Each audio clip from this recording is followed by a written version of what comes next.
Chapter 311. In the bedroom, the soft light shone down on Xia Dong's body, outlining a warm curve. She sat sideways at the head of the bed with her head slightly lowered. She was holding something in her hand and flipping it slowly. There was a peaceful smile on her face. He couldn't bear to disturb the beautiful peace. Xia Dong felt the mattress beside her sink. Bailey Han's tall and straight body was very close to her, and the faint scent of lemon-scented shower gel wafted into her nose. "Honey, what are you looking at?" He hugged her from the side, and she leaned against his chest. "Do you want to see pictures of Xiao Bao and Xiao Guai when they were young?" She adjusted her position and placed the album on his lap. Bailey Han's gaze fell on the album. The album was very beautifully made, and it was the first time he had seen the pictures inside. There were pictures of the children at various ages. There was a picture of them when they were 6 months old. The two pink Xiao Bao babies were placed in a wooden basin, and their 2 pairs of small hands were tightly grasping the sides of the basin. Their 2 pairs of beautiful big eyes were staring in front of them with a surprised expression. Xia Dong pointed at the picture and laughed. "Brother Shun took this picture for them. At that time, I took the rattle and shook it in front of them to attract their attention." There was a picture of Xiao Guai when they were 1 year old. She was wearing a beautiful little dress and cute cat ears on her head. Xiao Bao was wearing a small short-sleeved shirt and shorts, and he was wearing silly brown bear ears on his head. The 2 babies stood facing each other. Xiao Bao was holding a bunch of wild grass flowers in his hand, and he handed it to Xiao Guai. Xiao Guai tilted her head and looked at him with a thoughtful expression, as if she didn't understand why her brother would give her flowers. Xia Dong leaned into Bailey Han's arms and laughed. "Honey, look at them. Aren't they very cute?" Bailey Han stroked her hair, and his eyes were filled with love. "It seems that I have missed a lot of good times." She looked up at him. "It's okay. I have already recorded all the good times for you." She kissed his sharp chin and jumped down from his arms. "Wait for me. I'll get something for you." She wore slippers and hopped into the storage room. Her back was full of energy, like a cheerful little rabbit. Bailey Han raised his eyebrows in amusement and continued to admire the album. The more he looked at the album, the more Mika Keto appeared. Almost half of the photos were taken with him, Xia Dong, and the children. His gaze deepened. Through the photos, he saw the warmth of Mika Keto and Xia Dong. There was something called jealousy brewing in his heart. "Hubby," Xia Dong suddenly ran to his side and hugged his neck from behind. She leaned against his back and held something in her hand in front of him. It was a CD. "This is the video that Brother Shin took for us every year for our children's birthdays. I'll play it for you." She smiled. He pursed his lips and slowly said, "Okay." Xia Dong ran to the TV with the CD and put it on the DVD player. Soon, the video appeared on the LCD wall-mounted TV. There were a total of 4 birthdays and a total of 1.5 hours of editing. It was like a romantic fairy tale. There were cute princesses and princes, beautiful queens, and handsome knights. It was a pity that there was no handsome king. Seeing how close Mika Keto and Xia Dong were, the smile in Bailey Han's eyes faded and the corners of his lips tightened. Xia Dong looked back at the past few years with the video and felt depressed. She didn't know if Xiao Bao would still be willing to be her son after knowing the truth. Bailey Han was so jealous that he didn't notice Xia Dong's abnormal mood. He suddenly reached for the remote control and turned off the TV. He pulled her into his arms, lifted her chin, and kissed her lips. His kiss was fierce and hurried. It was full of aggressiveness, as if he wanted to devour her. He was rarely so rough with her. She couldn't breathe properly and clutched the bathrobe in front of his chest tightly. "Hubby," she murmured uneasily and panted softly. "I'm jealous." His voice was low and hoarse. His lips lingered by her ear, and he bit her sensitive earlobe with a little force. She couldn't help but cry out in pain. He stroked her back with both hands and whispered, "In the past 5 years, your relationship with Mika Keto was so good that it made me jealous." He bluntly complained about his dissatisfaction. He quickly took off the bathrobe on her and suddenly pressed her under his body. His eyes were terrifyingly dark. She shrank her shoulders. She didn't expect him to suddenly mention Mika Keto. She bit her lips in grievance, and her eyes were hazy with tears. Her voice was mixed with a trace of gentleness. I only treated him as an older brother. You said that you would understand. I can't understand it now. Bailey Han forcefully kissed her lips, and his hands were on fire all over her body. If it was said that before he saw these photos and videos, he was 100% jealous of Beidang Shun, then now, his jealousy towards him had reached 200%. He hated that he had lost his memory for 5 years, and that she had been able to leave him for 5 years. As a result, Mika Keto had played an important role in her and their child's lives. He hated that he had been absent from their lives for 5 years. When she needed support and help the most, he couldn't be by her side. Xia Dong hugged this irritable man who seemed to be in puberty. She tried to use her gentleness to defuse his sudden anger. She hooked her arms around his neck and raised her head. Her soft lips kissed his chin and then wandered around his face, the corner of his lips, the high bridge of his nose, his full forehead, and finally the tip of his cold ear. She stuck out the tip of her tongue and gently licked it. His body suddenly trembled. His clear black and white eyes stared into her eyes. The corners of her eyes were full of smiles. She said softly, "Hubby, no matter what happened in the past, the one who is by my side now is you. In the future, only you will be by my side." His eyes were instantly overflowing with color. Under the soft light, his face was unbelievably beautiful. His brows were slightly furrowed, and the veins on his forehead popped out. His face was flushed, and it seemed that he had been holding back for a long time. His voice had a unique magnetism. "In the future, only me." His tone was firm and domineering. There was no room for discussion. She nodded. "Only you. Wifey, do you still remember what I said today?" His lips curled into a devilish smile. He bent down beside her ear, and his hot breath tickled her ear. His hand gently kneaded her soft pink ear. Her cheeks were flushed red. That scorching breath enveloped her, and she almost suffocated. Her hands and feet were already unable to exert any strength. Following his movements, her delicate voice died down. "You don't remember. I think it wasn't anything good." He suddenly held her butt and slapped it hard. There was a mischievous smile in his voice. "You're so naughty. You actually forgot what I said. It hurts." She furrowed her brows and bit her lips. She looked like she was about to cry, and it made his heart skip a beat. He turned her over, and his voice was filled with annoyance. "Let me see." 5 clear fingerprints were left on her fair and tender skin. Her skin was delicate to begin with. Even if he held her arm tightly, it would leave a mark, not to mention his heavy slap. He wanted to be naughty, but he didn't expect that he couldn't control his strength. The tips of Bailey Han's ears were slightly red. He was extremely annoyed and bent down to kiss the clear fingerprints. Xia Dong felt something soft land on her, but it was like a feather moving gently around the area that he had slapped. Then, the tip of a wet tongue licked her skin. She was so shocked that her back arched slightly. "Hubby, don't." She shyly moved her body, but his palm held her down tightly. He kissed her back slowly, and a numb feeling instantly rose from the bottom of her feet to the top of her head. Her body trembled violently, and her heart felt like it was about to explode. Unknowingly, he was already leaning on her back. His hot lips were against her ear, and his voice was filled with unbearable desire. "Wifey, do you remember what I said today?" "Boo-hoo. I remember." She had reason to believe that if she didn't surrender, he would torture her until she knelt down and begged for mercy. "What did I say?" He blew hot air into her ear. Her body trembled, and her voice was intermittent. You want to eat meat? That's a good girl." He kissed the tip of her red ear. That night, Bailey Han, who had endured for nearly half a year, finally got what he wanted. He ate a lot of meat.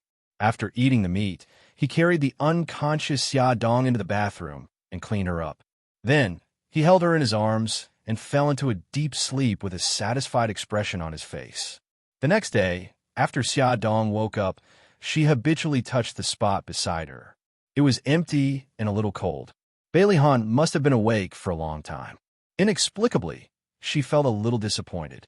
She hugged the blanket and sat up from the bed. Her legs were sore. Thinking about their wild behavior last night, she couldn't help but blush, and her heart beat faster. She covered her head with the blanket tightly. Beep, beep. Her phone rang. Xia Dong picked it up from the bedside table. It turned out to be a message from Bailey Han. Little lazy cat, are you awake? I saw that you were sleeping so soundly this morning, so I couldn't bear to wake you up. Gigai, rest at home. I'll be back early tonight. Xia Dong laughed foolishly and replied, Is it convenient now? At that moment, Bailey Han was sitting in the meeting room facing all kinds of accusations from the group of old men on the board of directors. They blamed him for affecting the company's normal operations for personal matters, for letting the inexperienced Bailey Jing manage the company, and for affecting the company's performance, and so on. Don't ask him why he sent a message at this time. It was because he felt that facing this group of old antiques was very boring. Also, his wife should have woken up by now. His phone vibrated with a message notification. Bailey Han glanced indifferently at a certain old antique, who was still talking nonstop, and replied calmly, It's convenient. After replying, he put the phone down on the table and suddenly interrupted old antique. His expression was solemn as he said in a heavy voice, As far as I know, during the time that Bailey Jing has been managing the company's performance has risen by 3 points. The company's operations in all aspects are going well. If you're willing to look through the information in your hands, you'll understand that what I'm saying is true. There was the sound of awkward coughing in the meeting room, as well as the sound of someone flipping through information and a very discordant ringtone. Wi-Fi is calling. Wi-Fi is calling. The group of people almost banged their heads on the table. Under their strange gazes, Bailey Han calmly answered the phone and said softly, Wait a minute. He raised his head and swept his gaze over the people in the meeting room. His gentle voice instantly turned cold. Today's meeting is over. He abruptly got up, pushed his chair back, and strode out of the room. His voice was gentle again. Wifey, have you had breakfast? He hadn't deliberately lowered his voice, so everyone in the meeting room heard him. Everyone's expressions became very interesting. Lu Zihao very calmly helped his boss tidy up the information on the table. Before he walked out of the meeting room, he gently and kindly reminded everyone who was already petrified, Everyone, the meeting is over. On the other side, Xia Dong scratched her head with a puzzled expression. Just now, I think I heard you say something about a meeting. Did I interrupt your meeting? No, I have to thank you for saving me from that boring meeting. Bailey Han sat on the sofa with his legs crossed and his body stretched out. He had a cheerful expression on his face and the corners of his lips curled up. Actually, it's nothing. Xia Dong's slender fingers clutched the corner of the blanket as she stammered. It's just that what? Bailey Han asked, the smile on his handsome face growing gentler. Xia Dong felt like she was going to throw caution to the wind. She gritted her teeth and said stiffly, It's just that I'm not used to not seeing you when I wake up in the morning. Oh, he said solemnly and didn't respond again. Xia Dong was a little discouraged. She didn't seem to be born with the gift of sweet words. Moreover, his reaction was so cold, she was angry and was about to hang up when he suddenly raised his eyebrows. That's it. I thought you would say that you missed me and couldn't bear to part with me. Her eyes widened. After a while, she said softly, Just take it that I meant it. How can I take it that way? Since you missed me, then tell me. I want to hear from you personally. Bailey Han's gentle voice had a hint of bewitchment. All right. It wasn't like she hadn't said it before. She would just tell him. Fortunately, he couldn't see her blushing face. She was relieved. She lay on the bed and rolled around. Hubby, I missed you. I missed you too. His eyes were full of smiles. He seemed to have thought of something as his lips curled into a mischievous smile. There's an ointment in the drawer on the right. What is it for? The wound on your butt. His words were concise, but she blushed. Her mind couldn't help but think of some scenes that made her blush and her heart race. She knocked on her forehead to stop herself from letting her imagination run wild. She quickly found an excuse to hang up the phone. I'm hungry. I'm going to eat first. Bye-bye. He chuckled. Okay. Xia Dong came out of the bathroom after washing up. When she heard the sound of a message on her phone, she thought it was from Bailey Han again. She quickly took out her phone to check, but she didn't expect to see a message from a stranger. The content of the message made her face turn pale. I'm Xiao Bao's biological mother. Awesome novel. Hongsha 866. Chapter 312. The content of the message made her face turn pale. I'm Xiao Bao's biological mother. Xia Dong bit her lip and hesitated for a while. Finally, with trembling fingers, she dialed the unknown number. Beep beep. The sound of waiting for the call to be picked up came from the phone. She clutched the phone tightly, her heart pounding like a drum. She was so nervous that her back was sweating. Click! The call was rejected. Xia Dong sat on the fabric sofa dejectedly. She didn't know what the other party wanted. She was typing a message, but before she could choose to send it, the other party had already sent a message. After the spring festival, I'm going back to my son. It seemed that the other party didn't want to talk to her directly and only wanted to communicate through text messages. Xia Dong punched the sofa angrily, deleted the word she had already typed, and typed a new message. I want to meet you. After waiting for about 2 minutes, the other party replied, I'm not in China right now. Be prepared. After the spring festival, I'm going to take my son back. Xia Dong could no longer control her anger and quickly typed a message. What is this? You were the one who abandoned Xiao Bao back then, and now you want to take him back. Have you considered Xiao Bao's feelings? 10 minutes, half an hour, there was still no reply. Xia Dong called again, but the other party had already turned off the phone. I'm so angry. Xia Dong punched the sofa fiercely. She still couldn't vent her anger, so she used the cushion as a punching bag and punched it to vent her anger. Xia Dong thought for a long time and felt that she should first confirm whether the other party was Xiao Bao's biological mother. She dug out the phone number of the orphanage in Japan from a secret notebook.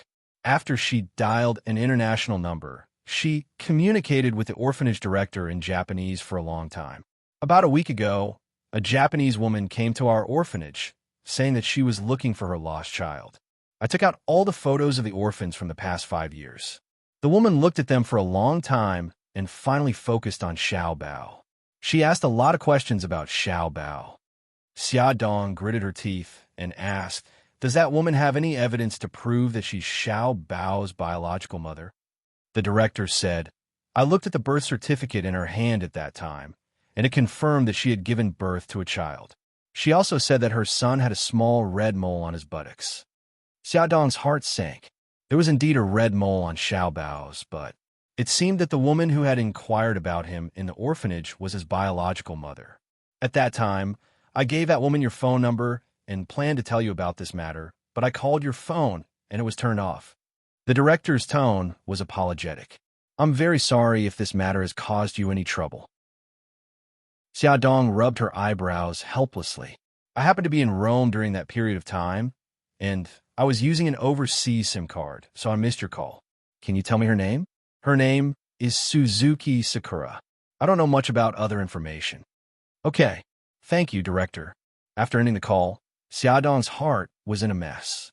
She called Suzuki Sakura, but her phone was still turned off. Ever since she revealed her purpose, she seemed to have disappeared from the face of the earth and would only appear after the spring festival. There was a knock on the door. Xia Dong took a deep breath and then slowly exhaled. She patted her cheeks and jumped off the sofa to open the door. Mommy, Xiao Guai stood at the door with a smile. Gigai, what's wrong? Xia Dong bent down to pick up her daughter and kissed her pink cheeks. Mommy, it's already past 10. I saw that you hadn't come downstairs, so I thought you were sick, so I came up to see you. Xia Dong smiled. Mommy is fine. She just has something to do upstairs. Come, let's go downstairs. She carried her daughter downstairs and found that it was very quiet. She was a little curious. Gigai, where are the others? Xiao Guai played with her chubby little fingers and said softly, Sister Hai Hai is sleeping. Great-grandma and great-grandpa are in the study. Grandpa and Daddy went to work. Aunt Jing also went to work. Grandma has a date with the other grandmas, so she went out to play. Brother and brother are building a snowman outside. Xia Dong couldn't help but laugh. She rubbed her beautiful short hair. Gigai is like a loudspeaker, reporting everyone's situation. Xiao Guai blinked her big bright eyes and giggled. The loudspeaker is very loud, and my voice is very gentle. The boys in the kindergarten all like my voice. You're so smug, little rascal. Xia Dong pinched her cute little nose. Let's go. Let's go see your two little brothers." Before the two of them went out, they wrapped themselves in thick down jackets. Xia Dong put a little down hat and a red scarf on Xiao Guai. Then she held her little hand and walked to the back garden where her two sons were building snowmen. It snowed heavily last night, and the whole world was dyed white. The trees were covered in white coats, and the lawn was covered with snow-white blankets. The diligent servants had already cleared the snow on the road, making it very convenient to walk. Xiao Yi and Xiao Bao were building snowmen on the snow-covered lawn. The two little guys didn't wear down jackets, only thick sweater jackets. Their handsome little faces were red, and their little noses were also red. They were as cute as carrots. They waved little snow shovels and had already built a chubby snowman.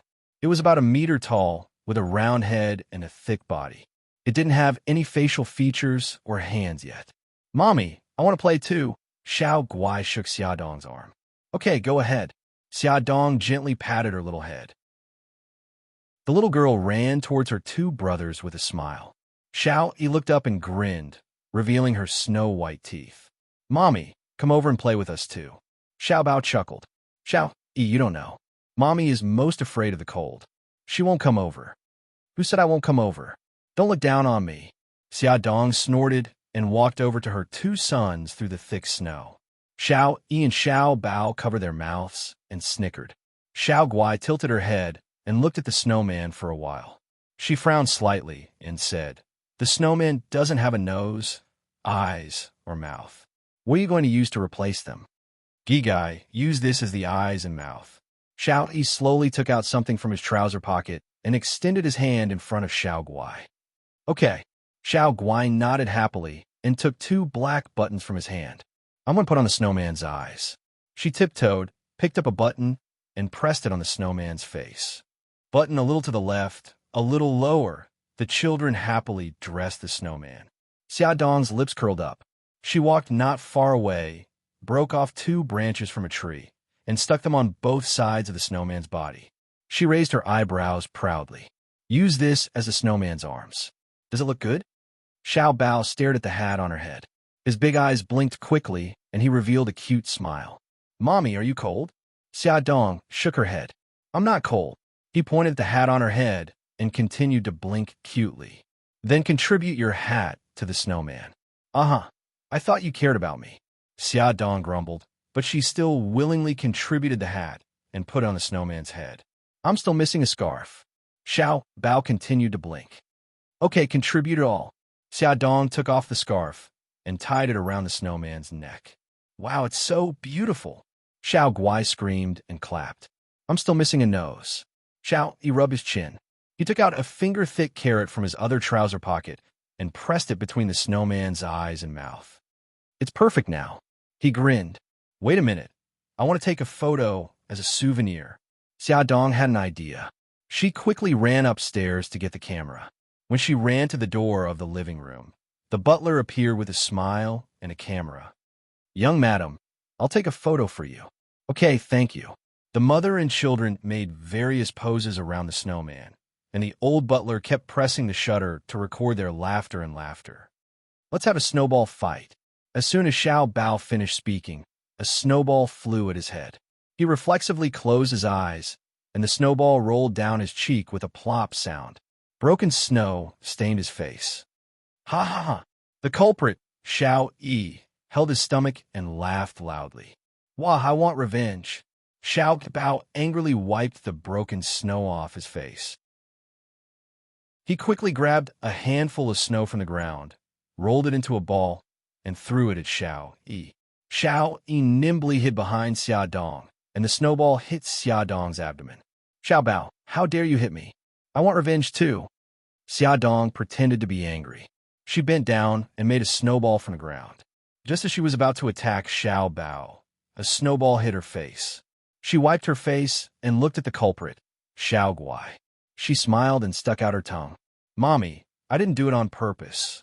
"Wah, you two bad children are bullying me." Xia Dong squatted on the ground shamelessly. She lowered her head and rubbed her eyes with the back of her left hand, as if she was crying sadly. Xiao Guai felt guilty and walked over with his short legs. "Mommy, don't be angry." Xiao Guai, don't be fooled. Mom must be playing tricks. Xiao Bao was far away from Xiao Guai. He wanted to stop her, but it was too late. Ah, sure enough, Xiao Bao was right. Xiao Guai had a snowball on her face. She pouted her pink lips and looked helpless. She was so pitiful. Xiao Yi and Xiao Bao ran toward Xiao Guai. Mommy, you're too cunning. Xiao Yi wiped the snow off Xiao Guai's face with a helpless expression. All's fair in war, Xia Dong shamelessly said without the slightest bit of guilt. Let's unite and deal with Mommy together. Xiao Bao's suggestion was immediately approved by the other two little rascals. The three children aimed the snowballs in their hands at Xia Dong. Wah, you guys are going too far. Xia Dong yelled as he tried to fend off the attacks. Hee hee, all's fair in war, the three little rascals said in unison, using her words against her. Their laughter echoed in the cold air for a long time. Welfare Songshu 566. Chapter 313. Xia Dong didn't know how to tell Bailey Han about Xiao Bao's background. After hesitating for 2 days, they welcomed the spring festival. The old mansion was full of celebration. The servants hung lanterns around the mansion, and the couplets written by Bailey Han were pasted on the gate. Bailey Yun had rushed back from America to reunite with his family. Daodu was the most affectionate towards him and almost pushed him to the ground. She licked his face with her long tongue, and saliva was all over his face.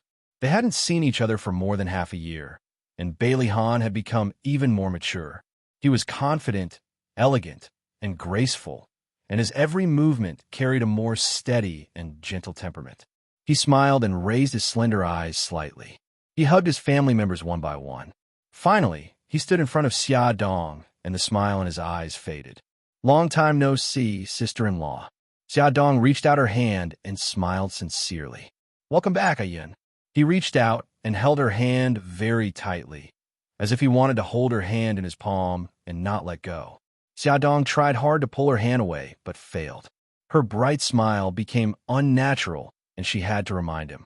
Ayun, Bailey Yun's lips curled up slightly, and he slowly let go of her hand. Bailey Han quietly put his arm around Xia Dong's shoulder and smiled. Ayun, I heard that your business in America is doing very well. Congratulations. Bailey Yun put his hands in his trouser pockets and raised his eyebrows. Oh, it's not bad. I plan to enter the China market this summer. Bailey Han patted Xia Dong's shoulder and motioned for her to take care of the children. He reached out and invited Bailey Yun to sit on the sofa. Father is very happy that you have achieved so much. Is that so? Bailey Yun leaned against the sofa and crossed his legs. He looked indifferent and casually glanced at Xia Dong, who was carrying Hai upstairs. There wasn't much to talk about between the two brothers. Soon, the two of them fell silent, and the atmosphere was a little awkward. Fortunately, Bailey Jing and Xiao Yi ran over. The two of them surrounded Bailey Yun and started chatting. During the reunion dinner, everyone was very happy. Bailey Xiong was in high spirits. Suddenly, he picked up food for Bai Jinxiu on a whim. Bai Jinxiu pursed her lips and smiled. Her cheeks were a little hot. Although they had been eating at the same table as each other for decades, this was the first time he took the initiative to pick up food for her. Bai Jinxiu also picked up Bailey Xiong's favorite dishes and put them in his bowl. They looked at each other and smiled. The interaction between the two fell into the eyes of Bailey Yun, who was sitting opposite them. He lowered his eyes slightly to hide the coldness in his eyes. Old Madame Han also saw this scene. She pursed her lips in satisfaction and looked around. When she saw that there were many children and grandchildren in the room, she was even happier. She smiled and said, "Today is a good day for our family to reunite. Except for the children, everyone should drink to celebrate." Old Madame Han was usually very strict and didn't allow the family to drink. She only relaxed her control on festive days and allowed everyone to drink a few glasses. Xia Dong looked up at Bailey Han with a troubled expression. She would get drunk as soon as she drank. What she got drunk and made a fool of herself. Bailey Han held her hand comfortingly and looked at old Madame Han. Grandma, Xia is not in good health. The doctor said that she can't drink. Let her drink instead. Old Madame Han nodded. Okay, Xia Xia will drink. The servant came forward and poured wine for everyone, including Xia Dong and the 3 children. Old Madame Han was very happy today and drank 2 glasses of wine. After eating, she felt a little dizzy and the servant helped her upstairs to rest. Bailey Xiong intended to be a competent father and drank a few more glasses with his 2 sons. The 3 of them sat around the fireplace and chatted. Xia Dong held Hai in her arms and accompanied by Jin Xiu to watch TV. The 3 children sat on the thick carpet and played games. Laughter could be heard from time to time. The atmosphere of the whole family was very warm and intoxicating. Xia Dong turned her head to look at Bailey Han. The firelight reflected on his face and outlined the contours of his face. He seemed to feel her gaze and suddenly turned his head. There was a smile in his clear black and white eyes. The corners of her lips couldn't help but curl up. The sound of firecrackers and fireworks could be heard outside. She didn't know why, but she suddenly remembered what Suzuki Chisakura said. She was going to take Xiao Bao away after the spring festival. Her mood suddenly became a little down. The pleasant ringtone of the phone interrupted Xia Dong's thoughts. She heard Bailey Xiong answer the phone. I'm at home now and can't go. Go to bed early. Ayin is back. I'll ask him to visit you tomorrow. It should be Lu Xiao calling. Xia Dong noticed that by Jin Xiu's fingers moved and the corners of her lips curled up. Bailey Xiong patted Bailey Yun's shoulder and looked a little drunk. Ayun, go see your mother tomorrow. She misses you very much. Bailey Yun nodded slightly. I know, Dad. I'm a little drunk. I'm going upstairs to rest. You should rest early too. Okay, go ahead. Bailey Xiong waved his hand. Bailey Xiong and Bailey Han chatted for a while before the 2 of them left. Bailey Han took Hai from Xia Dong's arms. The couple said good night to the elders and then asked the children to go upstairs to rest. Bailey Xiong sat beside by Jin Xiu and leaned against the sofa. He whispered lazily, It's just the 2 of us now. Do you want to stay up late? The corners of Bai Jin Xiu's lips curled up slightly. Looking at his drunken appearance, she said lightly, Why stay up late? You're already so drunk. You know that you're getting old, but you don't know how to control yourself. In the past, Bailey Xiong would feel very unhappy when he heard her say such slightly accusatory words. But today, he didn't know if it was because he was drunk, but he actually felt that these words sounded very pleasing to his ears. He suddenly stretched out his arm and hugged her, who was sitting upright and still. He put his finger on her lips and smiled. Why don't you know how to say something nice? His sudden intimate action made Bai Jin Xiu very uncomfortable. Her cheeks were hot, and she pushed him. Hurry up and let go. Be careful not to let the children see. Then let's go back to the room and not let them see. Bailey Xiong suddenly got up and pulled her up from the sofa. He held her tightly in his arms. Come, let's go back to the room. Bai Jin Xiu was born into a scholarly family and had cultivated a noble and elegant manner since she was young. She had always disdained such unrestrained behavior. Moreover, Bailey Xiong had never treated her like this. At this moment, being held in his arms, she was embarrassed and angry. She lowered her voice and said, Bailey Xiong, hurry up and let go of me. Bailey Xiong stared fixedly at her face. She usually took good care of herself, and there were no wrinkles on her skin. It was delicate and fair like a prostitute's. At this moment, she was embarrassed and angry, and her skin was faintly pink. He couldn't help but feel a little restless. Under the influence of alcohol, he suddenly carried her up horizontally. Although his steps were messy, he didn't stumble. She nervously grabbed his clothes and whispered, What are you doing? Hurry up and put me down. He laughed deeply. Of course I'm carrying you back to the room. Don't be noisy. Be careful not to let the children hear. Bai Jin Xiu bit her lip and glared at him angrily. Their room was on the 3rd floor. Fortunately, Bailey Xiong paid attention to exercise, and Bai Jin Xiu was very light, so he was able to successfully carry her upstairs. After they entered the bedroom and closed the door, Bailey Yun's figure flashed out from the corner of the stairs. He stared at the door with a deep gaze and gripped the phone tightly in his hand. Hey, Ayun, why are you suddenly not talking? Lu Xiaoxiao's voice came from the phone. He put the phone to his ear and said in a deep voice, I advise you to leave Bailey Xiong as soon as possible. Lu Xiaoxiao was stunned. Yun, why are you suddenly saying that? Bailey Yun's lips curled into a mocking smile. In the past, after the reunion dinner, you could summon Bailey Xiong over with a phone call. Tonight, you can't. Haven't you thought about the reason? Lu Xiaoxiao was silent for a moment and said, I know. He rarely comes to my place recently, but I've been with him for so many years. How can I be willing to give up? The mocking smile on his lips became more obvious. After so many years, you're still dreaming of being a rich lady. When will you wake up? Maybe I won't wake up for the rest of my life. Her tone was a little lonely. She shouldn't be like this. She was flirtatious. She was unrestrained. She was good at flattery. And she was very shrewd in planning for herself. This tone didn't suit her. Bailey Yun held the phone, and the veins on the back of his hand throbbed. He said in a deep voice, Do you love him? She didn't respond. Her silence represented everything. His voice was cold. I thought you never loved him. Lu Xiaoxiao laughed self-deprecatingly.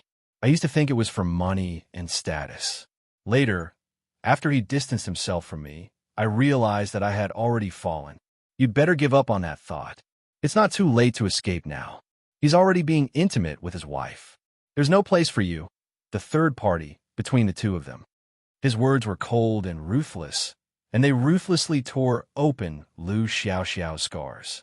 She was silent for a long time before she said, I know. Bailey Yun said coldly, Although I don't want to admit it, I'm your son. I'll be responsible for raising you. Don't betray yourself anymore. Lu Xiaoxiao laughed. Yun, you've grown up. Bailey Yun's face was cold. I'm hanging up. Thank you, son. She said the last two words very softly, but he heard them clearly. His heart trembled, and he hung up the phone without hesitation. There was no one in the living room, and the entire villa was quiet. Bailey Yun leaned against the railing and looked at the dark sky. He suddenly laughed, but that smile was very cold and very bleak.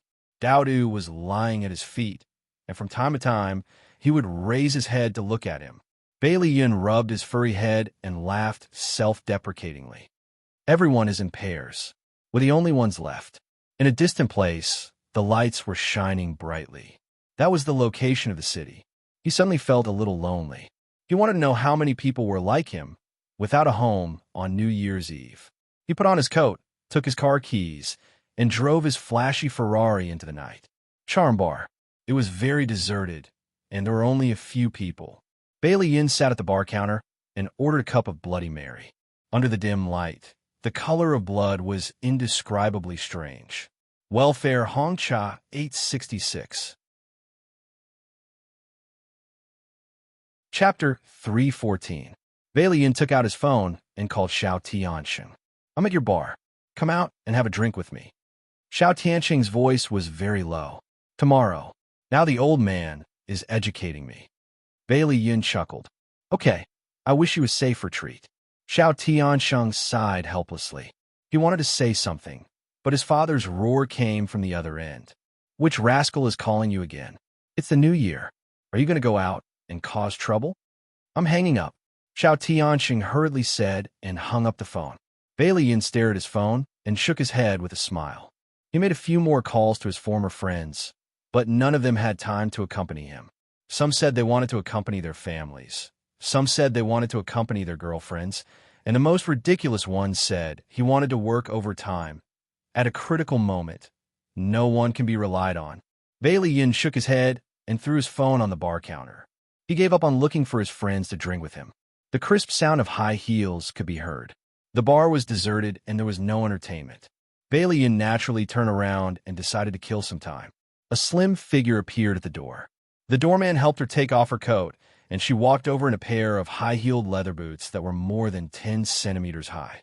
She was wearing a red sweater dress, black stockings, and black sheepskin boots.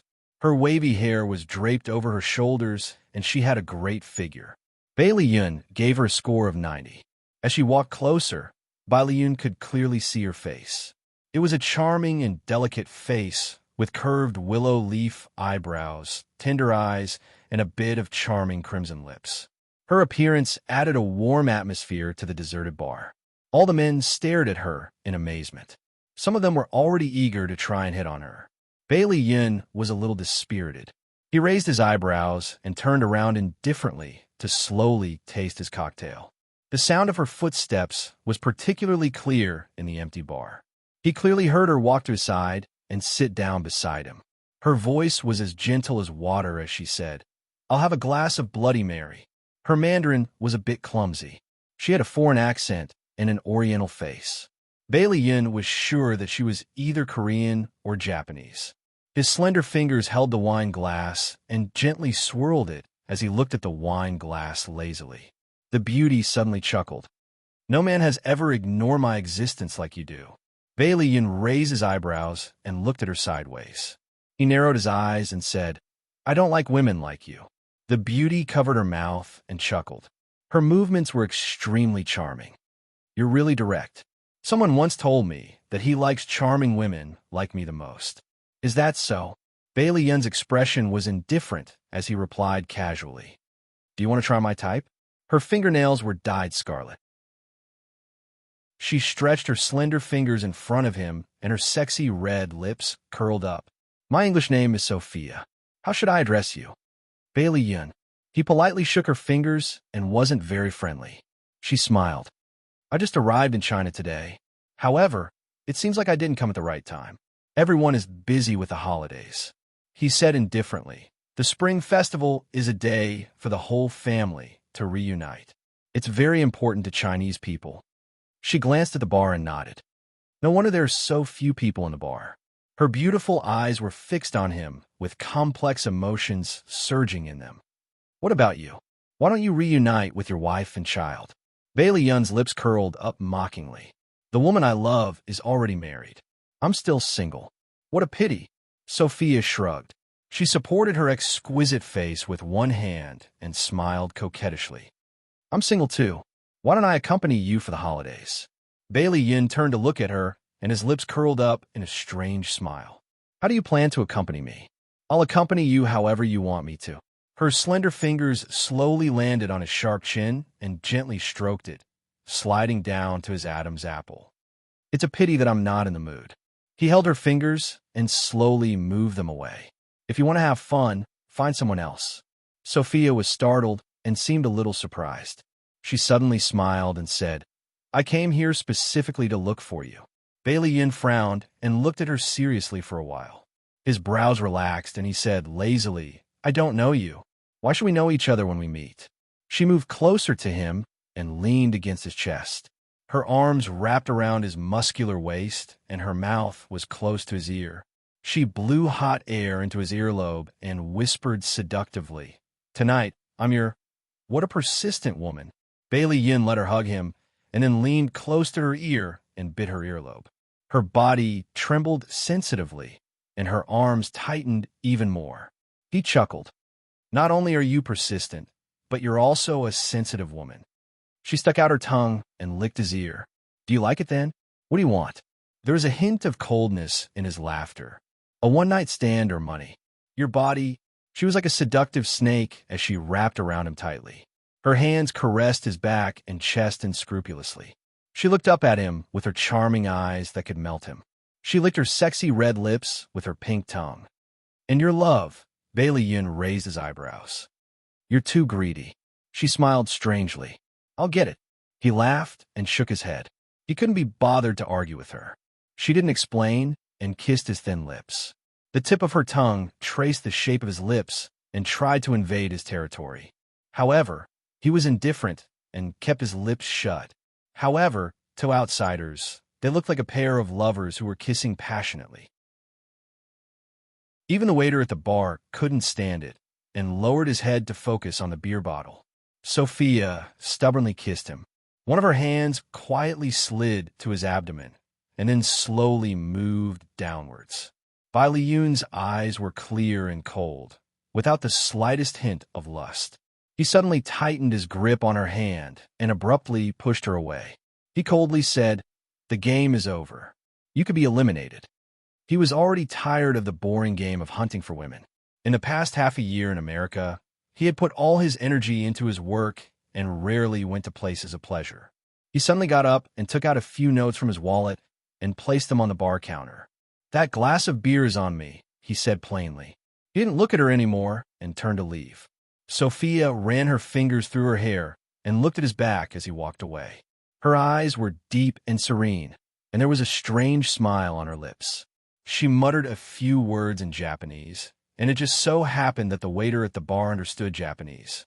He clearly heard her say, "I didn't expect you to actually change." Bailey Yin came out of the bar and leaned against the car with his eyes closed. After he was drunk, he started the car and strolled aimlessly in the city. Suddenly, there were a few loud sounds and bright fireworks bloomed in the sky.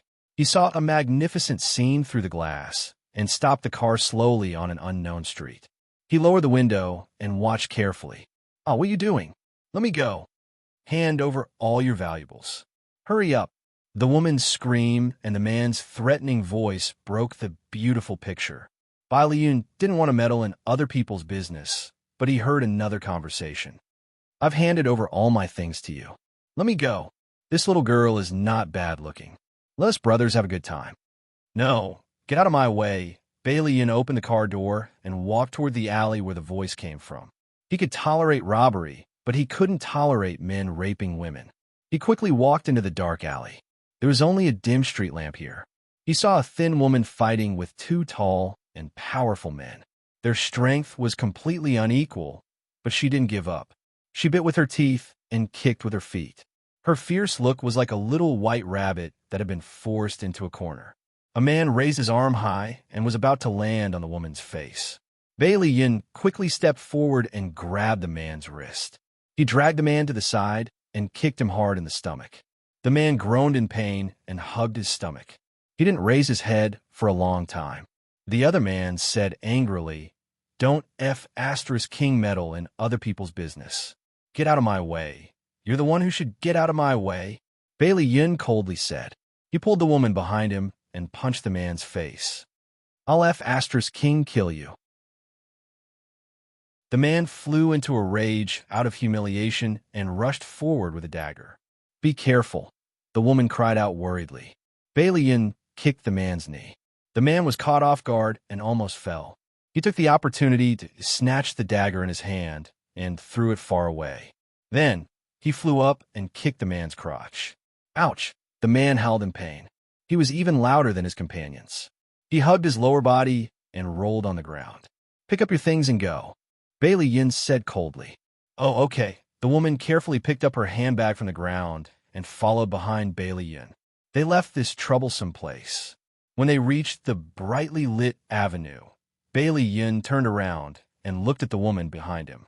He said indifferently, "Where do you live? I'll send you back." It was the middle of the night, and it was New Year's Eve.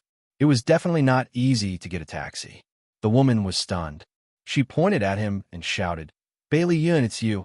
Bailey Yin looked at her seriously and frowned. "Li Duobao?" Yes, it's me. I didn't expect you to remember me."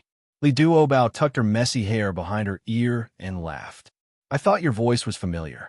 I didn't expect to meet an old acquaintance." Bailey Yin frowned even more. "Why are you here?" Li Duobao's round face revealed an uncomfortable expression. I'm here to see my mother. She lives behind that alley." She pointed at the place where he had taught the robber a lesson. "Let's talk in the car." Bailey Yin noticed that her cheeks were red from the cold. "Come and see." Hongsha 866. Chapter 315. Oh, okay. Li Duobao obediently followed him into the car. "Tell me, since you're going to visit your mother, why are you here in the middle of the night?" Bailey Yin turned to stare at her, looking a little unhappy. She lowered her head, twiddled her slender fingers, and said softly, "My mother remarried, and my stepfather often drinks. When he's drunk, he'll go crazy and say some nasty things. He even does some very strange things. Tonight, he got drunk again, so I decided to go back to my own house." Bailey Yun's eyes narrowed, and his well-defined fingers gripped the steering wheel tightly. He said in a deep voice, "Did he violate you?" Li Duobao lowered her head even more. After a long time, she let out a soft "Did he succeed?" Bailey Yin suddenly felt a surge of anger in his chest, and he suddenly reached out to lift her chin. She shook her head frantically. "No, he really didn't, idiot." Bailey Yin knocked her forehead hard and shouted at her. Why didn't you call the police? Why didn't you tell your mother? Tears welled up in her eyes. I lost my father when I was young, and my mother raised me alone. It wasn't easy for me to find happiness. I don't want to destroy it. The anger in Bailey Yun's heart gradually dissipated, and an unknown emotion surged in his heart. He stared at her tear-stained face, and after a moment of silence, he said in a low voice, How do you know that your mother is happy? Maybe she's enduring it because she doesn't want you to worry. Li Duobao wiped her tears and smiled. No, my stepfather actually treats my mother quite well. I see her smiling happily in front of him. You're really a little silly. He didn't know what to say to her. He reached out to rub her hair, and there was a hint of gentleness in his voice. Where do you live? I'll send you back. She gave him an address and smiled brightly, revealing her cute dimples. Bailey Yun, thank you very much. Bailey Yun started the car and smiled faintly. Are you still flying international flights? Oh yeah. She suddenly remembered something and patted her head. By the way, didn't you give me a business card before? Yes, but you never contacted me.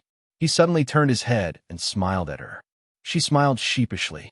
Because I lost your name card and forgot to save a number in my phone, I haven't been able to contact you.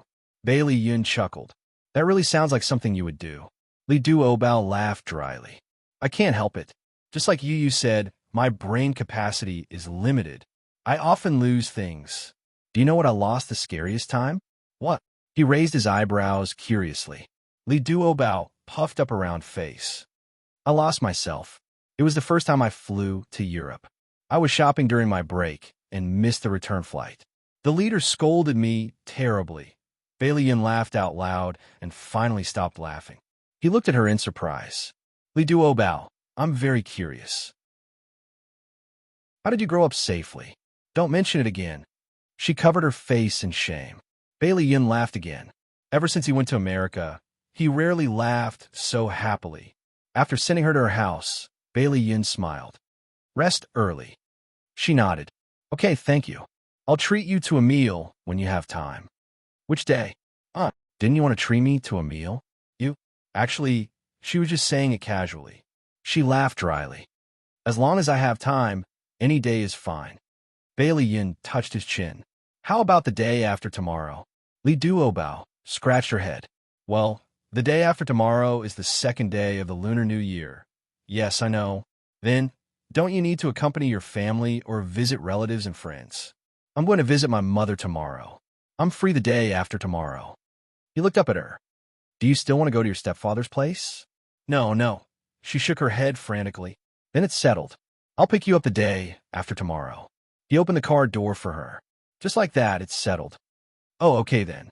Li Duobao got out of the car and waved. Goodbye. Hurry up and go home. It's already very late.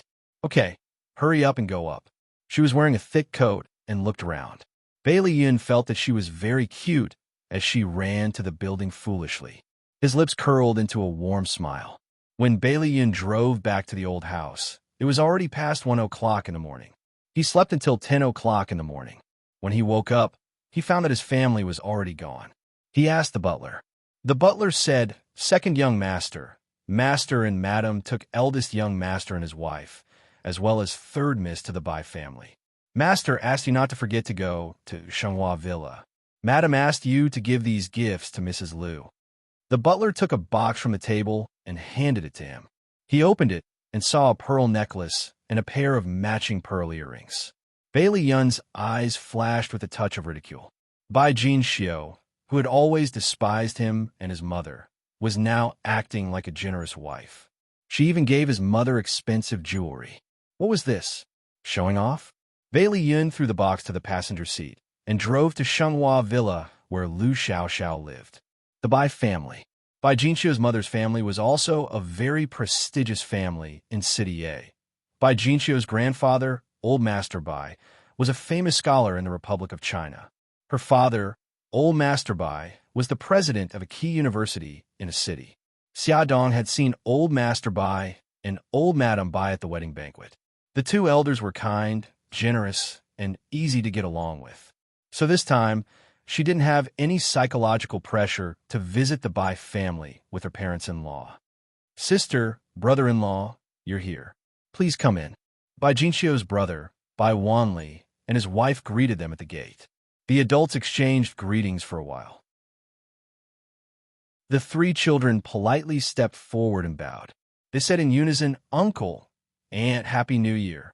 Good, good. The three children are getting cuter and cuter. Madame Bai smiled and gave each of them a red envelope. The three children politely thanked her. The children of the Bai family also came forward to greet Bailey Xiong and the others. Bai Jinxiu also praised them with a smile and gave them red envelopes. Old Master Bai and Old Madam Bai were still in good health. When the two elders saw their daughter's family coming to visit, their eyebrows were full of smiles. Especially Old Madam Bai, when she saw that the relationship between her daughter and son-in-law seemed to have improved, she couldn't close her mouth. The family sat together and chatted for a while. Old Madam Bai asked Bailey Han's cousin, Bai Zhe, to lead the young people to have some fun. The elders stayed in the living room and chatted. Xiao Yi and her siblings also ran to the backyard to play under the guidance of the children of the Bai family. After lunch, Bailey Xiong accompanied his father-in-law to play chess. Old Madam Bai took her daughter into her daughter's former boudoir and secretly asked her, "I see that Xiong treats you well now. Is he still in contact with the woman outside?" Bai Jinxiu shook her head. "Not completely, but he shouldn't have much nostalgia. That's about it. After all, they still have a son. Jinxiu, listen to Mom's advice. Don't be too strong in the future. When it's time to be soft, do it. Mom, I know. I'm already a grandmother now. If I don't grow up, the children will laugh at me. That's right. If you save his face outside, he'll naturally give you face when you're at home." The villa next to the Bai family was the home of Old Master Bai's younger brother, Bai Zongtong. Before Bai Jinxiu got married, she was very close to Bai Zongtong's family. Every year when she returned home during the Spring Festival, she would visit them with gifts. This year was no exception. As a younger generation, Bailey Han and Xia Dong naturally had to go with them. Xia Dong didn't expect to see Bai Mei Wei here. Bai Mei Wei was sitting on the sofa. She was wearing a white wool skirt and a pink silk scarf. Her long hair was tied up high, and there was a sweet smile on her face. She looked elegant and generous. Beside her sat a hale and hearty old man with white hair. It was Bai Jinxiu's second uncle, Bai Zongtong. When she heard the servant's announcement, Bai Mei Wei helped the old man stand up and smiled politely. "Aunt Jinxiu, uncle-in-law, cousin Han, cousin-in-law." Xia Dong felt as if she had fallen into the clouds. What was going on? Bai Mei Wei was actually Bai Zongtong's granddaughter. She was even related to her. She couldn't believe it. On the other side, Bai Jinxiu was already chatting with Bai Zongtong. Bailey Han supported Xia Dong's waist and went forward to greet Bai Zongtong. Xia Dong followed Bailey Han and called him granduncle. Bai Zongtong looked at Xia Dong and smiled kindly. "So this is Ahan's wife. This is the first time I've seen you." Bai Zongtong and Old Master Bai were both very kind. Bai Jinxiu and the others chatted with him. Xia Dong maintained a smile on her face, but she was actually thinking about something. She inadvertently looked up and saw Bai Mei Wei. She happened to be looking at Xia Dong with a strange expression. Xia Dong leaned against the balcony and admired the scenery. Bai Mei Wei walked up behind her. "I didn't expect to see you here." Xia Dong turned to look at her. There was a kind smile on her beautiful face, but in Xia Dong's eyes, that smile was extremely dazzling. "I didn't expect it either." Bai Mei Wei pursed her lips and smiled. "I heard that Yi Siki and Lin Shihao are getting a divorce." Xia Dong's eyes narrowed. Her voice was cold. "All of this is thanks to you." She smiled lightly and didn't feel guilty or embarrassed at all. A fly doesn't bite a flawless egg. If there was no problem between them, how could I have ruined it? Xia Dong sneered. Yes, someone is willing to be that disgusting fly. Even a flawless egg would have a hole in it. Since that's the case, I don't want that bad egg. Bai Mei Wei's eyes flashed with anger. No matter what, I'm the winner. Ad. Xinwu 799. Chapter 316. Xia Dong smirked. Are you so sure that Lin Shihao will marry you after the divorce? Bai Mei Wei pursed her lips. Of course. Oh, then congratulations. You're finally going to be the mistress. Xiaodong's tone was full of sarcasm. You want to use me to make Siki sad? You're too naive. Xiaodong and Bai Meiwei didn't have much interaction to begin with, but Bai Meiwei had taken the initiative to talk to her about Yi Siki and Lin Shihao. Her intentions couldn't be more obvious. She wanted to use Xiaodong's mouth to convey these words to Siki and make her sad. Bai Meiwei's eyes flashed, and she smirked. You two are really good sisters. Xiaodong chuckled. A person like you is only fit to be friends with Su Xingchen. What's the saying again? Birds of a feather flock together. Bai Meiwei clenched her fists. Her eyes were filled with anger, as though she was trying her best to suppress it. Xiaodong said mildly, Bai Meiwei, I really sympathize with you. After Xiaodong said this, she ignored her and walked past her. Bai Meiwei's sharp voice came from behind her. What do you mean? Xiaodong didn't even turn her head as she said coldly. Am I not clear enough? Are you a trash collector? You pick up the things that others throw away like they're treasures. So I sympathize with you. She walked straight ahead. Bai Meiwei was so angry that her whole body was trembling. Her hands were clenched into fists. Xiaodong walked out of the room, and Bai Lihan appeared from the doorway in a flash. He held her waist, and with a smirk on his lips, he said in a low voice, I'm starting to feel lucky that my wife's sharp tongue isn't used against me. Oomph, Xiaodong snorted coldly. Because she was in a bad mood, she vented her anger on him and pinched his waist. Men are all bad. As long as the red flag at home doesn't fall, the red flag outside is always swaying. Honey, you've wronged me. The man standing in front of you is definitely a good man. Bai Lihan hugged her tightly and led her downstairs. Xiaodong looked up at him with a gentle smile on his handsome face, as if he would tolerate her no matter how she threw a tantrum. She couldn't help but rub his face and snorted. Your performance is not bad for the time being, but you still have to go through a long-term test. He stroked her hair as if he was comforting a pet. Don't worry. The sun and the moon can bear witness to my feelings for you. Must she? She rolled her eyes at him, but the corners of her lips curled up. After returning home, Xiaodong was still brooding over this matter. Hubby, I didn't expect that Bai Meiwei and you were actually relatives. Why didn't you tell me before? You're still thinking about this? Bai Lihan helped her take off her coat and hung it on the hanger. I don't like her. I hate her. It was this hateful woman who caused the breakdown of Siki and Lin Shihao's relationship. You never asked about it.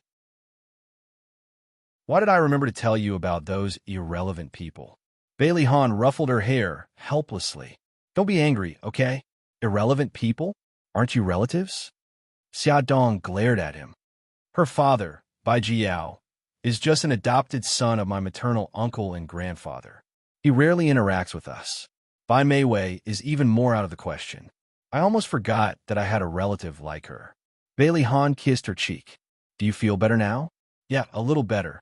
She opened her arms and hugged him, rubbing against his chest. She gritted her teeth and said, I hate mistresses. I hate mistresses too. Let's not talk to her anymore. He sat on the sofa and helped her onto his lap. Yeah, okay.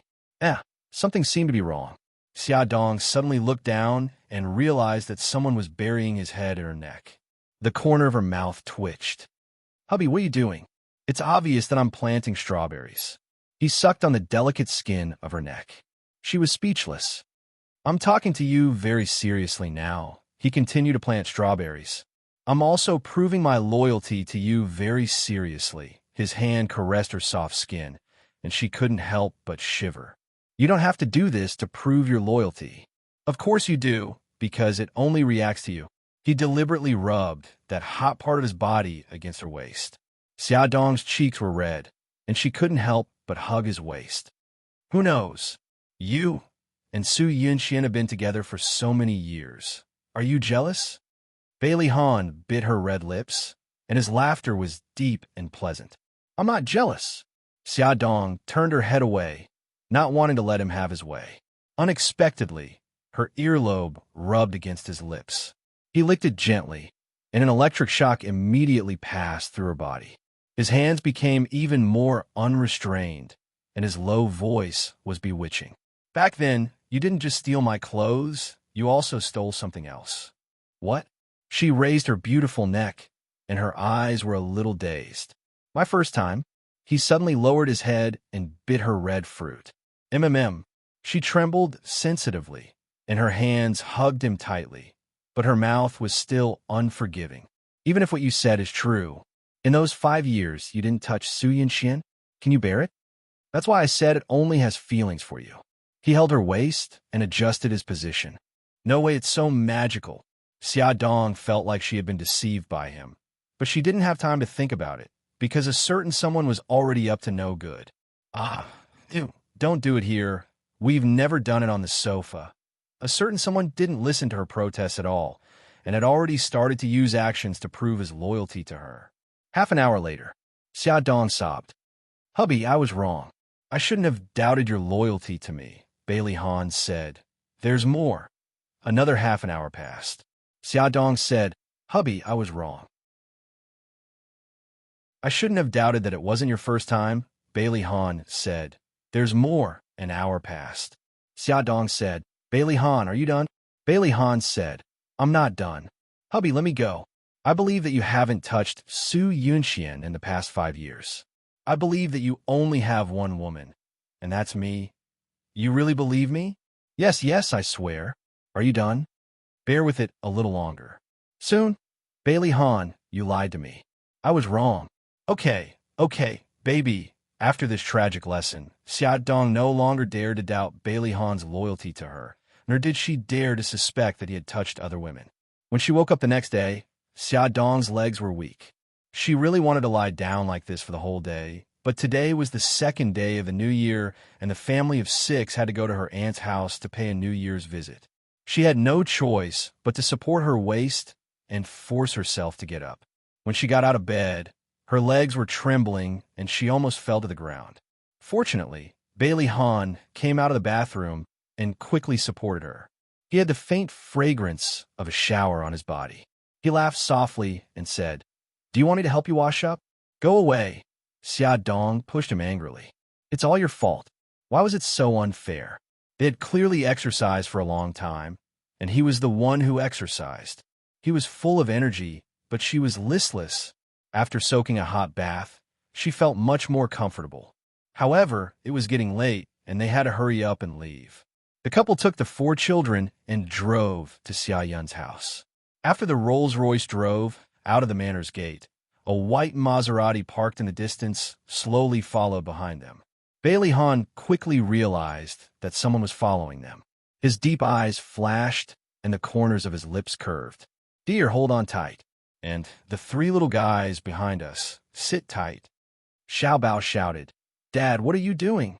Bailey Han chuckled, getting rid of the annoying flies behind us. Someone is following us. Xiao Bao craned her neck and looked back. She saw a white Maserati not far from them. Everyone sit tight. Bailey Han sped up, and the car immediately flew out like an arrow. They were already not far from the city, and the number of cars started to increase. He shuttled through the traffic with ease and took a few turns. When he finally drove to the main road, the person behind the car had already disappeared. Dad, have you gotten into trouble again recently? Xiao Bao's beautiful big eyes blinked. Bailey Han chuckled. Recently, I've angered the group of old men on the board of directors at most. They won't go so far as to follow me. Xia Dong pursed her lips, and her expression did not look too good. She suspected that the person following behind them might be Xiao Bao's biological mother, Suzuki Qian Sakura. Suzuki Qian Sakura had said that after the Spring Festival, she would take Xiao Bao away, so it was very likely that she had already arrived in the city. Bailey Han glanced at Xia Dong. Dear, Xia Dong looked up blankly. What's wrong with you? You don't look too good. Xia Dong smiled. It's nothing. Maybe the car was driving too fast just now. I feel a little uncomfortable. Do you want to stop and rest for a while? Bailey Han looked worried. It's okay. I'm much better now. Besides, we're almost at Aunt's house. Xia Dong quickly changed the topic. Hubby, I heard from Aunt that cousin Gao Feng has also come back to visit his family this year. Didn't you say that he works at the American National Defense Research Institution? Is the American side willing to let him return?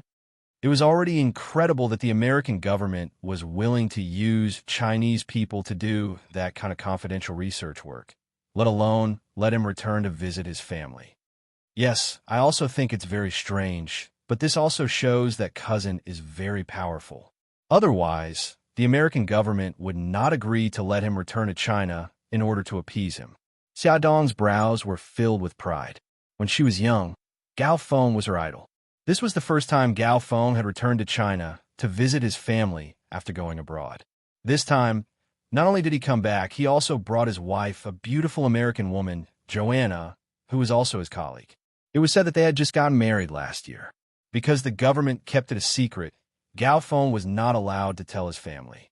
After a year of hard work, Gao Feng persuaded the authorities to bring his wife back to China to visit his family.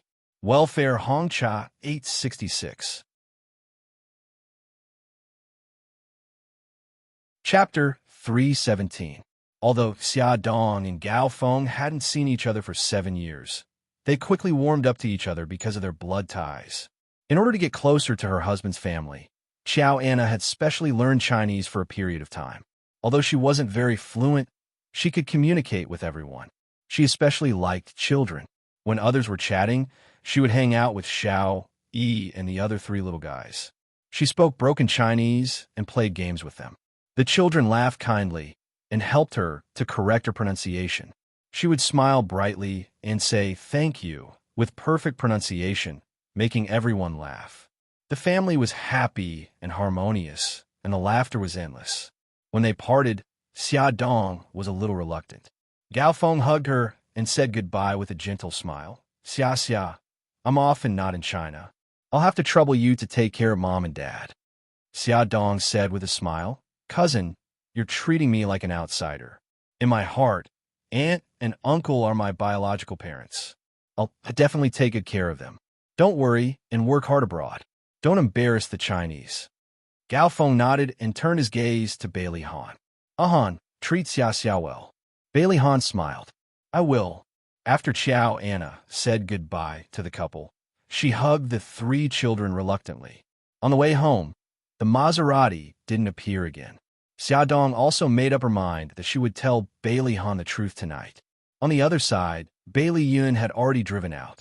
He had already arranged a meeting place with Li Duobao. When his car drove to the meeting place, he saw a girl in a yellow wool coat standing by the street. She wore a pink hat, her neat fringe covered her eyebrows, and a white scarf wrapped around her neck. She stood there obediently, with a peaceful smile on her lips. She was like a bright ray of sunshine in the cold winter, attracting the attention of passers-by. Bailey opened the car door and walked to her side. He said with a hint of reproach, Why didn't you wait inside? It's so cold outside. Behind her was a cafe. Li Duobao stuck out his tongue. I was afraid that you wouldn't be able to find me. Bailey raised his eyebrows. I'm not an idiot like you. It seemed that the more familiar he was with her, the more he liked to provoke her. She pouted but did not refute. Why aren't you talking? Li Duobao frowned. Because you're telling the truth. I have no reason to refute. Bailey couldn't help but laugh. Silly girl, I didn't expect you to be so self-aware. She smiled brightly. You said that this is my greatest strength. He rubbed his chin. She's wrong. What's wrong? She blinked in confusion. He looked at her sparkling eyes and smirked. Your greatest strength is that you're silly. She turned her head away and silently shed tears. Did he need to remind her of every sentence? This was too much. Let's go, silly girl. Bailey suddenly grabbed her cold hand and led her to the car. Li Duobao's face suddenly turned red like a big apple. She lowered her head and stared at their hands. You, let go of me. Bailey Yun ignored her. He dragged her to the car and opened the door for her. Get in. Li Duobao bit her lip and sat in the front passenger seat. Bailey Yun sat beside her. She immediately turned her head to the window and scratched the car door gently with her fingers. Bailey Yun was an expert in love. How could he not know that she was shy now? He chuckled and said, Have you booked a restaurant? She still didn't dare to look at him. Yes. Do you eat spicy food? Yes, I can. That's good. The restaurant is called Spicy Space. It's at Zinjiku. Bailey Yun booked the GPS and started the car. He turned to look at her. She was leaning against the car door and curled up into a small ball. She looked as cute as a fur ball. He coughed. No way. Didn't I just touch your hand? Do you have to stay so far away from me? She was silent for a while and said gloomily, Other than my father, you're the first man to hold my hand.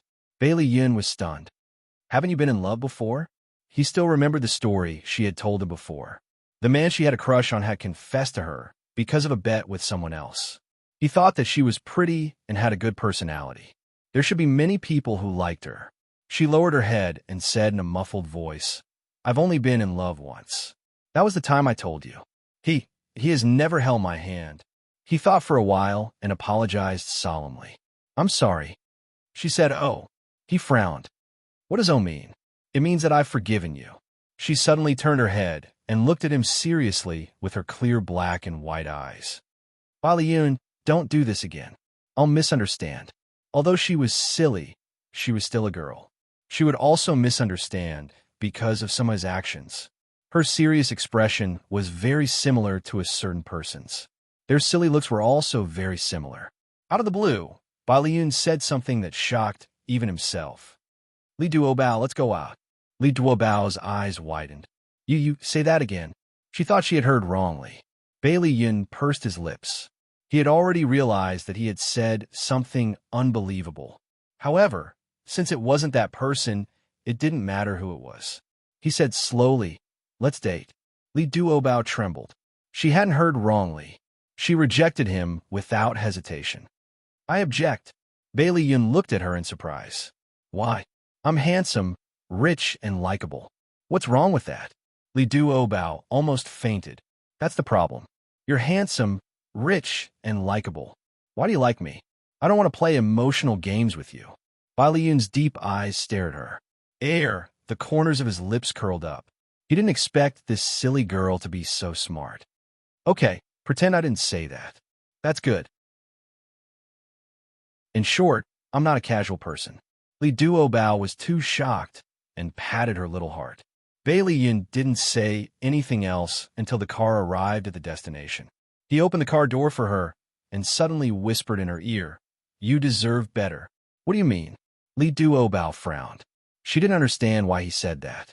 He smiled but didn't say anything. He walked straight ahead. She quickly chased after him. The Spicy Space was a hot pot restaurant. It wasn't big, but it wasn't small either. The decoration was warm and it was very clean. Even though it was the new year, there were still a lot of customers here. The atmosphere was very good as the family gathered around the hot pot. Li Duobao had booked a seat in advance. The waiter led them into the private room. The private room was very warm. They took off their coats and hung them on the hanger at the door. Li Duobao was wearing a white lace dress inside.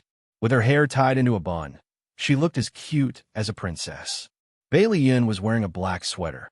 It was very tight and outlined the lines of his chest. He had handsome features and looked very thin. Li Duobao didn't expect him to have a good figure. Li Duobao inadvertently glanced at his chest and quickly looked away shyly. She pushed the menu in front of Bailey Yun and said generously, Order whatever you like. Don't stand on ceremony with me. Bailey Yun raised his eyebrows. I can eat a lot. She patted her chest heroically. It's okay. Leave it to me. He glanced at her chest and couldn't help but laugh. Don't pat it. It's getting smaller.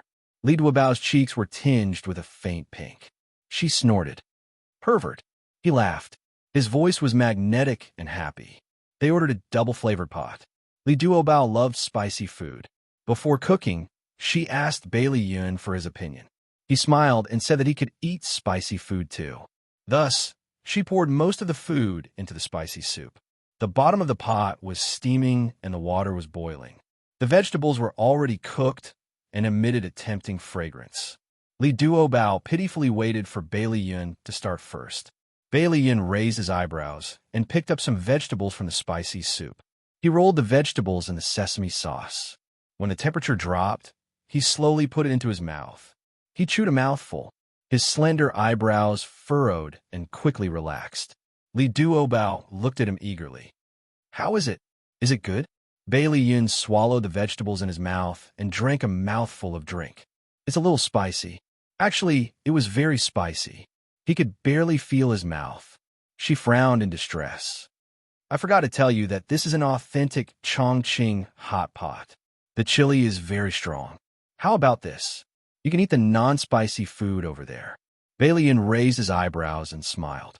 I can eat spicy food, but in front of you, I can't eat spicy food. Come eat this.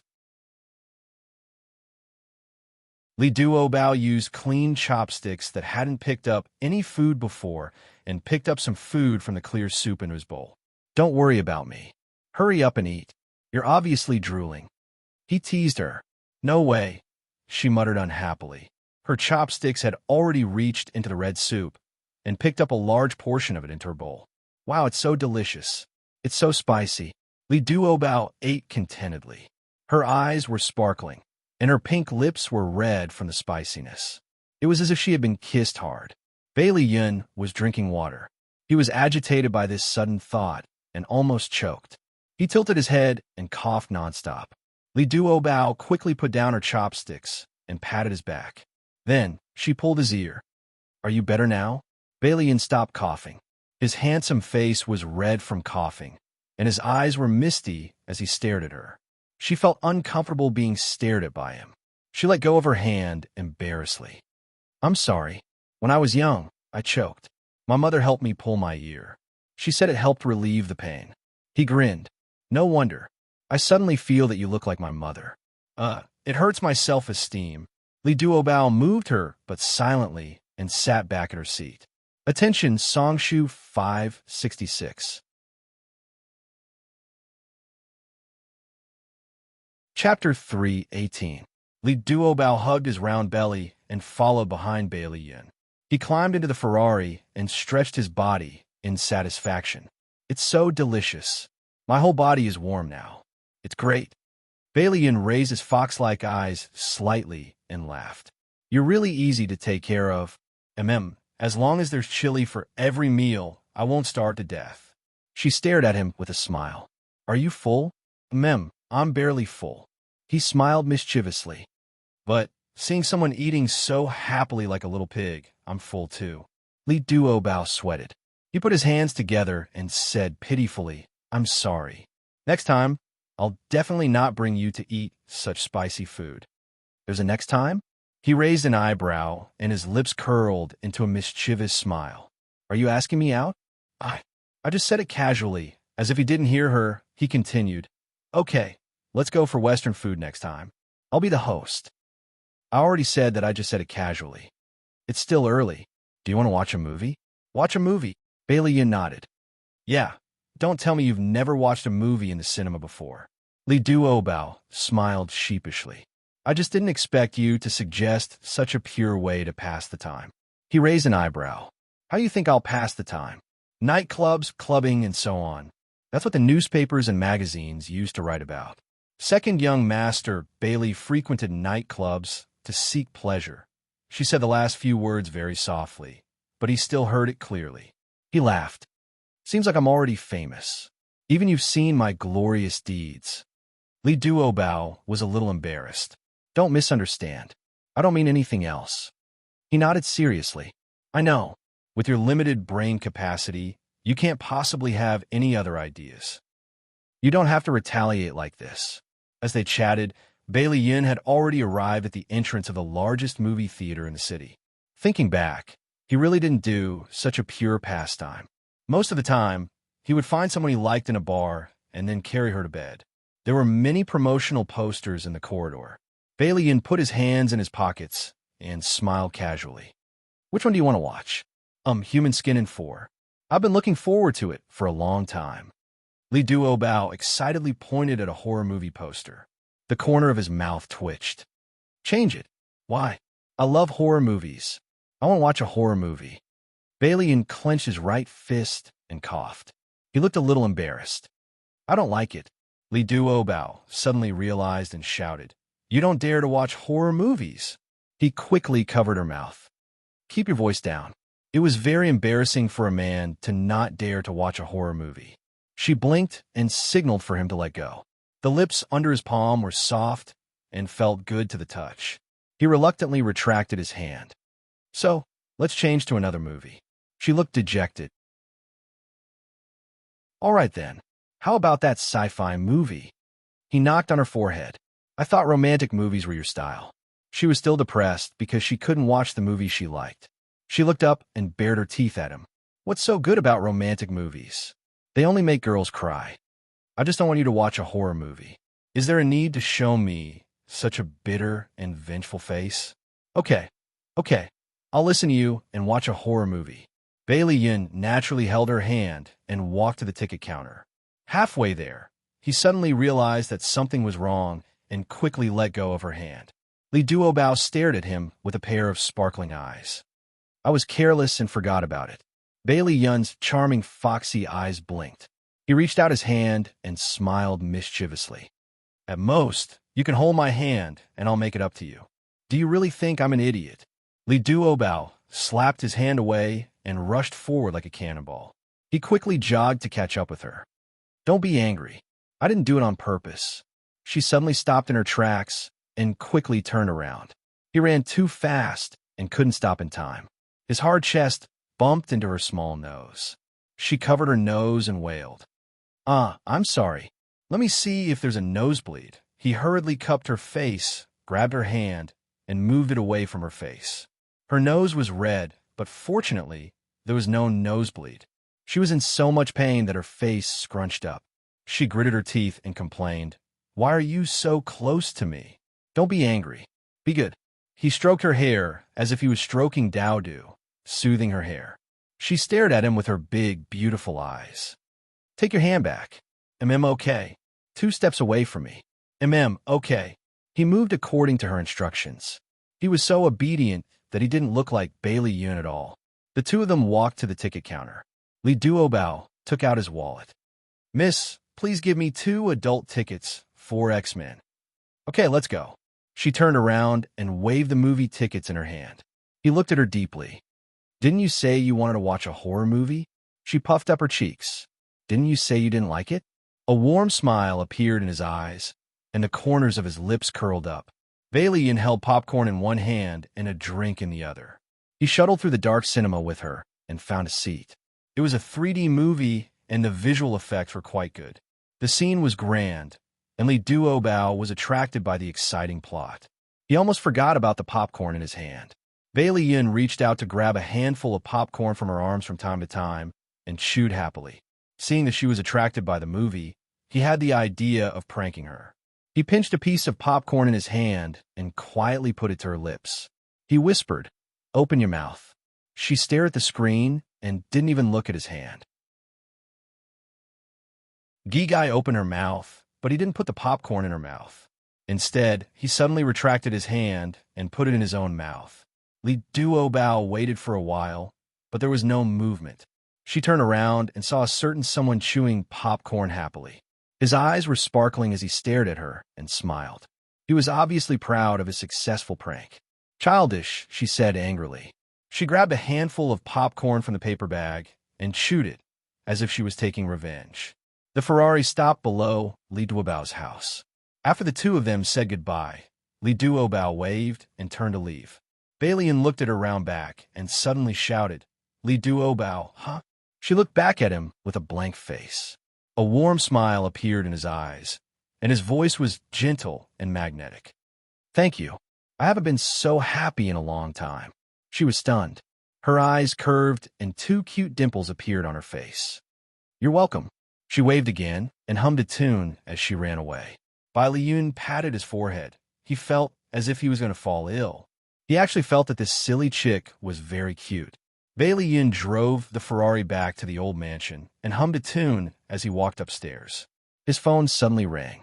It was an unfamiliar number, and a familiar woman's voice came from it. Bailey Yin, I want to see you.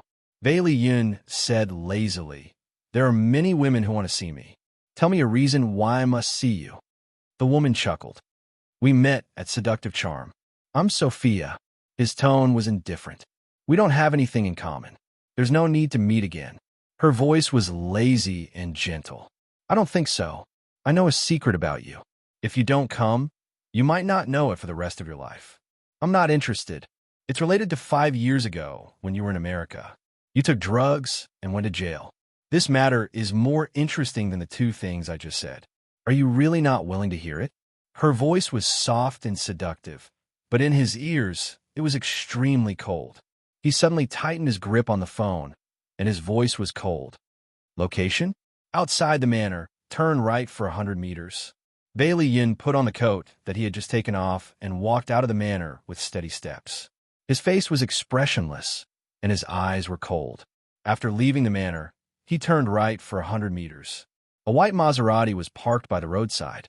He knocked on the window of the back seat, and the car door was unlocked. He opened the door from the outside. The air conditioner was on in the car, and it was very warm. Sophia was wearing a low-cut black dress that exposed a large area of her chest, and her deep cleavage was faintly discernible. The dress just covered her buttocks, and her slender legs were crossed.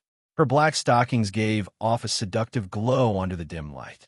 Her red lips parted slightly, and her slender fingers patted the seat beside her. She smiled flirtatiously. "Come and sit." Bailey Yin glanced at her indifferently and sat down beside her. "Tell me, why did you call me here?" She leaned against him softly and wrapped her arms around his waist. She hugged him tightly and said in a gentle voice, "Ayun, don't be so cold. No matter what, we were once husband and wife for a period of time." Bailey Yun's body stiffened, and he suddenly reached out, pinched her chin, and pulled her face closer to the light to look at it carefully. It was a very delicate and beautiful face, but unfortunately, he did not have any impression of it. His slender fox eyes narrowed dangerously. "Who are you?" She chuckled. "You already don't remember my English name, but do you still remember my Japanese name? I'm Suzuki Chien Sakura. You used to call me Chien Sakura." Suzuki Chien Sakura. Bailey Yun frowned and tried hard to dig out the name in his mind. It seemed a little familiar, but he could not remember. "You actually can't remember me. Sai, I'm so sad." Suzuki Chien Sakura hugged him and leaned her head on his chest. "Ayun, it seems that you used to have too many women." Bailey Yin did not deny it. When he was first sent to America by Bailey's family, he lived a very long life of debauchery. He took drugs, had promiscuous relationships, gambled, and mingled with people in the underworld. He had done all these things, and the number of women he had slept with was uncountable. Add Shinwoo 799.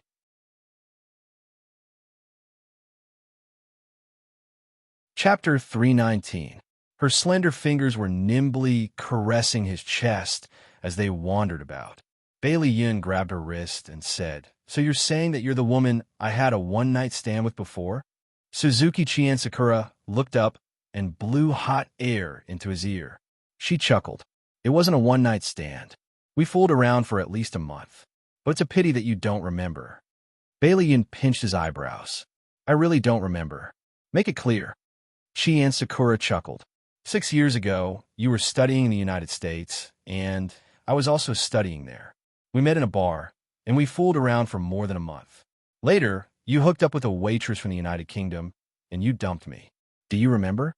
Bailey Yin smiled bitterly. "Sorry. Forget it. I didn't expect you to remember." Suzuki Chien Sakura stroked his handsome face and smiled. Bailey Yin looked down at her. "You came to find me to rekindle our relationship?" She narrowed her eyes, and there was a strange glint in them. "That's only one of my goals. There's another goal. I want to tell you something." He raised his eyebrows and motioned for her to continue. She smiled ambiguously and stroked his lips. "There was once when you didn't wear a condom, and I forgot to take the morning after pill. I got pregnant." Bailey Yun's eyes narrowed, and he said, "And then?" She played it down as if it had nothing to do with her. "Then I went back to Japan and gave birth to the child. He's already 5 years old now." Bailey Yin felt as if he had been struck by lightning. His heart almost stopped beating, and all the blood in his body rushed to his head. His fingers trembled slightly. After a while, he found his voice. "You're saying that I already have a child now?" "Yes, it's a son. Are you happy?" She wrapped her soft body around him. He pushed her away abruptly. His gaze was fierce and malicious as he pinched her chin with one hand. "What are you trying to do by telling me all this now?" A sharp pain came from her chin, and she couldn't help but frown. "It hurts. Loosen up a little." Answer me, he roared. He didn't loosen his grip, but instead increased it. She sucked in a few breaths of cold air and said while enduring the pain, "The child is already grown up. He can't live without a father. How about we start over?" Impossible. He refused without hesitation. Why? You liked me a lot back then. Her eyes were misty, making her look pitiful. However, there was no pity in his heart. He sneered and said, "Back then? Don't you know what kind of person I was back then? It was just a game. How could he have fallen in love with her? I advise you to dispel those thoughts as soon as possible." He flung her away and took out a handkerchief from his pocket. He carefully wiped his fingers as if they were stained with something dirty. Suzuki Chisakura clenched her fists. "Don't tell me you don't care about your son anymore." Bailian opened the car door and stepped out. He turned back to look at her. In the darkness, his expression couldn't be seen clearly. "I'll give you a sum of alimony. How much do you want? Just tell me." Suzuki Chisakura jumped out of the car agitatedly. "No, I don't want money. I just want our family of 3 to be reunited." He tidied his clothes slowly and said indifferently, "You're thinking too much. Think of a sum and let me know within 3 days." He didn't look at her anymore and turned to leave. She called his name a few times, but he ignored her. She angrily returned to the car and slammed the door. Bailian looked calm on the surface, but his mind was in a mess. He actually had a 5-year-old son. He couldn't believe it. No, he had to calm down. He had no impression of this woman. Even if they had lived together before, it didn't mean that what she said was true. When she contacted him again, he had to get her to show him evidence. Even if he comforted himself like this, Bailey Yun was still annoyed. He took a bottle of wine and a wine glass from the wine rack and screwed it up in his bedroom. On the other side, Xiaodong was also annoyed and uneasy. She wrung her fingers and sat at the head of the bed, waiting for Bailey Han to come out of the bathroom. Bailey Han was wearing a bathrobe. He wiped his hair with a towel and sat at the head of the bed. "Honey, why aren't you asleep yet?" She bit her lip. "Hubby, I have something to tell you." He looked into her eyes. "Speak. I'm listening." She opened her mouth, but couldn't say the words. In the end, she pulled his sleeve with a sad face. "Hubby, if I'm hiding something from you, and it's very important, will you be angry with me?" Bailey Han put the towel aside and stroked her hair. He said softly, "If you don't want to say it, then don't. Tell me when you've thought it through." She shook her head.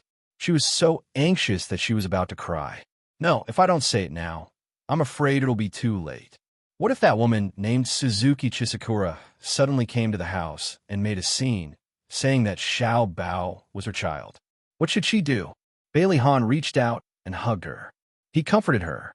"I won't be angry. Tell me what happened." "You can't be angry." "Okay, I won't be angry." Xiaodong closed her eyes and told him everything in one go. "When Grandma took Xiao Yi away from my arms, I was very sad and kept thinking about him. In the end, Brother Shin came up with an idea. We went to the orphanage to adopt a child about the same age as Xiao Yi. This way, I could ease my longing for Xiao Yi. That child was Xiao Bao.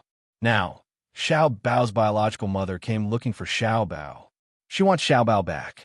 That's what happened. Hubby, you promised me that you wouldn't be angry." She grabbed onto his bathrobe pitifully, not daring to open her eyes to look at him. But she could feel that Bailey Han's entire body had stiffened. He held her hand very tightly. He kept silent. After about 10 seconds, his body started to tremble slightly. At this moment, she realized that the man who had withstood the storm for her actually had a weak side. Her heart ached for him. She hugged him tightly and kept saying, "I'm sorry, hubby. I should have told you earlier. I've always treated Xiao Bao as my biological son, so I didn't realize it. I should have told you. I'm sorry. I'm really sorry." He kept silent and only hugged her tightly. Xiaodong was very scared. She opened her eyes and looked up at him. She saw an extremely gloomy face. His thin lips were tightly pursed, and his deep eyes were staring straight ahead as if he had lost his soul. She burst into tears. "Hubby, don't scare me. If you're angry, just hit me or scold me. Don't ignore me." Bailey Han finally spoke. His voice was dry and a little cold. "You should have told me earlier." "I'm sorry, hubby." Xiaodong hugged him tightly. She was afraid that he would get angry and push her away and ignore her. Bailey Han felt as if there was a huge rock pressing down on his heart. It was extremely uncomfortable. However, when he lowered his head and saw that the little woman in his arms had tears all over her face and her eyes were filled with fear, a part of his heart softened. He sighed softly and stroked her hair. His voice also became gentler. "Don't cry, hubby." Her careful gaze made his heart soften even more. He reached out to wipe away the tears on her face and said gently, "Since you adopted Xiao Bao, why did the DNA test show that he and I are biological father and son?" Her eyes suddenly widened. "DNA test? What did you do it? How did this happen?" Bailey Han's eyes moved. He quickly understood that Xiao Bao had done the DNA test without her knowing. He explained, "Not long after you returned to China, Xiao Bao did a DNA test. According to him, he picked up a few strands of hair from my office." God, that guy Xiao Bao already knew that Bailey Han wasn't his father. No, that wasn't the main point. The main point was that Bailey Han wasn't his biological father. But why did the DNA test show that they were father and son? She looked at Bailey Han suspiciously and said whimsically, "Hubby, don't tell me you had a relationship with a Japanese woman and she gave birth to Xiao Bao and I coincidentally adopted Xiao Bao." His handsome face darkened and he gritted his teeth. "Idiot, you're my only woman." "Oh, I'm just saying." Bailey Han knocked on her forehead. Suddenly, his eyes narrowed and he said in a low voice, "Xiao Bao only picked up a strand of hair from my office. Who said that it was definitely my hair? Are you saying that someone else's hair could have fallen in your office and been picked up by Xiao Bao?" Bailey Han nodded. "Other than that, I can't think of any other reason." Xia Dong frowned. "What do we do now?" Xiao Bao's biological mother, Suzuki Qian Sakura, said that she would take Xiao Bao away after the spring festival.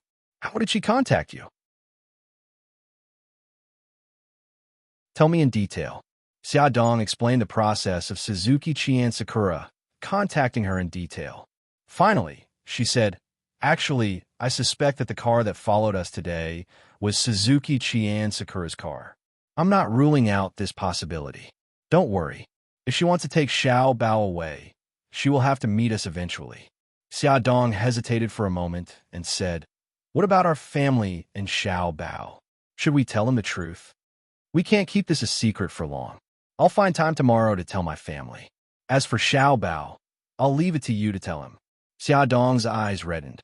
Xiao Bao must be very sad that I cheated on his feelings. Bailey Han could understand that feeling. Just like him, he had always doted on Xiao Bao.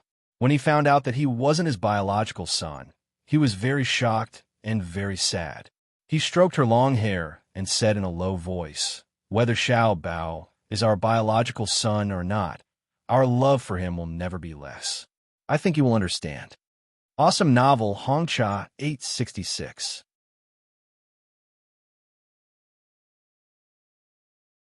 Chapter 320.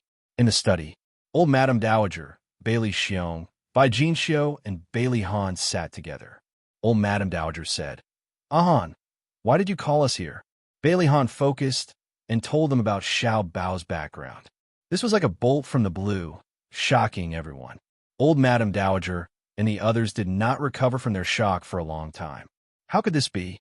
Are you kidding? Bai Jinxiu stared at her son in disbelief. Didn't you do a paternity test? Bailey Han pinched the space between his eyebrows. Xiao Bao just picked up a few strands of hair from my office. I don't think those strands of hair are mine. Bailey Xiong frowned and was in a very bad mood. Then whose are they?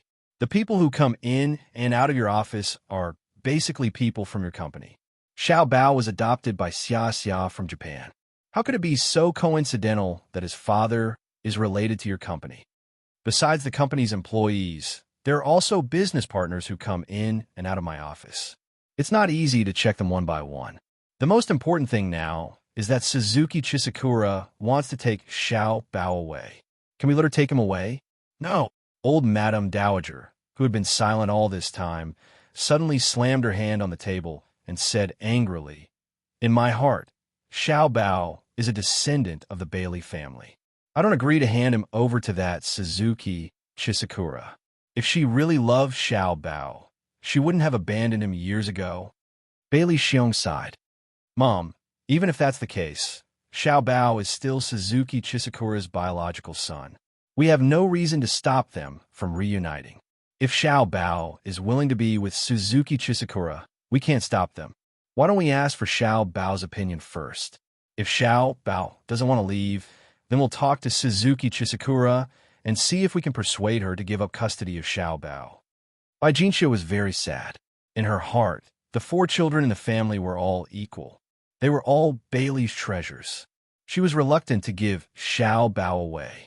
Madame Dowager said angrily, "No matter what, I will not agree to send Xiao Bao away." "All right, Grandma, let's listen to Mom and ask for Xiao Bao's opinion first." Although the 4 of them had reached a consensus, they did not feel good in their hearts. They all sat in silence, without any movement or words. The atmosphere in the room was heavy. At the same time, Xiaodong also called Xiao Bao out of the living room. The mother and son locked themselves in Xiao Bao's room, facing each other. "Mom, if you have something to say, just say it. You've been staring at me for more than 10 minutes. Xiao Bao's little face showed a helpless expression, and his little mouth pouted. Xiaodong pulled his soft little body into her embrace. At this moment, her heart felt like it was being stabbed by a knife. She didn't know how to tell him the truth. "Mom, what's wrong? Did you have a quarrel with Dad?" Xiao Bao felt something cold and wet fall on his neck. He said indignantly, "You must have quarreled with Dad. Just you wait, I'll avenge you." The little fellow danced with joy, wanting to break free from her arms and avenge her. "No," Xiaodong hugged him tightly, and there was a hint of sobbing in her voice. "Xiao Bao, listen to Mommy. No matter what you hear later, you have to believe that Mommy and Daddy love you very much, and we will love you forever." "Mom, don't cry." Xiao Bao was most afraid of his mother crying. He reached out his little hand and patted her back, carefully coaxing her. Don't cry, don't cry. I know that you and Dad love me." The more sensible he was, the sadder Xiaodong was, and the more she didn't know how to say it. "Mom, what's wrong with you?" Xiao Bao's pink little face scrunched up. Xiaodong took a deep breath and tried to calm herself down. She held his weak shoulders and looked into his eyes seriously. "Xiao Bao, listen to me." "You?" She stuttered for a long time, but couldn't finish her sentence. Xiao Bao was anxious.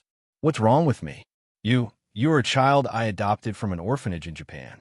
Your biological mother is called Suzuki Chisakura. She contacted me a few days ago and said that she would take you away after the Spring Festival."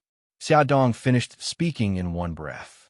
Her hands were tightly gripping Xiao Bao's shoulders, as if she was afraid that he wouldn't be able to accept the truth and would suddenly run away. Xiao Bao was stunned. Then he laughed out loud. "Mom, are you kidding me?" "I'm not kidding you, Xiao Bao. Everything Mommy said is true." Xiaodong held his face. "Listen to me, Xiao Bao. No matter what, your daddy and I will always love you." "No, I don't believe you. You must be kidding me. I did a paternity test. Daddy and I are father and son. Technology can't lie." Xiao Bao said emotionally. "The hair you picked up doesn't belong to Daddy." "Xiao Bao, everything I said is true." Xiaodong's eyes were filled with tears. "I'm not listening. I'm not listening." Xiao Bao covered his ears and shook his head vigorously. "Xiao Bao." Xiaodong hugged him. "Listen to me. Mommy loves you. Daddy loves you too." Xiao Bao interrupted her angrily and pushed her chest hard. "I'm not listening. I'm not listening. Go away. I don't want to see you." Xiaodong stroked his back and said gently, "Baby, don't be agitated. Calm down first. Get out. I don't want to see you." Xiao Bao's eyes were filled with tears. He bit his lips stubbornly. "Okay, I'll go out first. I'll always be your mommy." Xiaodong lowered her head and kissed his forehead. The tears in her eyes fell on his face. She quickly turned around and left with her mouth covered. There was the sound of the door closing. The tears in Xiao Bao's eyes rolled down. He slid from the sofa to the floor. He punched the thick carpet with both hands and wailed loudly. It was dinner time. The butler knocked on the door of each room and invited everyone downstairs to eat. Everyone who knew about Xiao Bao's background had no appetite. Old Madam said that she was not feeling well and did not want to go downstairs. She asked the kitchen to make a bowl of millet porridge and sent it upstairs. Although Bai Jin Xiao and Bailey Xiong were sitting at the dining table, they were also depressed. Bailey Yun and Bailey Jing were meeting with friends and were not at home. The butler knocked on Xiao Bao's door for a long time, but no one answered. He felt that something was wrong. He took the spare key from downstairs and opened the door. There was no one in the room. He quickly informed Bailey Han and the others. Bailey Han and Xia Dong hurried upstairs. They looked around the room and found that the small Pikachu backpack that Xiao Bao often carried on his back was gone. His small laptop and small mobile phone were also gone. Xia Dong's mind went blank and her face turned pale. Did Xiao Bao run away from home? Bailey Han held her hand. Honey, don't worry. Try calling his mobile phone. Oh, okay. Xia Dong quickly picked up the landline and dialed Xiao Bao's mobile phone number. Bailey Han informed the butler and called all the servants to the living room. He asked them if they had seen Xiao Bao. Everyone shook their heads. Bailey Han's face was terribly dark. He asked the security guard again. The security guard said that he had seen young Master Bao riding an electric bike. He also asked him at that time. Young Master Bao said that his friends were waiting for him outside the manor. He went out to meet his friends and would be back soon. The security guard did not suspect him, so he let him go. Bailey Han was furious and dismissed the security guard on the spot. He ordered someone to check the surveillance video outside the villa and found that Xiao Bao went out at 2 o'clock in the afternoon. At that time, the family was taking a lunch break and the servants were not in the front hall. No wonder he was not discovered when he ran away from home. Honey, his mobile phone is off. No one is answering. What should we do? Xia Dong was so anxious that she almost lost the ability to think. Bailey Han's lips tightened. Don't worry, honey. You can ask Mika Keto. Yes, Xiao Bao and Brother Shun are very close. Maybe you want to look for Brother Shun. Xia Dong's fingers were trembling when she dialed the number. After 2 rings, the call was connected. The first thing she said was, Brother Shun, did Xiao Bao look for you? Mika Keto said in a low voice, No. What's wrong? Xia Dong was so anxious that she was about to cry. Xiao Bao found out about his identity. He ran away from home. I don't know where he went. If he contacts you, you must keep him calm. I'm afraid that he will do something stupid. Mika Keto's voice changed and sounded a little anxious. I know. I'm still in Rome. I'll immediately mobilize the brothers in a city to find Xiao Bao's whereabouts. When Xia Dong called Mika Keto, Bailey Han also notified the Dragon Gang and ordered them to immediately search the city for Xiao Bao's whereabouts. All the forces that could be mobilized were mobilized. All that was left was to wait. Xia Dong was worried and guilty. She cried until her voice was hoarse. It's all my fault. If I had been by his side, he wouldn't have had the chance to escape. Bailey Han put his arm around her shoulder and comforted her in a low voice. Honey, don't blame yourself. Xiao Bao is so smart. He'll be fine. He just couldn't think straight. When he thinks it through, he will definitely contact us. What if he doesn't contact us? Although he's smart, he's still so young. What if he meets bad people? Honey, we love Xiao Bao, and Xiao Bao loves us very much. He was just being impulsive. When he calms down, he will know that we are very worried about him. He will definitely contact us. Don't scare yourself. Be good. Xiao Yi and Xiao Guai also found out that Xiao Bao had run away from home. Both of them found it unbelievable. They wanted to ask why Xiao Bao had run away from home, but when they saw how sad and anxious the adults were, they held themselves back. Bai Jinxiu coaxed the 2 little guys back to their room. In the room, Xiao Yi pursed her lips. Her expression was very serious. Xiao Guai's delicate brows were knitted together. She carefully tugged at Xiao Yi's sleeve and asked worriedly, Brother Yi, does brother not want us anymore? Will he meet bad people? Xiao Yi sighed maturely and stroked Xiao Guai's hair. I don't know either. What happened? Why did Xiao Bao run away from home? Although he is naughty, he doesn't seem like someone who would do such a thing. Awesome novel, Songshu 566.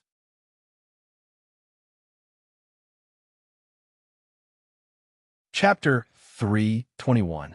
That night, Bailey Jing and Bailey Yun returned home one after the other. When they heard that Xiao Bao had run away from home, They were very surprised. Their families were not in the mood to explain too much to them, so they still did not know much about Xiao Bao's background. At around 8 o'clock, the Dragon Gang suddenly called.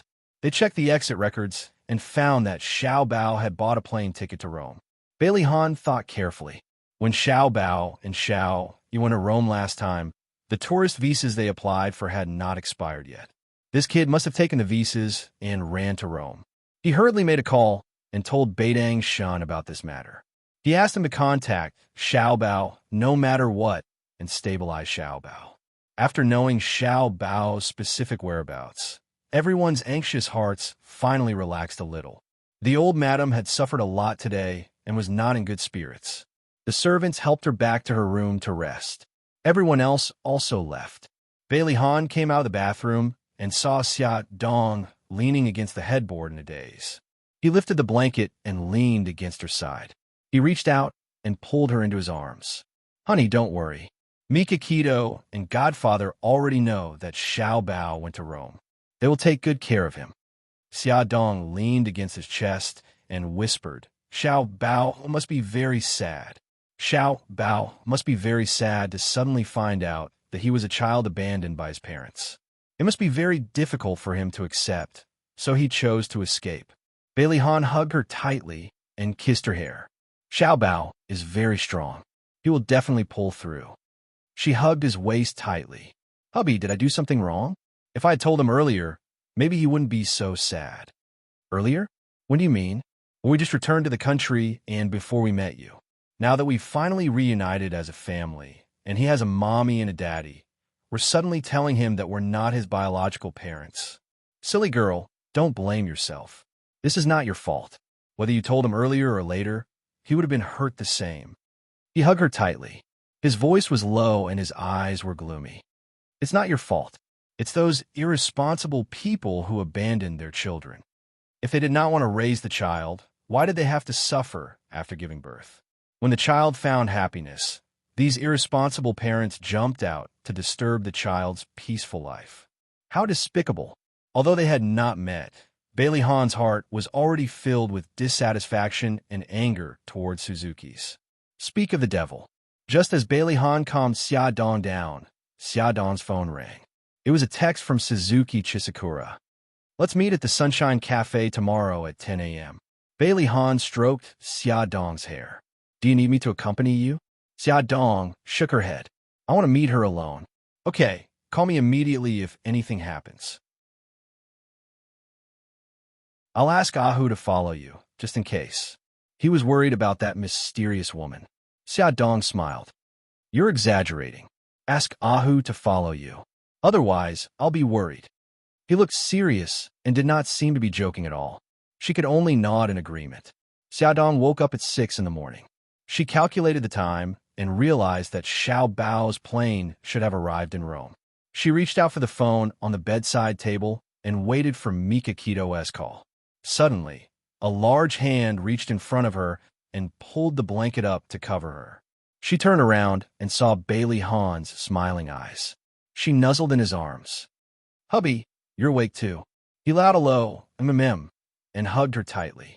After more than 10 minutes, Mika Kito finally called. "Xia, don't worry. Xiao Bao is fine. He's with me now." "Okay, brother Shun. I'll leave Xiao Bao to you." "Do you want to talk to him?" Xia Dong bit her lip. "I don't think so. He probably doesn't want to talk to us yet. Tell him that we all love him very much and we'll wait for him to come home." "Okay." After ending the call, Xia Dong let out a long sigh. "It's still early. Sleep a little longer." Bailey Han pulled her into his arms and rubbed his chin against her hair.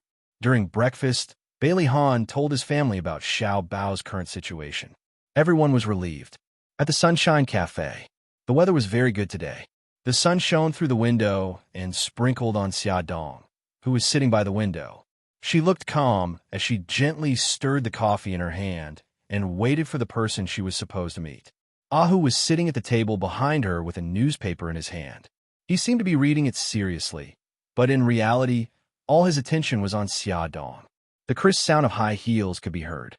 Xia Dong looked up and saw a woman in a red trench coat walking over leisurely. Her wavy hair was draped over her shoulders and she wore a pair of sunglasses. Her legs were long and slender, and she wore a pair of high-heeled shoes. Xiaodong had a feeling that this was Suzuki Sensakura. Sure enough, the woman walked over to Xiaodong and calmly sat across from her.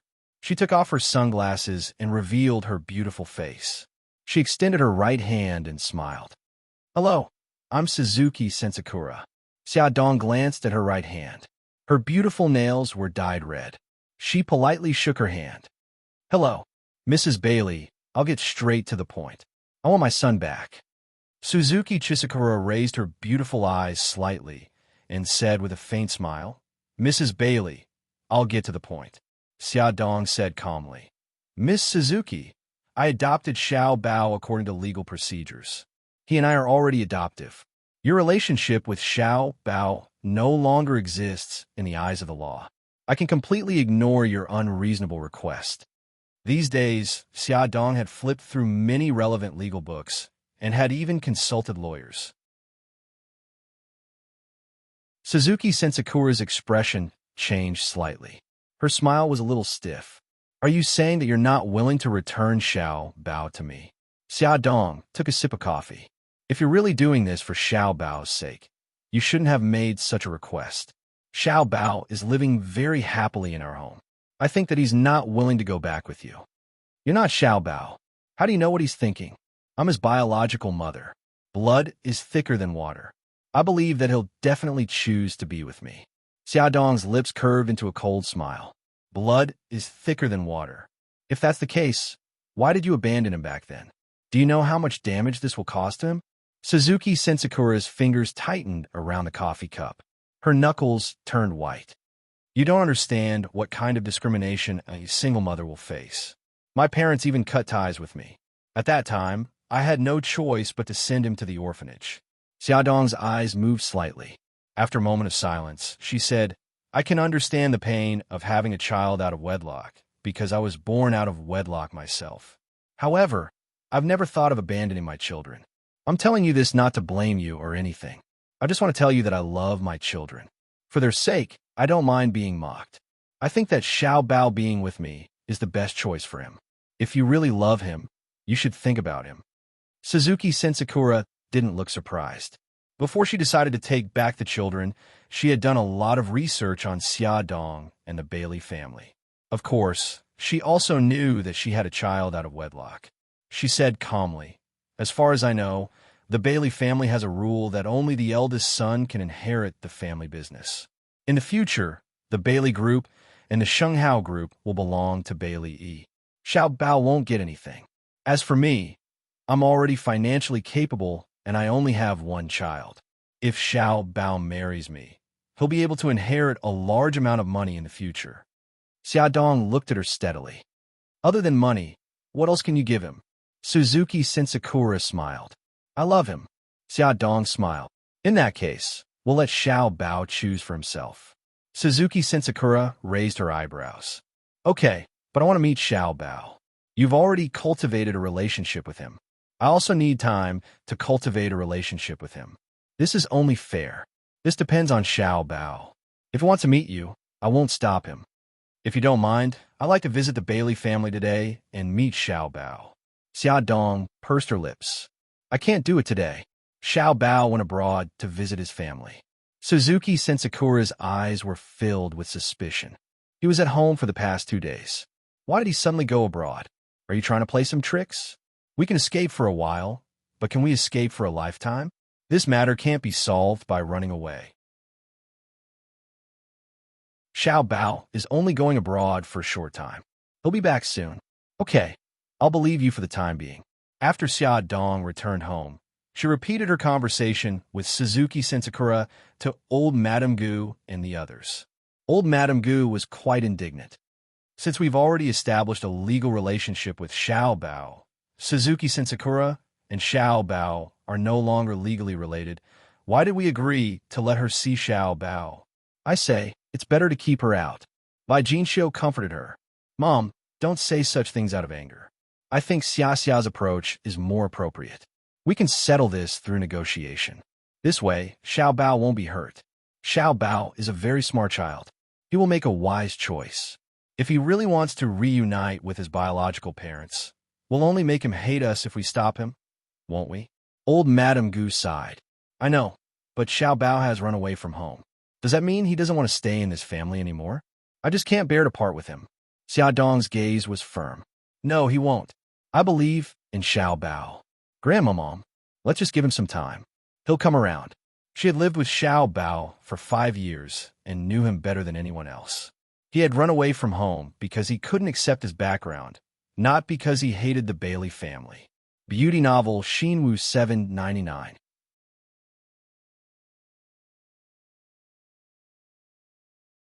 Chapter 322.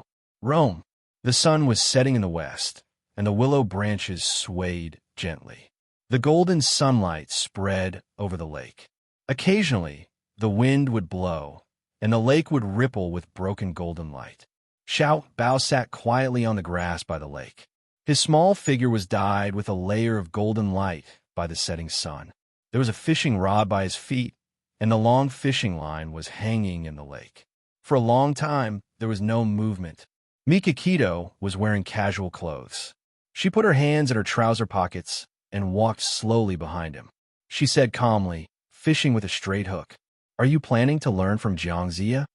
Xiao Bao's little face was cold, and his eyes were cold. He said angrily, "I don't want you to care." Mikakito sat down beside him and looked down at him. "Are you angry with me now?" Xiao Bao turned his head away. "I didn't expect you to lie to me with Mom." Mikakito turned his little head back. "We didn't lie to you. We just hid some things from you." Xiao Bao, "We hid it from you because we didn't want you to get hurt." Xiao Bao's pink face puffed up and tears welled up in his eyes. "If that woman didn't appear, were you planning to hide it from me forever?" "Yes." Mikakito rubbed his hair. "Because we never treated you as an outsider. You were Xia Xia and Bailey Han's son." Tears rolled down his face. He buried his head in his knees and sobbed. "Why did they abandon me?" Mikakito knew that Xiao Bao was referring to his biological parents. Mikakito retracted her hand and had a manly conversation with him. "Xiao Bao, they must have their reasons for abandoning you. If you want to know the reason, talk to them face to face." Xiao Bao buried his head between his legs. After a long silence, he said in a muffled voice, "I'm going back to a city tomorrow." "Okay, I just finished my business. I'll go back with you. Can I still call you Uncle Shun in the future?" Mikakito couldn't help but laugh. She rubbed his hair with her wide palm. "Don't you dare, Uncle Shun." He looked up and grinned. There were still traces of tears on his face. "Okay," Mikakito responded and smiled. "Let's go. It's almost dinner time. Don't let your grandfather worry." "Okay." Xiao Bao stood up and patted the grass on his little butt. His little mouth opened, revealing 2 cute dimples. "Uncle Shun, I want to ride a big horse." "How old are you? Why are you still riding a horse?" Beitang Shun squatted down, stretched out his hands, and placed them on both sides of his head. "Come on up." Xiao Bao sat on his shoulder. He held Xiao Bao's legs firmly with both hands and said softly, "Sit tight. Don't fall." "Got it." As Mikakito slowly stood up, Xiao Bao felt that he was very, very tall. His vision had also become wider, and his mood had also become brighter. He laughed loudly. "Uncle Shun, run. Kid, sit tight." Mikakito's lips curled up. She held onto his legs and started running on the grass. "Ah!" Xiao Bao shouted loudly. His voice echoed throughout the valley. 2 days later, at the Bailey mansion, the old lady sat expressionlessly at the head of the table. Xia Dong sat beside her, and across from them sat Suzuki Chien Sakura. She was elegantly holding a teacup and gently sipping from it. She put down her teacup and smiled. "Madam, Mrs. Bailey, I'm here today to thank you for taking care of Xiao Bao, and also to see Xiao Bao. Miss Suzuki, before you see Xiao Bao, we have to reach an agreement. We'll give Xiao Bao the freedom to choose. Once he makes a choice, the other party can't force Xiao Bao to change his mind. What do you think?" Suzuki Chien Sakura laughed softly. "Madam, I can't agree to this condition. I'm Xiao Bao's biological mother. I have the right to take him away. If I encounter any obstacles, I'll ask for legal aid." Xia Dong's pupils constricted. She didn't expect this woman to be so cunning. She actually changed her mind. She had a feeling that this matter wouldn't be easily resolved. The old lady's expression changed. Back then, we agreed to let you meet Xiao Bao because you agreed to let him choose. Since you've changed your mind, we won't abide by the agreement. Miss Suzuki, please leave. Suzuki Chian Sakura smiled faintly. She didn't seem to take it to heart. She stood up from her seat. Then I won't disturb you. The old lady's face darkened. Butler, see the guest out. Miss Suzuki, this way please.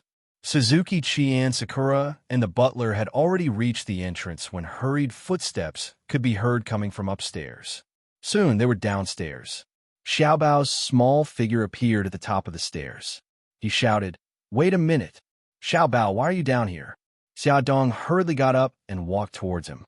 Suzuki Chian Sakura slowly turned around and looked at the child standing at the top of the stairs. He was handsome and his fists were tightly clenched. Although he tried to maintain a calm expression, she could see the uneasiness in his eyes. She pursed her lips and smiled. "Xiao Bao, you already know who I am, don't you?" Xiao Bao's chest rose and fell rapidly. He gritted his teeth. "I want to talk to you." Suzuki Chian Sakura looked at the old lady, whose face was ashen, and then at Xia Dong, who was in a daze. Finally, she nodded. "Okay." Xiao Bao turned his head away and looked at the old lady and Xia Dong. "Great-grandma, Mommy, I want to talk to her." They had no choice but to nod. Xiao Bao said coldly, "Come with me." He walked up the stairs with his short legs. Suzuki Chian Sakura pursed her lips and followed behind him. The two of them entered Xiao Bao's room. Suzuki Chian Sakura looked at his room carefully. It was decorated in a very mature style and didn't look like a child's room at all. She looked at Xiao Bao. He was only 5 years old, but he was like an adult. He was calm and rational. She almost couldn't believe that this was her child. The mother and son sat facing each other, and the atmosphere was very tense.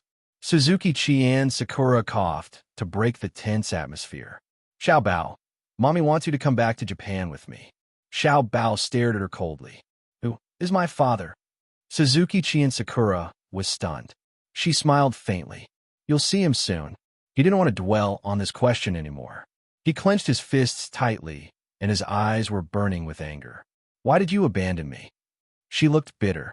"I got pregnant out of wedlock. My parents felt that it was an insult to their family and chased me out. I had nothing and couldn't support you. So you abandoned me. What about that man? Why didn't he take responsibility?" Xiao Bao gritted his teeth. She shook her head. "He didn't know about your existence."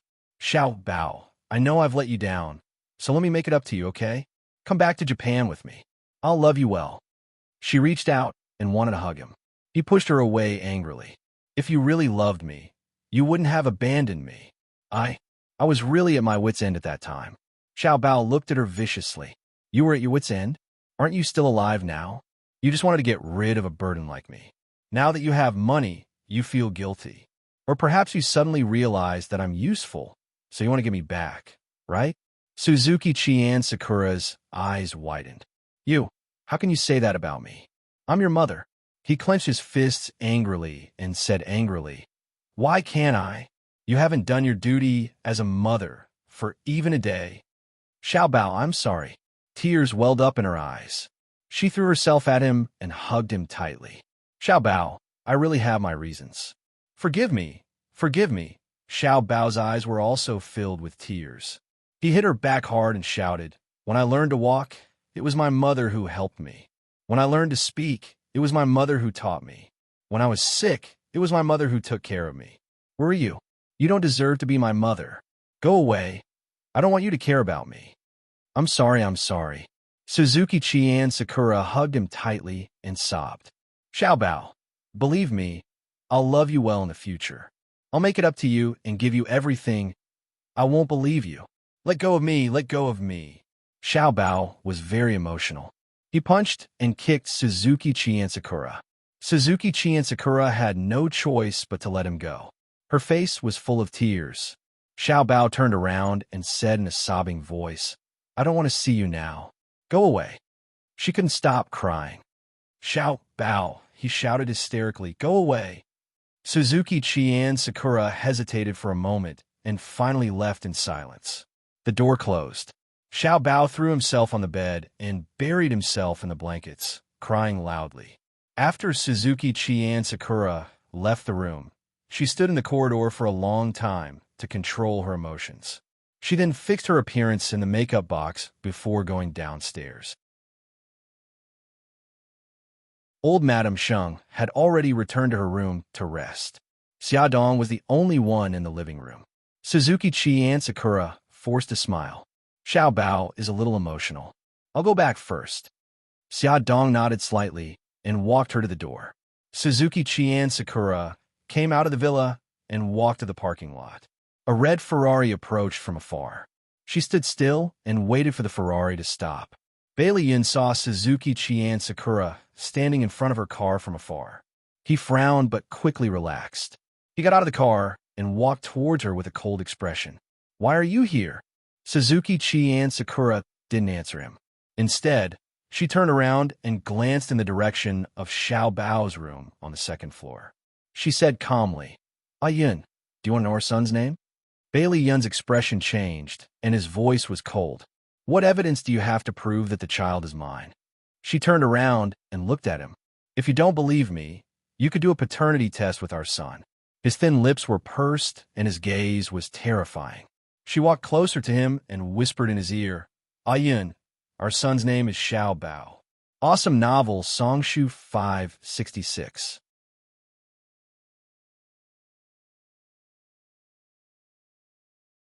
Chapter 323. Bailey Yun's eyes were filled with anger, and his voice was bone-chillingly cold. "Say that again." There was a look of vengeance on her face. "I said, our son's name is Xiao Bao, and he's calling you second uncle now." Slap. Bailey Yun raised his hand and slapped her beautiful face. He pointed at her nose and said sternly, "I'm warning you. Don't talk nonsense. Xiao Bao is my eldest brother's son." Ha ha ha. Suzuki Chien Sakura laughed hysterically, and tears fell from her eyes. "Your whole family already knows that Xiao Bao isn't Xia Dong's biological son, but you're still in the dark? Do you know why I'm here today? I'm here to reunite with Xiao Bao." Bailey Yun felt as if he had been struck by lightning, and his heart was about to stop beating. His fingers were trembling, and the blood in his body seemed to have frozen. He suddenly abandoned Suzuki Chien Sakura and rushed towards the villa. His entire body was emitting a malicious and cold aura, and he barged into the living room like a hurricane. Xia Dong was startled to see him suddenly appear and said, "Yun, you're back." His face was ashen, and his eyes were fixed on her. "Let me ask you, is Xiao Bao your biological son?" Xia Dong suddenly remembered that Bailey Yun did not know about Xiao Bao's background and pursed her lips. "Xiao Bao is a child I adopted." Bailey Yun's expression became more and more unsightly. "Who is his biological mother?" "Suzuki Chien Sakura." His body suddenly froze. "It's her, it's really her." "No, it's impossible, I don't believe it." He turned and ran upstairs, his footsteps messy and hurried, as if there was a ferocious beast chasing after him. Xia Dong took a few steps forward and asked worriedly, "Yun, what's wrong?" What responded to her was the sound of his increasingly hurried footsteps. Bailey Yun rushed to Xiao Bao's room and knocked on the door. "Xiao Bao, open the door." Xiao Bao was crying in his blanket. He did not want to see anyone at all. When he heard him knocking on the door, he curled up into a ball and covered his ears tightly. "Xiao Bao, hurry up and open the door." Bailey Yun anxiously kicked the door. Xiao Bao ignored him and continued to cry under the blanket. Bailey Yun was angry and anxious. He shouted for the housekeeper, took the spare key, and opened the door. He immediately saw Xiao Bao curled up into a ball on the bed. He quickly stepped forward and pulled the blanket off her body. With both hands, he scooped Xiao Bao up from the bed. "What are you doing? Let me go." Xiao Bao was in a bad mood. He was suddenly pulled out of the quilt and was so angry that he punched and kicked him. "Behave yourself." Bailey Yin carried him on his shoulder and slapped his little butt twice. He ran downstairs as fast as he could. "Where are you taking me? Hurry up and let me go." In the blink of an eye, Bailey Yin ran downstairs with Xiao Bao on his shoulder. Bailey Yin did not say a word and only focused on running forward. Xiao Dong heard the commotion and quickly ran forward to stop him. Yin, what are you doing? It's none of your business. I'm taking Xiao Bao somewhere, Bailey Yin said coldly. He held the punching and kicking Xiao Bao tightly and walked straight out of the villa. Mom, save me. I don't want to go with him, Xiao Bao shouted as he pounded Bailey Yin's shoulder. He was very fast. Xiao Dong could only try to catch up. Yin, let's sit down and talk. Don't scare the child. Bailey Yin suddenly stopped and stared coldly at Xiao Bao. Xiao Bao, do you want to know who your biological father is? Xiao Bao was stunned. He said again, if you want to, then come with me. After saying this, he continued to walk forward. Xiao Bao did not struggle anymore. Xiao Dong wanted to chase after him, but Xiao Bao said, Mom, it's okay. I'll go with second uncle.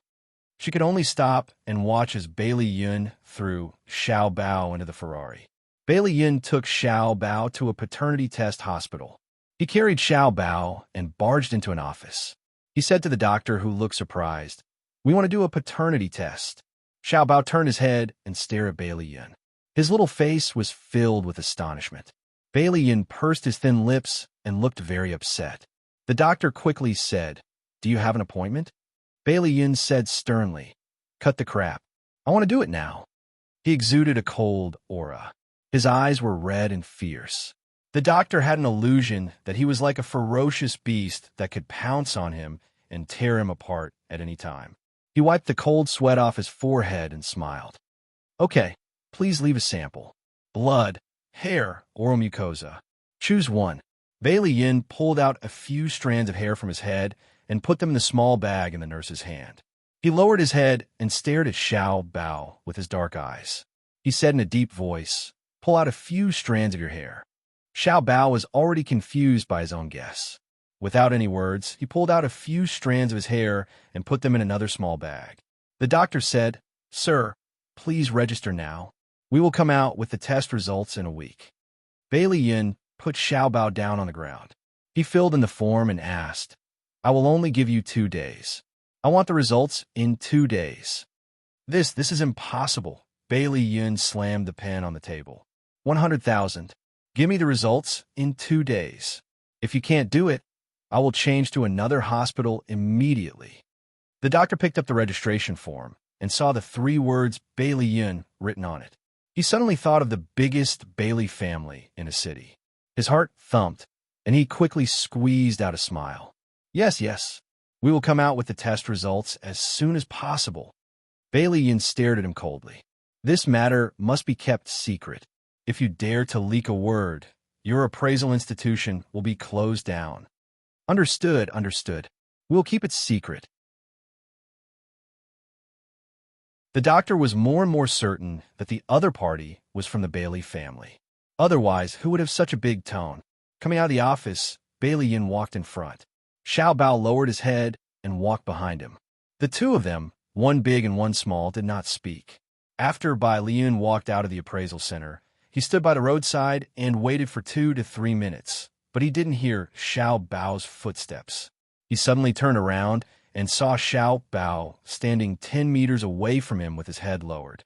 Although he couldn't see the expression on Xiao Bao's face, he could feel the deep sorrow in Xiao Bao's actions. Bailey Yin's heart ached. He pursed his lips and raised his voice. How long are you going to dawdle there? Xiao Bao ignored him. He simply squatted down and hugged his knees tightly with his arms. It was an action of self-protection after being abandoned. Bailey Yin quickly walked to his side and stared at him condescendingly. He tried his best to soften his voice. Xiao Bao, get up. Let's go home. Xiao Bao's tears fell and hit the concrete floor. They quickly gathered into a small pool of water. He sobbed and said, That's not my home. What nonsense are you talking about? Bailey Yin suddenly pulled him up from the ground and hugged him.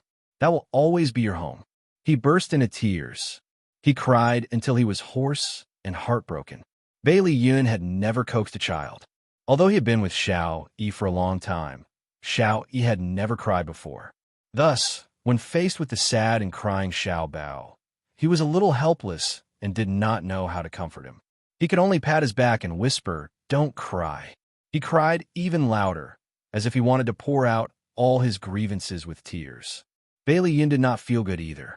If the test results showed that Xiao Bao was really his child, he did not know how to face him. "Don't cry." Bailey Yin gently patted his back. After a while, Xiao Bao finally stopped crying. Bailey Yin wiped away the tears on his face, patted his head, and whispered, "Do you want to go to the amusement park?" Xiao Bao nodded silently. "Okay, let's go to the amusement park." Bailey Yin put him in the Ferrari. There were many people in the amusement park. They were all parents playing with their children. Bailey Yin was worried that he would be separated from Xiao Bao, so he simply carried him. The two of them shuttled through the crowd for a long time before lining up to get on the roller coaster. The two of them sat in the same carriage. After the roller coaster started, it rushed out of the tunnel at an extremely fast speed. They climbed and rolled on the steel tube track, and all the blood in his body surged. Xiao Bao was initially dispirited, but in the end, stimulated by the strong sense of weightlessness, he screamed with the people around him. The two of them got off the roller coaster and saw the sorry state of the people around them. They laughed loudly. Bailey Yin rubbed Xiao Bao's messy hair. He pointed to a man bent over and vomited next to him and said, "Fortunately, he didn't end up like him." Xiao Bao raised his chin arrogantly. "I went on a roller coaster when I was 4 years old. Do you think I'm that useless?" Bailey Yin laughed. "Who was screaming so loudly just now?" Xiao Bao snorted twice. "You were screaming louder than me just now." Bailey Yin was deliberately trying to make him happy. After being choked by him, he was not displeased. He patted his little head and said, "What else do you want to do?" "Bungee jumping." Bailey Yin's mouth twitched. "Little brat, you haven't even grown your teeth yet. What bungee jumping? Change it." Xiao Bao bared his teeth and glared at him. "You're discriminating against my age." Bailey Yin also glared at him. "Your bones haven't fully developed yet. Bungee jumping can easily cause your bones to fall off. Be a good boy and change it." Xiao Bao's beautiful eyes darted around. Suddenly, there was a flash of light. "Then let's go to the horror town." Bailey Yin's face darkened. "What's there to see in the horror town?" "Change it. I heard that ghosts can jump out of the horror town to scare people. It's so fun. Some of my classmates have been here before. Let's go in and take a look." Xiao Bao blinked his big eyes and acted cute. Hearing this, Bailey Yin could not agree to it. "No, such a young child. What if he gets scared by the horror town?" Xiao Bao stared at him for a while and suddenly laughed. "Second uncle, are you scared?" "Scared? What a joke. Why would I be scared?" Bailey Yin patted his chest righteously. "Your second uncle has the most guts. Then let's go to the horror town. If you don't agree, it means that you're a coward." Xiao Bao looked at him proudly with an "I've seen through you" expression. Bailey Yin gritted his teeth and rubbed his cheeks. "Okay, let's go. I'm not scared of you." He held Xiao Bao's hand and walked forward. Xiao Bao covered his mouth and laughed secretly. So second uncle was afraid of ghosts. Ha ha. The horror town was not just for show. It was so scary. The ghosts and monsters here weren't rigid stone sculptures. They could move. In the dark room, the sound effects of horror movies were playing. From time to time, white ghosts would float above or behind them. There were also ghosts with long hair, combing their long hair in front of a mirror. The mirror reflected a bloody face. Bailey Yin was about to vomit. He held Xiao Bao's hand tighter and tighter. Cold sweat broke out on his back. He quickened his pace, intending to get out of here as soon as possible. Suddenly, an arm patted him heavily on the shoulder. His body trembled. He did not dare to look back and said with a trembling voice, "Xiao Bao, look, what's behind me?" There was no response. "Xiao Bao." Bailey Yin's heart tightened. He could not care about anything else. He quickly turned around and lowered his head. Xiao Bao was standing in front of him. He was holding his right hand, and his left hand was holding a small snake. The small snake was still wiggling. Bailey Yin shouted anxiously, "Xiao Bao, throw it away." Xiao Bao chuckled. "Second uncle, don't be nervous. This is fake. Look, doesn't it look real?" Bailey Yin bent down to look at the snake in his hand. It was indeed fake. He relaxed and could not help but grumble. Of all the things to play with, you had to play with a snake. You almost scared me to death. As he spoke, he tugged at Xiao Bao's arm. Let's go. Let's get out of here. After taking a few steps, he suddenly felt that something was wrong. Xiao Bao, who was patting my shoulder just now. Xiao Bao was very surprised. Did someone pat your shoulder? I didn't see anyone. Bailey Yun's body froze. All the hair on his body stood on end. He felt that the place was gloomy and cold. He looked around suspiciously. There was no one. Could there really be ghosts in the horror city? Bailey Yun was frightened by the thought that appeared in his mind. He suddenly bent down, picked up Xiao Bao, and ran out quickly. Second uncle, what are you doing? Don't run. Xiao Bao was held tightly by his arms. He could barely breathe. This place is gloomy. It's too strange. Let's get out of here quickly. Bailey Yun hurriedly explained and continued to run forward. Don't run. There are no ghosts. Xiao Bao knew that his timid second uncle must have been frightened by the hand that patted him just now. Hey, Bailey Yun, don't run. It's me. Suddenly, a familiar voice entered Bailey Yun's ears. He held Xiao Bao in his arms and stopped. He saw a white figure running towards them. Bailey Yun, it's me, Li Duo Bao. I didn't expect you to be so timid. Bailey Yun was so angry that he almost vomited blood. 10 minutes later, the three of them were sitting in a hot drink shop in the amusement park. Bailey Yun's face was gloomy like the sky before a storm. He used a straw to poke the lemon in his lemon tea. He completely ignored Li Duo Bao and Xiao Bao. Come and see. Xinwu 799.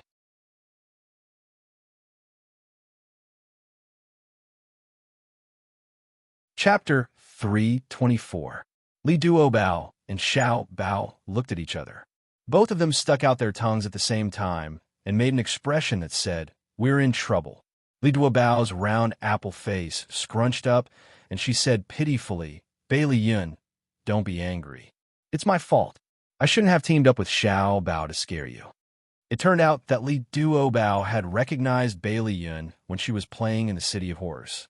She wanted to prank him and tease him, so she signaled Xiao Bao not to expose her. Then, she purposely patted Bailey Yun's shoulder and hid behind a stone statue. Hence, when Bailey Yun turned around, he didn't see anything. Bailey Yun poked his lemon hard and ignored her. Li Duo Bao pouted and turned to look at Xiao Bao. She winked and said, "What should I do? He's ignoring me." Xiao Bao shrugged and sighed silently. "I sympathize with you, but I don't know what to do either." Li Duo Bao bit her lip awkwardly. A few seconds later, she smiled happily and said, "Bailey Yun, what else do you want to play? Let's play together." Xiao Bao was drinking a drink and almost choked by her jumping nerves. Bailey Yun looked up and glanced at her coldly. His tone was extremely displeased. "I'm still angry." "Oh, I'm sorry. Don't be angry. A man has to be magnanimous." Li Duo Bao put her hands together and smiled ingratiatingly. "How about this? Let's have lunch together. I'll treat you as an apology. Okay?" Bailey Yun glared at her. "You still want to eat hot pot?" She quickly waved her hands. "No hot pot. No hot pot. You can eat whatever you want," he said coldly, looking down on her. "Really? Aren't you afraid that we'll be greedy and make you go bankrupt? It's just a meal. We won't go bankrupt." Li Duo Bao laughed foolishly. Xiao Bao could not help but facepalm. He had a premonition that a little white rabbit had jumped into a trap. Sure enough, Bailey Yun suddenly grinned. He put down the straw in his hand and nodded contentedly. "Well, you treat us at noon. The location is Century Brocade." Century Brocade was the best hotel in the city. The dishes there were ridiculously expensive. Li Duo Bao almost fell on the table and looked at Bailey Yun with tears in his eyes. He looked very pitiful. Bailey Yun's lips curled into an elegant and charming smile. His voice was extremely gentle. "What's wrong?" Li Duo Bao was speechless. He pursed his lips and said, "It's nothing. Century Brocade it is." She really wanted to slap her own mouth right now. She would really go bankrupt from eating this meal. Because she was worried about her wallet, Li Duo Bao wasn't interested in the following entertainment activities. When Bailey Yun saw this, the corner of his lips curled up. This girl's emotions were written all over her face, and it was really fun to tease her. He was completely unaware that the scene of him peeking at Li Duobao had fallen into Xiaobao's eyes. When they came out of the amusement park, it was already lunchtime. Bailey Yin drove, while Li Duobao accompanied Xiaobao in the back seat. She thought that Bailey Yin would spontaneously drive the car to Century Brocade, so she didn't pay attention to the route. Instead, she played a game with Xiaobao.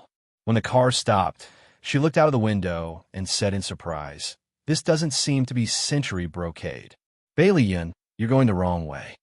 "Fool, do you really think I'm going to kill you?" Bailey Yin opened the car door for her and smiled. "Hurry up and get out of the car. The food in this private restaurant is very good."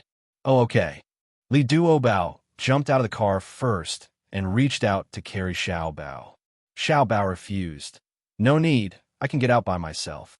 Xiaobao jumped out of the car and walked in front like a little adult with her chest puffed out and her head raised. Li Duobao looked at Xiaobao and then at Bailey Yin. "You and your brother must look a lot alike." Bailey Yin was surprised. "Why do you say that?" She giggled. "Because Xiaobao looked a lot like you." "In the end, it's still because you look a lot like your brother, isn't it?" Bailey Yin's expression froze. "Let's go." Xiaobao has already gone in. In the private room, Bailey Yin and the other two had just finished ordering when Xia Dong called. She sounded a little worried. "Ah Yin, are you guys okay?" "We're fine. I took Xiaobao to the amusement park. We're at the restaurant now, and we're planning to eat." "Okay, I got it. Then you guys eat. I'll hang up first." Bailey Yin glanced at Xiaobao. "It's your mommy." Xiaobao said, "Oh." Li Duobao realized that the atmosphere between them was a little strange. Her gaze shifted between the two of them and finally landed on Bailey Yin. She smiled and said, "Bailey Yin, when are you going back to New York? Maybe we can even be on the same plane." Bailey Yin took a sip of tea and said indifferently, "The time hasn't been set yet. There's something I need to deal with." "Oh, I see." There was a moment of silence, and the atmosphere was a little awkward. Xiaobao suddenly looked up at Li Duobao, and an innocent and cute smile appeared on her little face. "Sister, do you have a boyfriend?" Li Duobao smiled embarrassedly. "Not yet." "Sister, you're so beautiful. There must be a lot of people pursuing you." The little guy's eyes were bright and full of gossip. Bailey Yin suddenly put down his teacup and looked at Li Duobao, obviously waiting for her answer. "That." Li Duobao rubbed her nose awkwardly. "You can say that. Sometimes on the plane, I meet some passengers who give me their business cards. Sister, you're so popular. Why don't you date them?" Bailey Yin's eyes moved and his thin lips pursed. "I don't think I feel anything." Li Duobao had a complicated expression on her face. She was a little distressed and a little confused. "I don't know what's wrong. I just don't feel anything, oh. Xiaobao nodded in understanding. Her bright eyes glanced at Bailey Yin, who seemed to be deep in thought. She had already guessed something. The waiter served the dishes and the topic didn't continue. After they were full, Li Duobao called the waiter over and was about to pay the bill. However, Bailey Yin was one step ahead of her and handed the bank card to the waiter. Li Duobao didn't want to. She took the card and was about to return it to him. "Didn't we agree that I'll treat you? Stop fooling around. You can treat me next time." Bailey Yin handed the card back to the waiter. It didn't look good pushing it back and forth. Li Duobao didn't insist and put away her card. "All right then, I'll treat you next time." Xiaobao cast a disdainful glance at Bailey Yin. It was that simple. He had laid the foundation for the next date. A love expert was indeed a love expert. In the next second, Xiaobao frowned because he thought of a serious problem. If his second uncle was really his father, then what was going on between him and Suzuki-chi and Sakura? Should he support his biological parents being together? Or should he support Bailey Yin and Li Duobao being together? Damn it, why was he thinking so much? If Bailey Yin was really his father, he should hate him. Why did he care so much about him? After eating, they strolled around the streets. The two adults and the child looked like a family of three. When Li Duobao saw the ice cream shop, she held Xiaobao's hand and ran forward quickly. The two of them leaned on the glass counter and stared at the beautiful ice cream inside. Then they turned around in unison, blinked their beautiful big eyes, and said in unison, I want to eat ice cream. Bailey didn't know whether to laugh or cry. Li Duobao, how old are you? You're still acting like a child. And you, Xiao Bao, why are you eating ice cream in the middle of winter? Be careful not to catch a cold. Li Duobao and Xiao Bao looked at each other and nodded firmly, completely ignoring Bailey Yin. Li Duobao took out a bill from her wallet and said, 2 ice creams, 1 strawberry flavor. She looked down at Xiao Bao. Xiao Bao, what flavor do you want? Xiao Bao smiled sweetly. Pineapple flavor, 1 strawberry flavor, 1 pineapple flavor, thank you. Li Duobao handed the bill to the cashier. Hey, you two. How dare you ignore me? Bailey Yin took a few steps forward and stared at the two of them with an unhappy expression. Next to them, an old lady who was buying ice cream with her grandson said with a smile, Young man, if your wife and child want to eat ice cream, let them eat it. It's okay to eat it once in a while. Li Duobao's face turned red and she stuttered as she explained, Annie, I'm not, wife. Bailey Yin suddenly interrupted her. On his handsome face, there was a gentle smile. Since you want to eat it, then eat it. Auntie is right. It's okay to eat it once in a while. That's right, girl. Your husband is so handsome, huh? The old lady laughed boldly. Li Duobao's cheeks were red. She wanted to explain, but Bailey Yin had already taken the ice cream from the cashier and put it in her mouth. Wife, your ice cream. Io, the two of you are so sweet. The old lady smiled like a flower. Auntie, we'll be leaving first. I hope you're in a good mood today. Bailey Yin smiled brightly at the old lady. He dragged Li Duobao and Xiao Bao out of the ice cream shop in a hurry. What are you doing? Outside the ice cream shop, Li Duobao shook off Bailey Yin's hand and said angrily, Why didn't you let me explain? Why did you let people misunderstand? Bailey Yin raised his eyebrows. There was a mischievous smile on his lips. Explain? Do you think it's necessary to explain so much to someone you don't know? Of course it's necessary. I'm an unmarried girl. I was misunderstood to be married. I also have such a big child. Shouldn't I explain? Bailey Yin's face turned ugly. Do you think that Xiao Bao and I have insulted your reputation? Do you discriminate against single men with children? Of course not. Bailey Yin, can you be more reasonable? We're not talking about the same thing, okay? I'm the one being unreasonable. I shouldn't have pestered you. Are you satisfied now? I don't want to talk to you. You're pissing me off. Xiao Bao licked her ice cream silently. She did not intend to get involved in their boring quarrel. Awesome novel, Xinwu 799.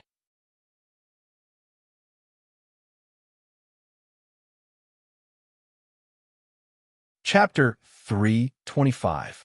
It was obvious that his second uncle had fallen in love with Li Duobao and was worried that Li Duobao would discriminate against him if he was his child. Xiao Bao felt that he was very pitiful. Li Duobao pouted angrily and left Bailey Yin and Xiao Bao behind without even greeting them. Then, he rushed forward mindlessly. Bailey Yin was also angry. He suddenly grabbed Xiao Bao's arm and walked in the opposite direction. Let's go home. Xiao Bao looked back at Li Duobao's angry back and sighed helplessly. Second uncle, are you really not going to chase after her? Chase after what? What's there to chase after? Bailey Yin was so angry that smoke was coming out of his head. He despised Xiao Bao for walking too slowly, so he simply picked him up and walked forward quickly. Xiao Bao felt even more helpless and dragged out his voice. Second uncle, you're going in the wrong direction. Your car is parked over there. He stretched out his finger and pointed in the direction that Li Duobao had run off in. Bailey Yin suddenly stopped in his tracks and turned around stiffly. He said stubbornly, I know. I just want to test your sense of direction. Xiao Bao curled his lips in disdain. Tisk! Bailey Yin stuffed Xiao Bao into the front passenger seat and stepped on the accelerator. After driving for a short distance, he saw Li Duobao walking alone on the street. She was wearing a white coat and a white woolen hat. She looked like a snowball. He couldn't help but slow down. Xiao Bao looked back at the snowball that was getting farther and farther away. He said maturely, Second uncle, are you sure you don't want to stop? Bailey Yin snorted. This is an adult's business. Don't bother a kid like you.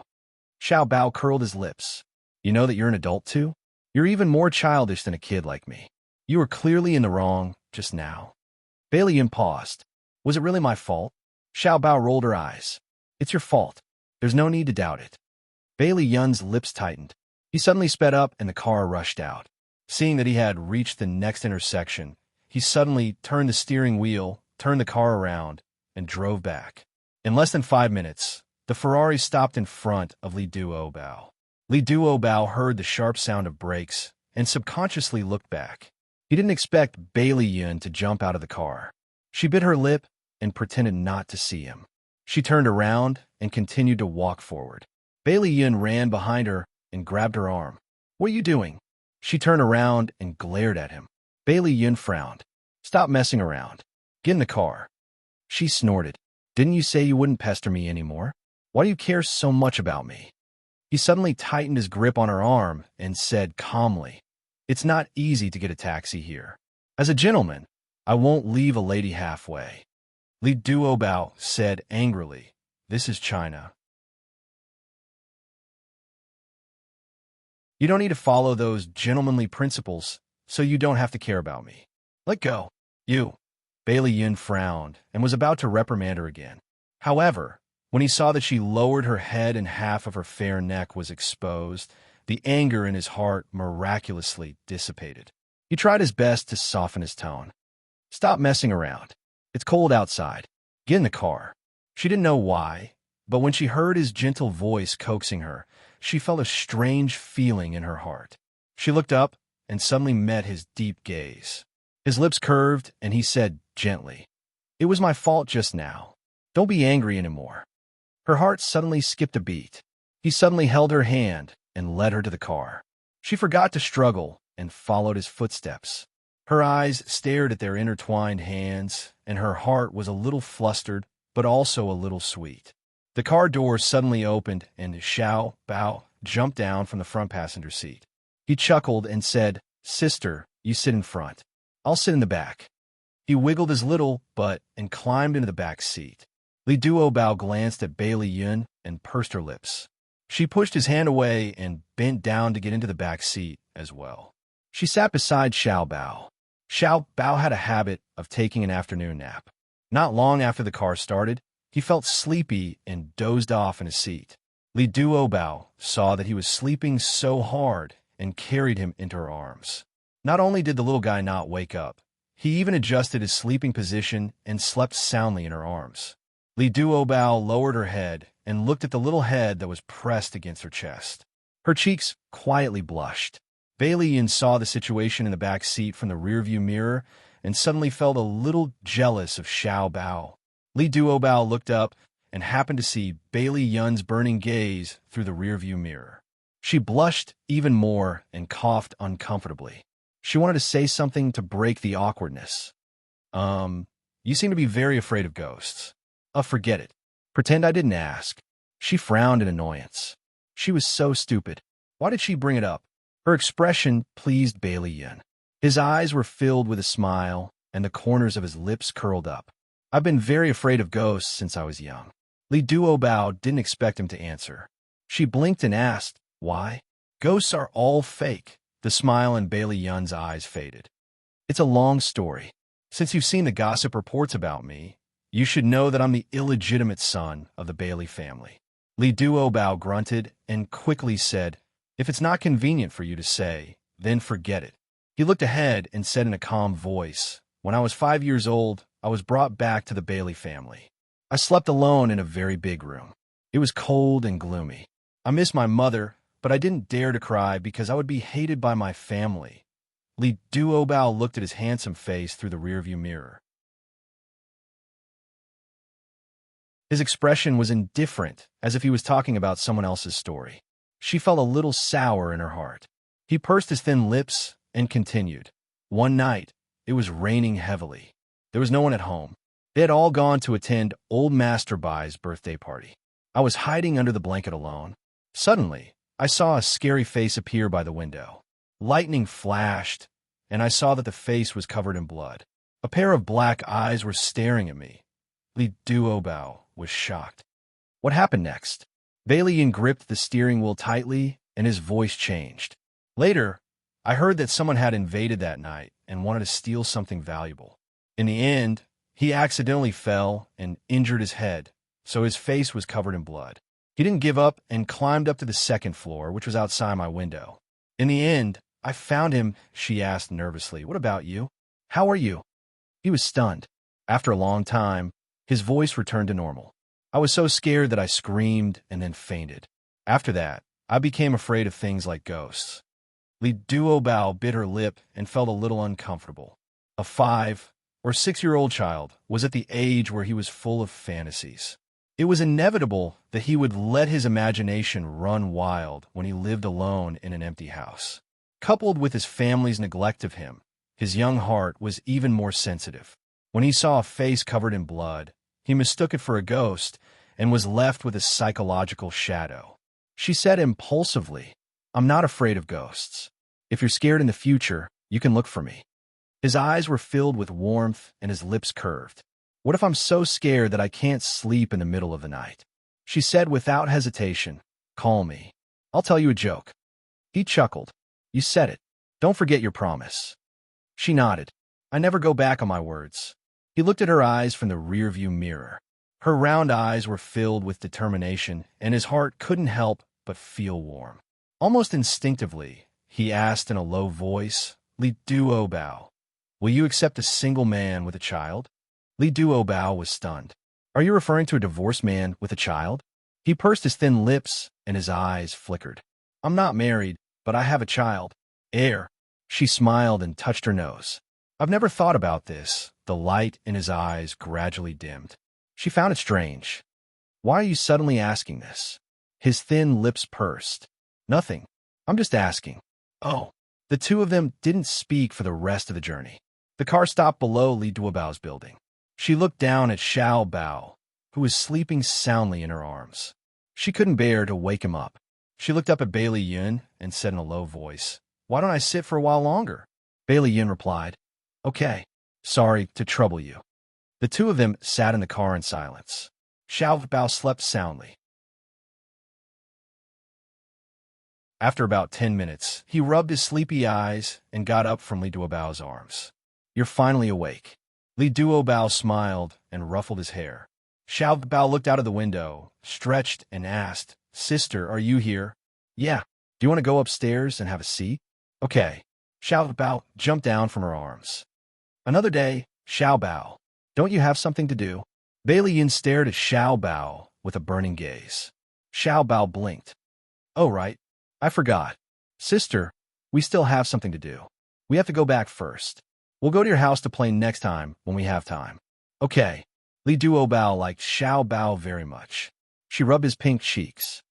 "Goodbye." "Goodbye, sister." Xiao Bao smiled and waved. "Second uncle, why didn't you seize such a good opportunity?" After Li Duobao's figure disappeared, Xiao Bao jumped to the front passenger seat and poked Bailey Yun's arm. Bailey Yun snorted on his head. "What does a child know?" "I know. You're worried that if I were your son, she would despise you, right?" Xiao Bao slapped his hand away and rolled his eyes at him. "Aren't you a self-proclaimed Casanova? When did you lose so much confidence?" Bailey Yun was stunned and smiled bitterly. "You seem to have accepted the current situation." Xiao Bao sighed maturely. "I've cried and made a fuss. My life has already been decided. What else can I do? Anyway, I've already thought it through." Bailey Yin stared into his eyes. "I didn't expect you to be so open-minded at such a young age." Xiao Bao looked at him as if he was an idiot. "What else can I do? Be sad for the rest of my life? I'll be the one suffering, won't I?" Bailey Yun's lips moved. There was a sentence that reached his throat, but he swallowed it. Xiao Bao stared at him and asked, "Second uncle, did you go to my father's office last year?" Bailey Yun thought for a while and said, "There was a period of time last year when I worked at your father's company. Going to his office was a common occurrence." "Have you ever sat in his chair?" He touched his chin. "Yes, his chair was very comfortable." Xiao Bao clenched his fists nervously. It seemed that the hair he picked up in the office was most likely Bailey Yun's. Bailey Yun did not know what he was thinking at the moment. He hesitated for a moment and said, "Xiao Bao, if the test results show, will you hate me?" Xiao Bao's dark eyes were cold and his voice was cold. "What's going on between you and Suzuki Chisakura?" Bailey Yun suddenly felt ashamed of his past. He was too embarrassed to speak, but in front of Xiao Bao, he did not want to hide anything. He gritted his teeth and said, "I've done a lot of ridiculous things in the past, especially after I was sent to America. I took drugs and went to jail because of a fight. I've had many girlfriends, and Suzuki Chisakura was one of them." Xiao Bao said coldly, "Did you know about her pregnancy?" "No. If you knew, would you take responsibility?" Bailey Yun's eyes were filled with pain. He was silent for a long time before he said, "If it was me 6 years ago, I wouldn't." Xiao Bao sneered. "The current you wouldn't either." Bailey Yun tried to reason with him. "The current me may have a lot of shortcomings, but at least I won't be promiscuous.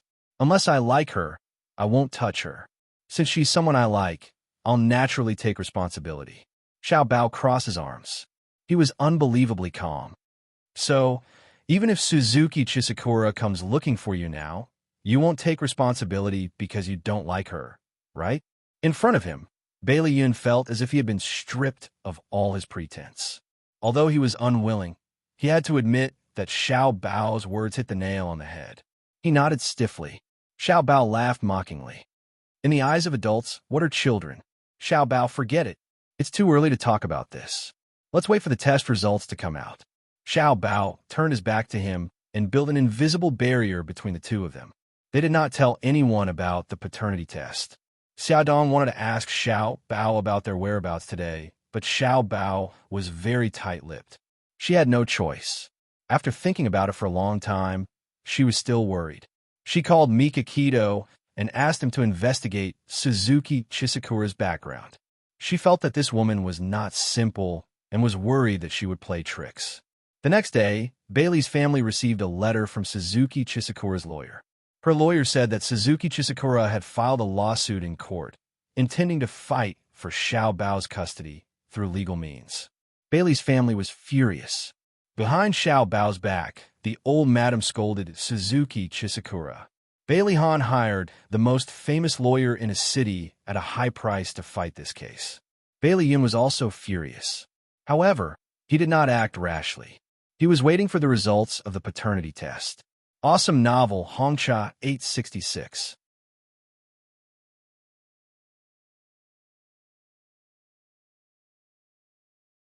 Chapter 326. The results of the paternity test were out. Bailey Yun and Xiao Bao were 99% related by blood. In other words, they were biological father and son. Bailey Yun sat in the driver's seat, holding the report with both hands. He did not react for a long time.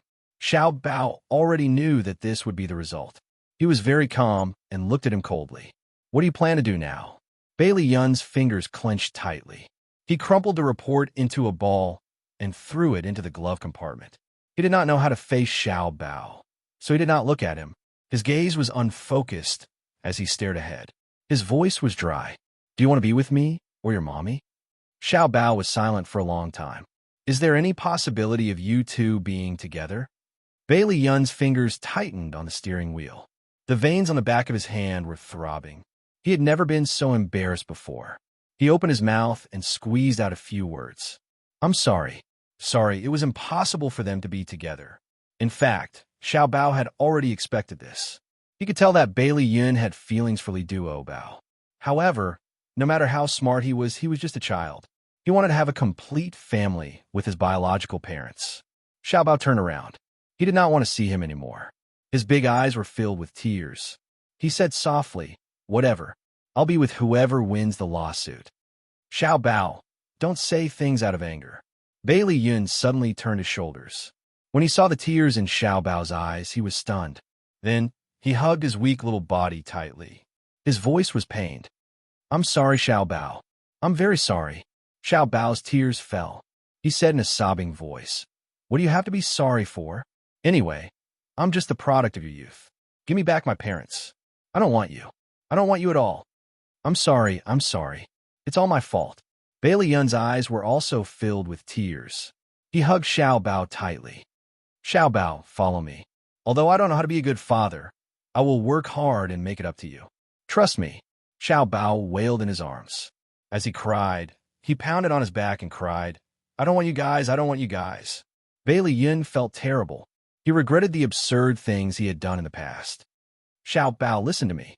If you follow me, you won't have to leave your parents. You'll even have a father who loves you, okay? Just follow me, okay? He held Xiao Bao's face in his hands. His eyes were filled with apprehension and anticipation. He was practically begging him. Xiao Bao, let me make it up to you, okay? Xiao Bao looked at him in fear and trepidation. Her tears fell even more fiercely. She bit her lower lip and neither shook nor nodded. She remained silent. The father and son were in a deadlock. The melodious ringing of the phone broke the stiff atmosphere. Bailey Yun maintained his original position and did not intend to answer the phone. However, the caller had great perseverance and persisted in calling over and over again. In the end, he could not take it anymore and grabbed the phone. When he saw the caller ID, he saw that it was a string of unfamiliar numbers. He was furious and said fiercely, Who is this? Suzuki Chisakura's seductive voice came through. Ayun, why are you so angry? Who provoked you? Bailey Yun's body stiffened and his tone became even worse. Suzuki Chisakura, what exactly do you want? Don't you know what I want? Bailey Yun glanced at Xiao Bao and strode out of the car. He slammed the door and walked to the side of the road. He said coldly, Why do you have to go to court? Don't you know that this will hurt Xiao Bao? It's your family that's too ruthless. I just want my son back. Is that wrong? Bailey Yun's eyes burned with anger. If you really care about your son, why did you abandon him? Suzuki Chisakura was also angry. What right do you have to criticize me? Even if I'm irresponsible, I'm still 100 times better than you as a father. Bailey Yun was so angry that he almost threw the phone away. He roared, I'm warning you. Withdraw the lawsuit as soon as possible. Suzuki Chisakura gritted her teeth and suppressed her anger. She sneered. If you agree to my conditions, I'll withdraw the lawsuit. What conditions? First, you have to marry me. Second, our family of 3 will go to Japan. Dream on. I won't marry you, and I definitely won't give Xiao Bao to you. Bailey Yun wanted nothing more than to drag Suzuki Chisakura over from the other end of the phone and give her a good beating. Although he never hit women, he didn't mind making an exception. Suzuki Chisakura laughed. Actually, I'm very curious. If the old madam and your father know that Xiao Bao is actually your son, do you think they'll agree to my conditions? Bailey Yun's heart suddenly tightened. He was on guard. What are you going to do? She giggled. Me? I'm on my way to your house now. What do you think I'm going to do? Bailey Yun was furious. Suzuki Chisakura. Stop it right now. That's strange. You're not my husband. Why should I listen to you? All right, don't be angry. Come back quickly. Maybe our family of 3 will have a chance to reunite at your house. Suzuki Chisakura. Hey, D*MN woman. How dare you hang up on me? Bailey Yun angrily threw the phone onto the road. Coincidentally, a car sped past and ruthlessly ran over the phone. The poor phone was completely scrapped. He jumped into the car angrily. His face was livid. He stepped on the accelerator and the car sped away. Xiao Bao saw his angry face and puffed up his cheeks. What did that woman say? Bailey Yun's voice was filled with uncontrollable anger. She wants to expose our relationship to great-grandmother and the rest. Yes, on the other side, at Bailey's old residence. Suzuki Chisakura walked gracefully into the living room under the guidance of the butler. She sat calmly opposite the old madam. The old madam's expression was ugly as she said coldly, Miss Suzuki, what brings you here today? Suzuki Chisakura smiled faintly. Old madam, Bailey's family is reputable after all. It won't look good if we go to court. I intend to settle this privately. What do you think? The old madam's eyes were sharp. You were the one who went to court. Now you want to settle this privately? What do you take Bailey's family for? Old madam, don't be so agitated. I have my concerns too. She chuckled and changed the topic. Why don't you listen to my conditions first? The old madam said stiffly. All right, I'll listen to them. Suzuki Chisakura smiled. It's not difficult to get me to give up Xiao Bao's custody. As long as Bailey Yin marries me and agrees to live with me in Japan, I'll withdraw the lawsuit. The old madam was stunned. What does this have to do with Yin? Suzuki Chisakura covered her mouth and laughed. So you really don't know? Xiao Bao is Ayun and my son. What? The old madam was shocked. Her eyes widened in disbelief. How could this be? 6 years ago, Ayun and I met in the United States. We had a short relationship. I got pregnant and went back to Japan to give birth to Xiao Bao. But he didn't know about it, Suzuki Chisakura explained calmly. The old madam placed her hand on her chest. It was obvious that this matter was too much for her. She couldn't catch her breath for a long time. Old madam, what do you think of my suggestion? Suzuki Chisakura calmly took a sip of tea, as if she hadn't said the shocking news. The old madam stroked her chest and forced herself to calm down. She frowned. You said that Xiao Bao is your and Ayun's child. What evidence do you have? If you don't believe me, we could do a paternity test. Or, Ayun has already done a paternity test with Xiao Bao. When Ayun comes back, you can ask him. Then you'll know if I'm telling the truth. Suzuki Chisakura had told Bailey Yun about Xiao Bao's background in advance. It wasn't unreasonable. She had already planned everything. She had calculated the first and the second step very well. The old madam was, after all, experienced and knowledgeable. She quickly realized this point. She stared at Suzuki Chisakura with her deep eyes. If what you said is true, then you took Bailey's family to court to force Ayun to marry you. The older the ginger, the spicier it is. Old madam saw through my little trick at a glance. Bailey's family is a prestigious family in a city. Some people are envious, some are jealous. You don't know how many pairs of eyes are watching you. If there's a scandal in the Bailey's family, and the second young master's illegitimate son is adopted by the eldest young master's wife, and the birth mother comes to ask for custody of the child many years later, don't you think it will attract a lot of attention? The old madam's eyes were burning with anger. She said coldly, Suzuki Chisakura, have you ever thought about who will be hurt the most if this matter becomes an uproar? Xiao Bao, have you ever thought about him? Suzuki Chisakura stopped smiling and looked indifferent. Xiao Bao is my son. Of course I think about him. He needs a complete family. If I don't do this, will you agree to let Bailey Yin marry me? The old madam was so angry that she pointed at her nose. You're just doing it for your own selfish desires. You don't deserve to be Xiao Bao's mother. Suzuki Chisakura sneered. If I don't deserve to be Xiao Bao's mother, then I wouldn't have given birth to him 5 years ago. For him, I've suffered so much. Who among you can understand? Her words not only shocked the old madam, but also shocked Bailey Yun, who appeared at the door with Xiao Bao in his arms. Before the old madam could speak, Bailey Yun roared angrily, Suzuki Chisakura, shut up. Suzuki Chisakura's body stiffened, and she slowly turned her head. She saw Bailey Yun appear at the door with Xiao Bao in his arms. He was sweating profusely, and it was obvious that he had run in a hurry. Xiao Bao was staring at her with a pair of cold eyes. It was obvious that her words had hurt him. A hint of panic flashed across her eyes. Xiao Bao, listen to me. I didn't mean it that way. Xiao Bao lowered his eyes and ignored her. He jumped down from Bailey Yun's arms and said politely to the old madam, Great-grandmother, I'll go back to my room first. Attention, Xinwu 799.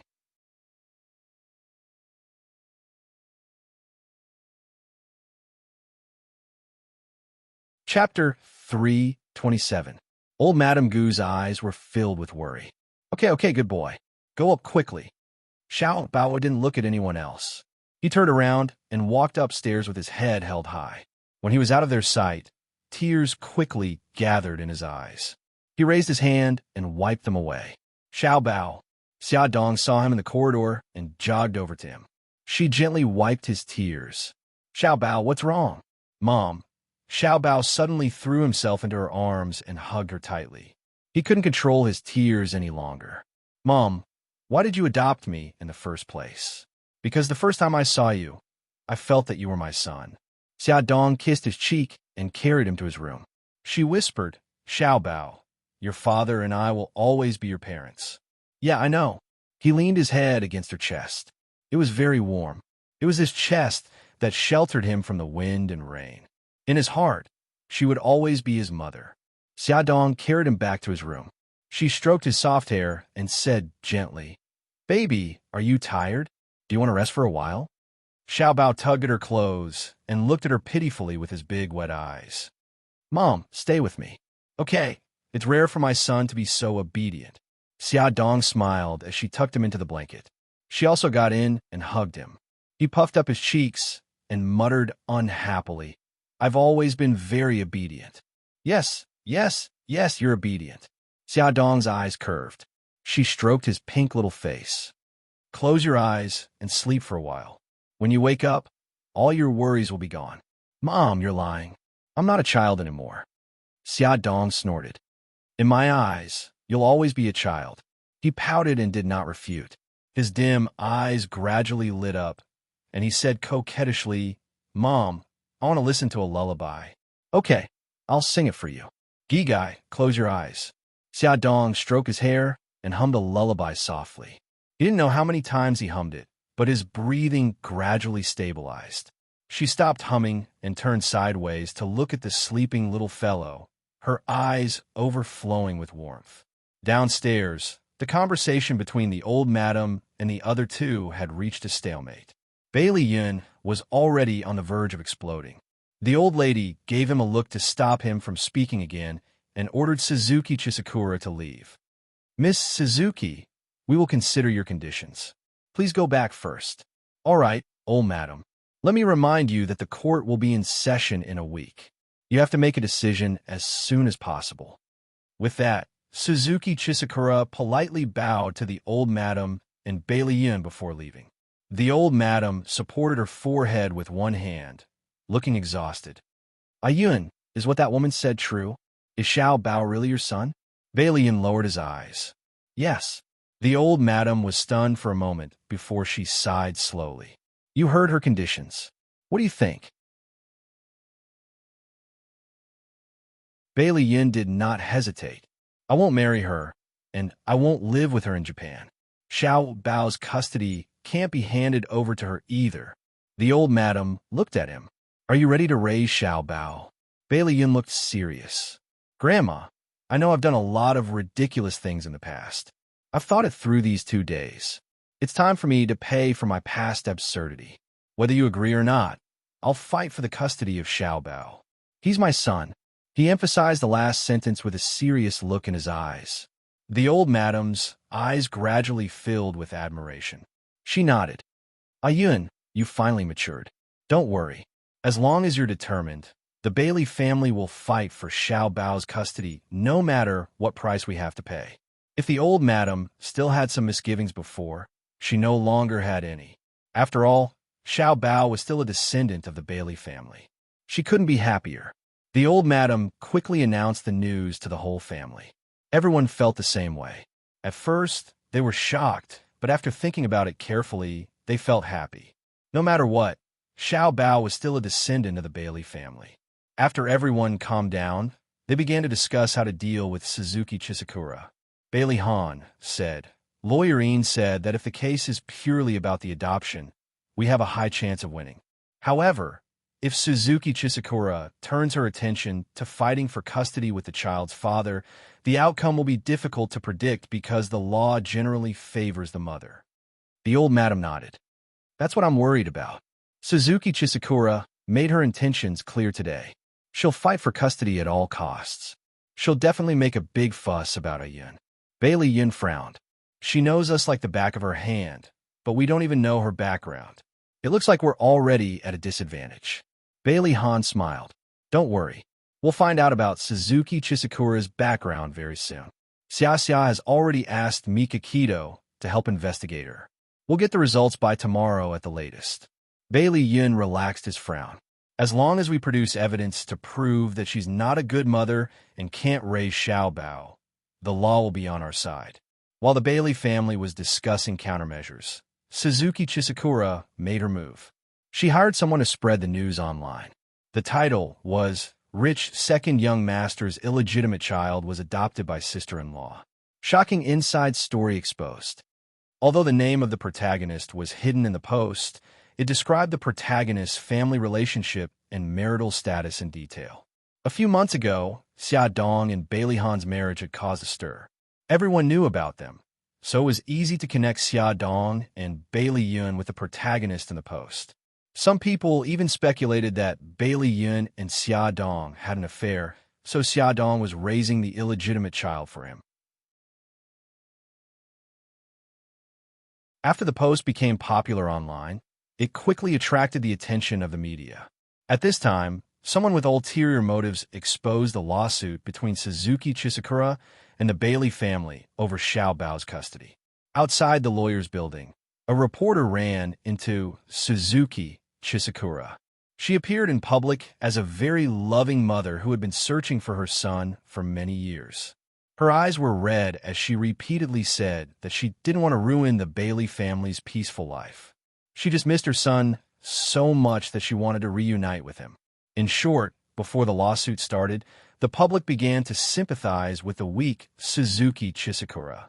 A large number of reporters flocked to the Bailey family's mansion, wanting to interview them, but they all avoided meeting them. Even if they were unfortunately blocked by reporters, they kept their mouths shut and remained silent. The battle between the Bailey family and the Japanese woman for the child began with a bang. Everyone was curious and wanted to see who would win. There were 5 days until the first court hearing. Xiaodong finally received the information from the Yamaguchi group from Japan. There were a total of 10 sheets of paper, all of which contained information about Suzuki Chisakura. Xiaodong hurriedly skimmed through the information and her face darkened. She felt that this was a serious matter and immediately handed the information to Old Madam. After reading it, Old Madam angrily slammed the information on the table and said, "This Suzuki Chisakura is really something. If she's so capable, why didn't she wait until she was infertile to find Xiao Bao? She obviously wants to use Xiao Bao." It turned out that Suzuki Chisakura's personal information was full of misdeeds. After she abandoned Xiao Bao, she became a kabuki to make a living. Later, she hooked up with Matsuda Taro, the leader of the Matsuda Mafia in Tokyo, and became his mistress. She was Matsuda Taro's mistress for 2 years. One day, Matsuda Taro's wife and son died in a car accident. According to the information, Suzuki Chisakura was the main suspect in the accident. However, due to insufficient evidence, she was acquitted. She was promoted from mistress to Matsuda Taro's second wife. 5 months ago, Matsuda Taro passed away due to illness. Suzuki Chisakura defeated Matsuda Taro's nephew, Matsuda Taihei, with the support of several elders in the mafia. She ascended to the position of mafia leader and became the first female mafia boss in Tokyo. According to the information, Suzuki Chisakura did not give birth to a child from Matsuda Taro in the past few years. She had gone to the gynecology hospital for a checkup. According to the doctor, she had lost her ability to conceive. It was not difficult to explain why she was determined to take back Xiao Bao's custody. It was because Xiao Bao was her only child in her life. Moreover, although she controlled the Matsuda Mafia, her power was still weak. If the power behind her genius son helped her, it would be much easier for her. Xiaodong frowned and said, "Grandma, if these things are exposed, Suzuki Chisakura won't have the upper hand in court. However, I think it's better to deal with it privately. I don't want Xiao Bao to be hurt." The old lady nodded. "You're right. We have to think about this carefully. Xia, call Ahan back and let him take a look at this information." Bailey Han received a call from Xiaodong and immediately rushed back from the company. After carefully reading the information on Suzuki Chisakura, he said, "Although Suzuki Chisakura has controlled the Matsuda Mafia, Matsuda Taihei's power must still be in the Mafia. We can use this as a breakthrough." Xiaodong's eyes lit up. "You plan to help Matsuda Taihei compete with her for the position of Mafia leader?" Bailey Han smiled. "That's right. If there's a fire in her backyard, she won't have so much energy to fight with us. She has something on us, but we also have something on her. It's just a matter of whose trump card is bigger." The old lady nodded approvingly. "I think it's more appropriate to leave this matter to Mikakito. Yamaguchi Gumi has deep roots in Japan, and can gain Matsuda Taihei's trust. Xia, help me contact Mika Kido. I'll ask her for help personally. Attention Songshu 566.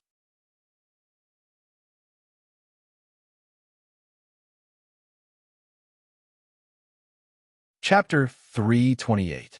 On the day of the trial, the media gathered. There were many reporters and cars outside the courthouse. As soon as the plaintiff, Suzuki Chien Sakura's luxurious Maserati appeared, all the cameras were focused on her. Not far away, the host of the live broadcast introduced Suzuki Chien Sakura to the audience in front of the TV. Ladies and gentlemen, the car driving into the courthouse is the plaintiff, Suzuki Chien Sakura. Suzuki Chien Sakura is the second wife of Matsuda Taro of the Matsuda Group. She came all the way to China to find her son who had been separated from her for 5 years. In front of the public, Suzuki Chien Sakura's image as a mafia boss was gilded. The Mafia Matsuda Group had also transformed into a famous industrial group in Tokyo. Just as the female host was talking about Suzuki Chien Sakura and the case, Bailey Yun's car slowly drove into the media's line of sight. He had changed his usual cool and unrestrained image in front of the media. It was rare for him to wear a formal suit and tie, and his blonde hair was dyed black. Obviously, he wanted to win the favor of the public and the judge with his image. Hello, Second Master. What are your thoughts on today's trial? Are you confident? Second Master, did you know beforehand that Xiao Bao was your son? Second Master, what happened between you and Miss Suzuki Chien Sakura? Is it possible for you to get back together and give your child a complete family? Second Master. In the face of the torrent of questions from the reporters, Bailey Yun's expression was cold and solemn. He replied in an official tone, "The trial is about to begin. Please wait and see." After that, he did not speak again. His thin lips were pursed as he walked to the courthouse under the protection of his bodyguards. Then, both sides' lawyers entered the courthouse and were also besieged by the reporters. However, the lawyers were all experienced and could not be influenced by anything. They solemnly said, "No comment," and stepped into the courthouse. There were 10 minutes before the start of the trial. The plaintiff and the defendant had already taken their respective seats. Suzuki Chien Sakura looked at Bailey Yun, who was sitting opposite her. The corners of her lips curled up, and a smug look appeared in her eyes. She had a lot of evidence about Bailey Yun's absurd behavior in his early years, which was enough to push him into a disadvantageous position. Bailey Yun also stared at her with his deep eyes. His expression was calm and composed, as if he had a card up his sleeve. Suzuki Chisakura raised her eyebrows, treating his current behavior as a meaningless struggle before his death. There were still 5 minutes to the start of the trial. The judge slowly took a seat. Chien Sakura's phone suddenly rang. She glanced at the caller ID, pressed the answer button, and whispered in Japanese, "Ikeda, what's up? Madam, something bad has happened." Matsuda Taihei has convinced the 5 elders and plans to elect a new gang leader in 3 days. What? Suzuki Chisakura's expression changed. How could this be? Didn't we already take care of those old men? It's said that Matsuda Taihei bribed the 5 elders. In short, we'll be electing a new leader in 3 days. Madam, you should hurry back to Japan. Got it. Suzuki Chisakura hung up the phone with a gloomy face. The court session was about to begin. The staff reminded everyone present to turn off their phones or put them on silent mode. Just as Suzuki Chisakura was about to turn off her phone, a text message popped up on her phone. It was from Bailey Yun. "Withdraw the lawsuit immediately, or you won't be able to keep your position as the gang leader." Damn it, this was Bailey Yun's doing. Suzuki Chisakura's hand trembled as she held the phone. She raised her head angrily and glared at Bailey Yun. Bailey Yun had a calm smile on his face. His slender eyebrows were slightly raised, and there was a hint of mockery in his eyes. His slender fingers slid across the phone and sent a text message from the draft box. Another text message popped up. Suzuki Chisakura opened the message. "We already know all of your secrets. If you don't withdraw the lawsuit, I don't mind letting the lawyer expose your scandals to the public." Suzuki Chisakura was so angry that she gritted her teeth, her beautiful face contorted. "Everyone, please be quiet. The court session is about to begin." The clerk was already announcing the rules of the court. Suzuki Chisakura's fingers were tightly twisted together. Her eyes were downcast, and there was a look of struggle in her eyes. The judge began to announce the cause of the case and the parties involved. Suzuki Chisakura gritted her teeth and suddenly stood up. "Your Honor, I request to withdraw the lawsuit." There was a sudden commotion in the silent courtroom. The judge knocked on the table. "Quiet. Plaintiff, your request to withdraw the lawsuit will need to be reviewed. After the court session, applications to withdraw the lawsuit would be reviewed by the court. If there was no illegal act or forced withdrawal of the lawsuit, the court would usually allow it." After a short adjournment, the judge allowed Suzuki Chisakura to withdraw the lawsuit after a discussion. Suzuki Chisakura was immediately surrounded by reporters when she came out of the courtroom. "Miss Suzuki, why did you decide to withdraw the lawsuit?" "Suzuki-san, did you decide to withdraw the lawsuit because you were forced by someone? Are you going to settle with Bailey Yin privately?" Suzuki Chisakura was wearing sunglasses, so no one could see her expression. Her lips were slightly curled, and she seemed to be very calm. She said in broken Chinese, "Thank you for your concern. I decided to withdraw the lawsuit because I don't want to hurt my son. I've decided to negotiate with Bailey Yin privately about the custody of my son." Someone asked sharply, "Miss Suzuki, if you want to protect your child, why didn't you choose to settle it privately from the beginning? Is there a reason why you've made this choice now that you're in a disadvantageous position legally?" "I'm sorry. I've said what I should say. Please make way." The bodyguard protected Suzuki Chisakura as they squeezed out of the encirclement. On the other side, Bailey Yin was also surrounded by many reporters. He was expressionless and did not reveal any special emotions for everyone to guess. He kept his mouth shut and did not answer any questions. Under the protection of his bodyguards, he got into his car.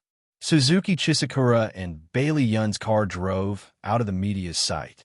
Some reporters did not give up and followed behind, intending to secretly take photos.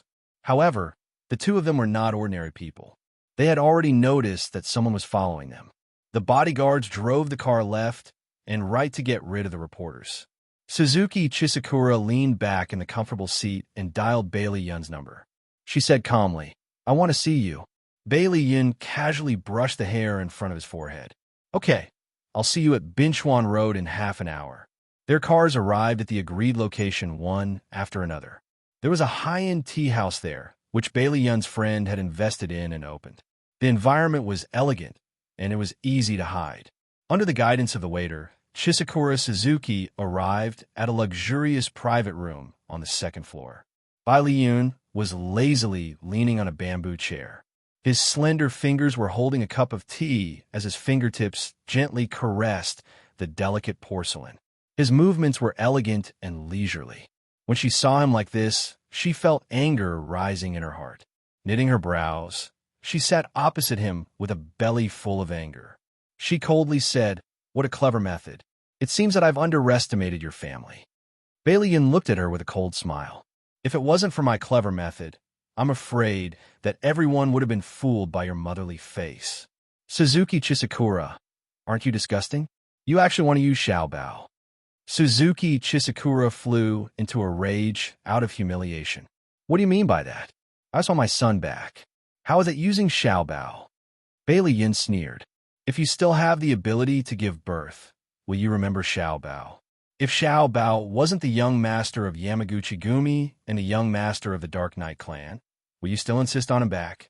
You still haven't gained a firm foothold in the Matsuda group. If you have the help of Yamaguchi Gumi and the Dark Knight clan, you can sleep on Wu Yu. Do you think that you can fool everyone with your little tricks? Aren't you looking down on us too much?" Suzuki Chisakura's wishful thinking was exposed, and a trace of panic flashed in her eyes. However, she quickly recovered her emotions and stroked the hair by her ear. "I admit that what you said is the truth, but that doesn't deny that I love Xiao Bao. I'm his mother, and I have the right to take him back. Bailey Yin stared at her coldly and said word by word, "From the moment you abandoned him, you didn't deserve to be his mother. The reason why I gave you a chance and didn't expose your scandal in court was because I didn't want Xiao Bao to know how hateful you are as a mother." Suzuki Chisakura couldn't control herself anymore and said angrily, "Bailey Yun, that's enough. You keep saying that I'm not good, but you're no better than me. You only care about your own pleasure and don't even know about your son's existence. What right do you have to criticize me?" Bailey Yun pursed his thin lips and said coldly, "I admit that I'm not a good father, but at least I truly love Xiao Bao and don't have any selfish motives. I'm not here today to quarrel with you. Suzuki Chisakura, how about we make a deal?" Suzuki Chisakura stared at him cautiously. "What deal?" Bailey Yin curled his lips mockingly. "I'll help you secure your position as the leader, and you'll give up Xiao Bao's custody. Without my permission, you're not allowed to visit Xiao Bao." She gritted her teeth and said, "Don't even think about it." He crossed his arms and leaned back leisurely. "If you don't agree, you can go back to Japan now to deal with Matsuda Taihei's seizure of power. It won't be too late for us to talk when you're done." Suzuki Chisakura was choked by his words, and her face turned red and white. Actually, on the way to the tea house, she had contacted her right-hand man, Ikeda, and learned that Ikeda had already communicated with the 5 elders of the gang. However, those old men were as stubborn as stones in a latrine pit. No matter how they were coerced or tempted, they refused to change their minds and firmly supported Matsuda Taihei. She didn't know what benefits Matsuda Taihei had given them. Bailey Yin put the teacup on the table and stood up comfortably. "All right, that's all for today. I'll be waiting for you to come back whenever you're done with your business." Suzuki Chisakura was furious, but there was nothing she could do. She could only watch as he walked out of the room. Then, she was so angry that she swept all the tea sets on the table to the floor. The tea spilled all over the floor, and the pieces flew everywhere. Ad. Songshu 566.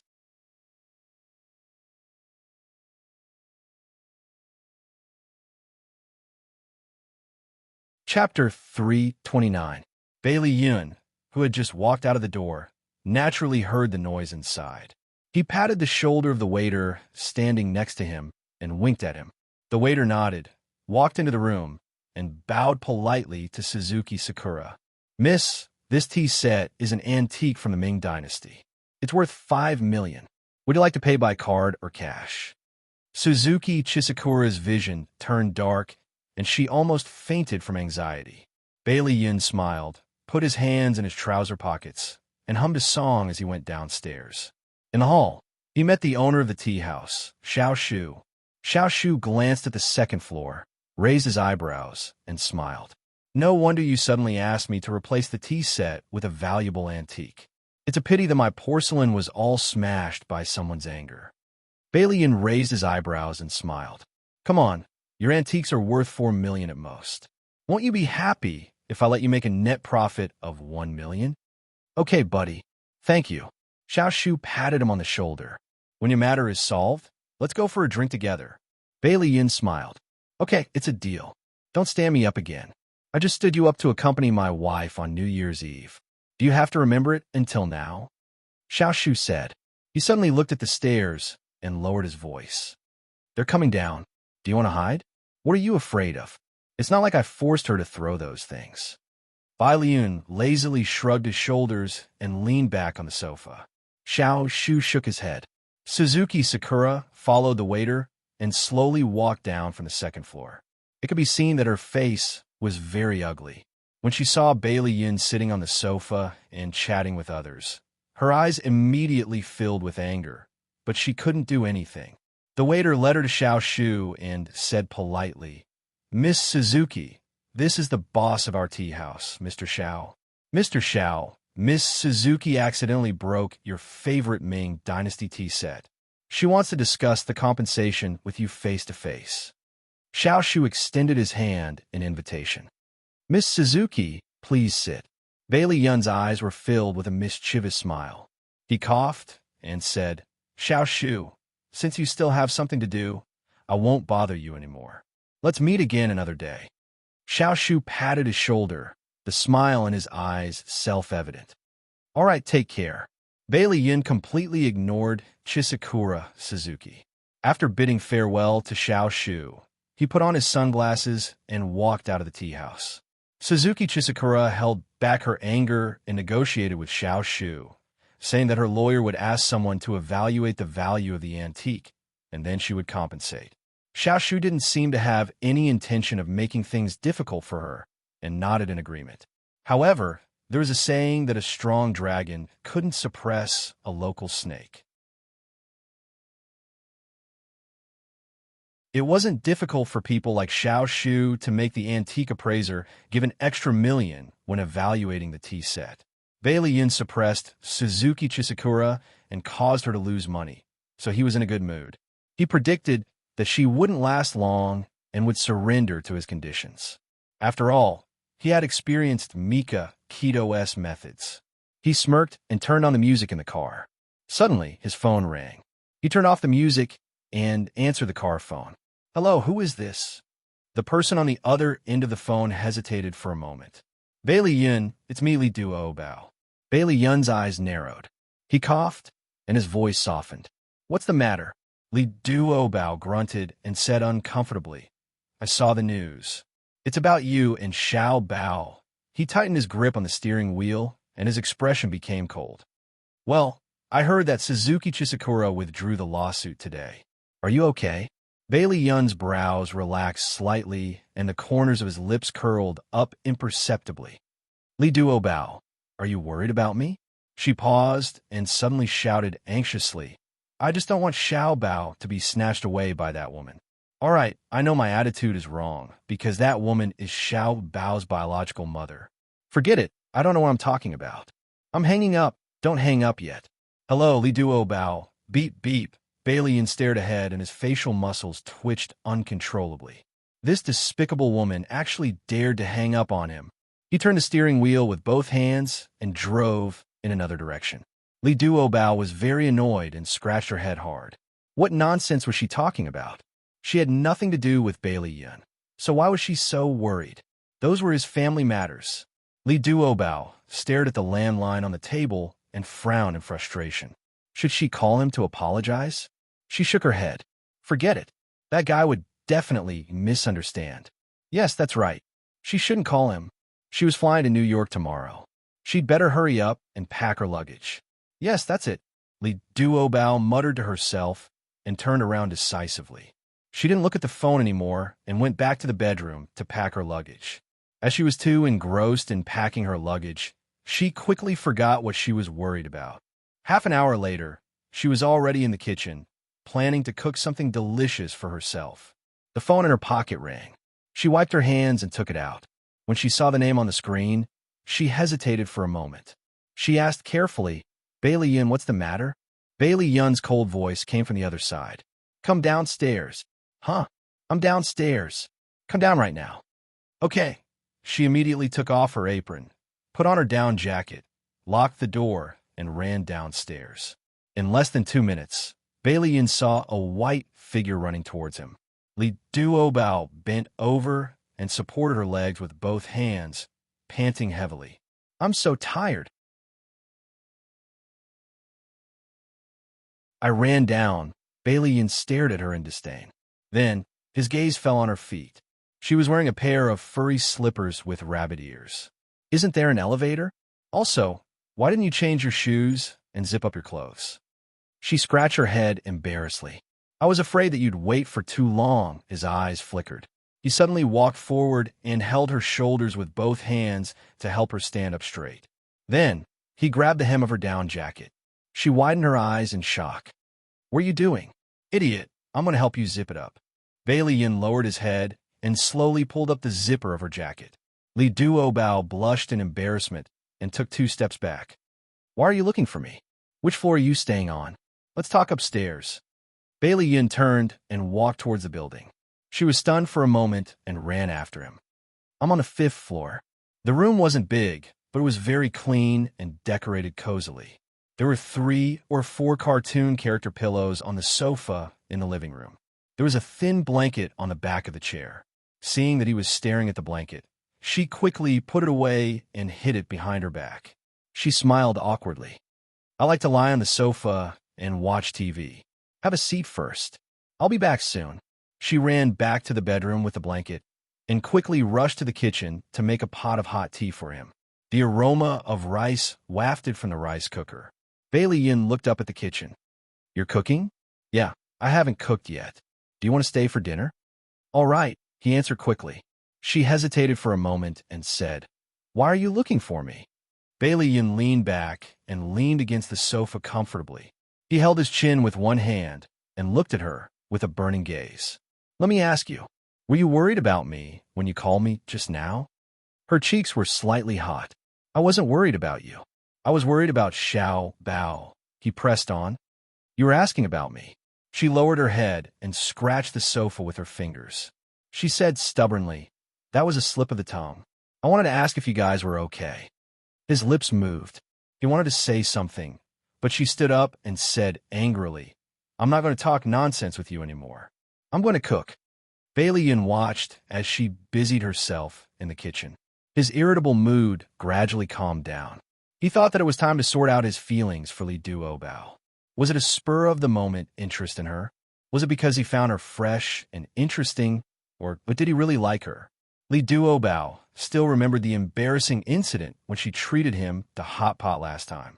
This time, to take care of his taste, some dishes didn't have chili, while some dishes only had a little chili. Bailey Yin helped her bring the fragrant dishes to the table.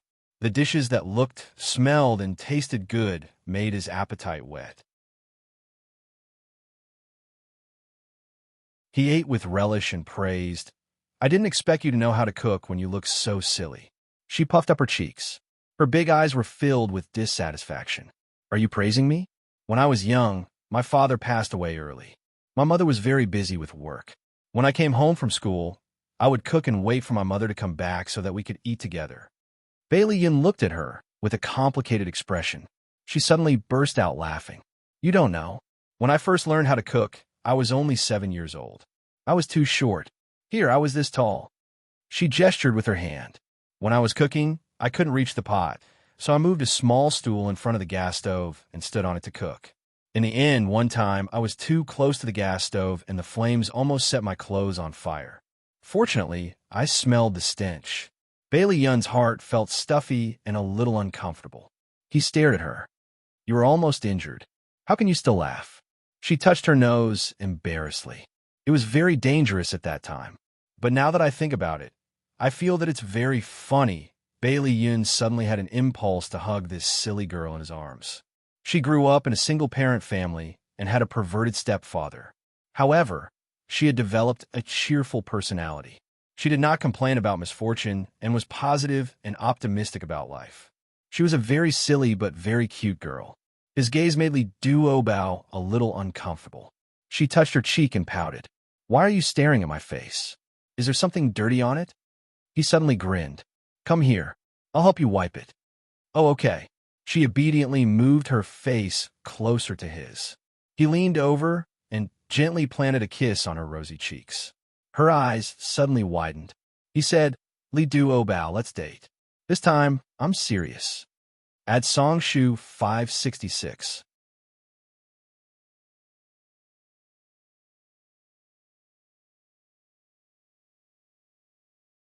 Chapter 330. Li Duobao's eyes were filled with panic. She suddenly screamed and pushed him away. She fled into the bedroom in a panic, even dropping one of her furry slippers. No matter how much Bai Liu knocked on the door, she refused to come out and refused to talk to him. In the end, he had no choice but to put on his coat and leave. Before leaving, he knocked on her door again. "Li Duobao, I'm serious. I think I like you. Think about what I said." Bai Liu nodded and said, "Li Duobao, I'm serious. I think I like you." There was still no response from the room. Bailey Yun was a little disappointed and annoyed. He walked out of the building dejectedly.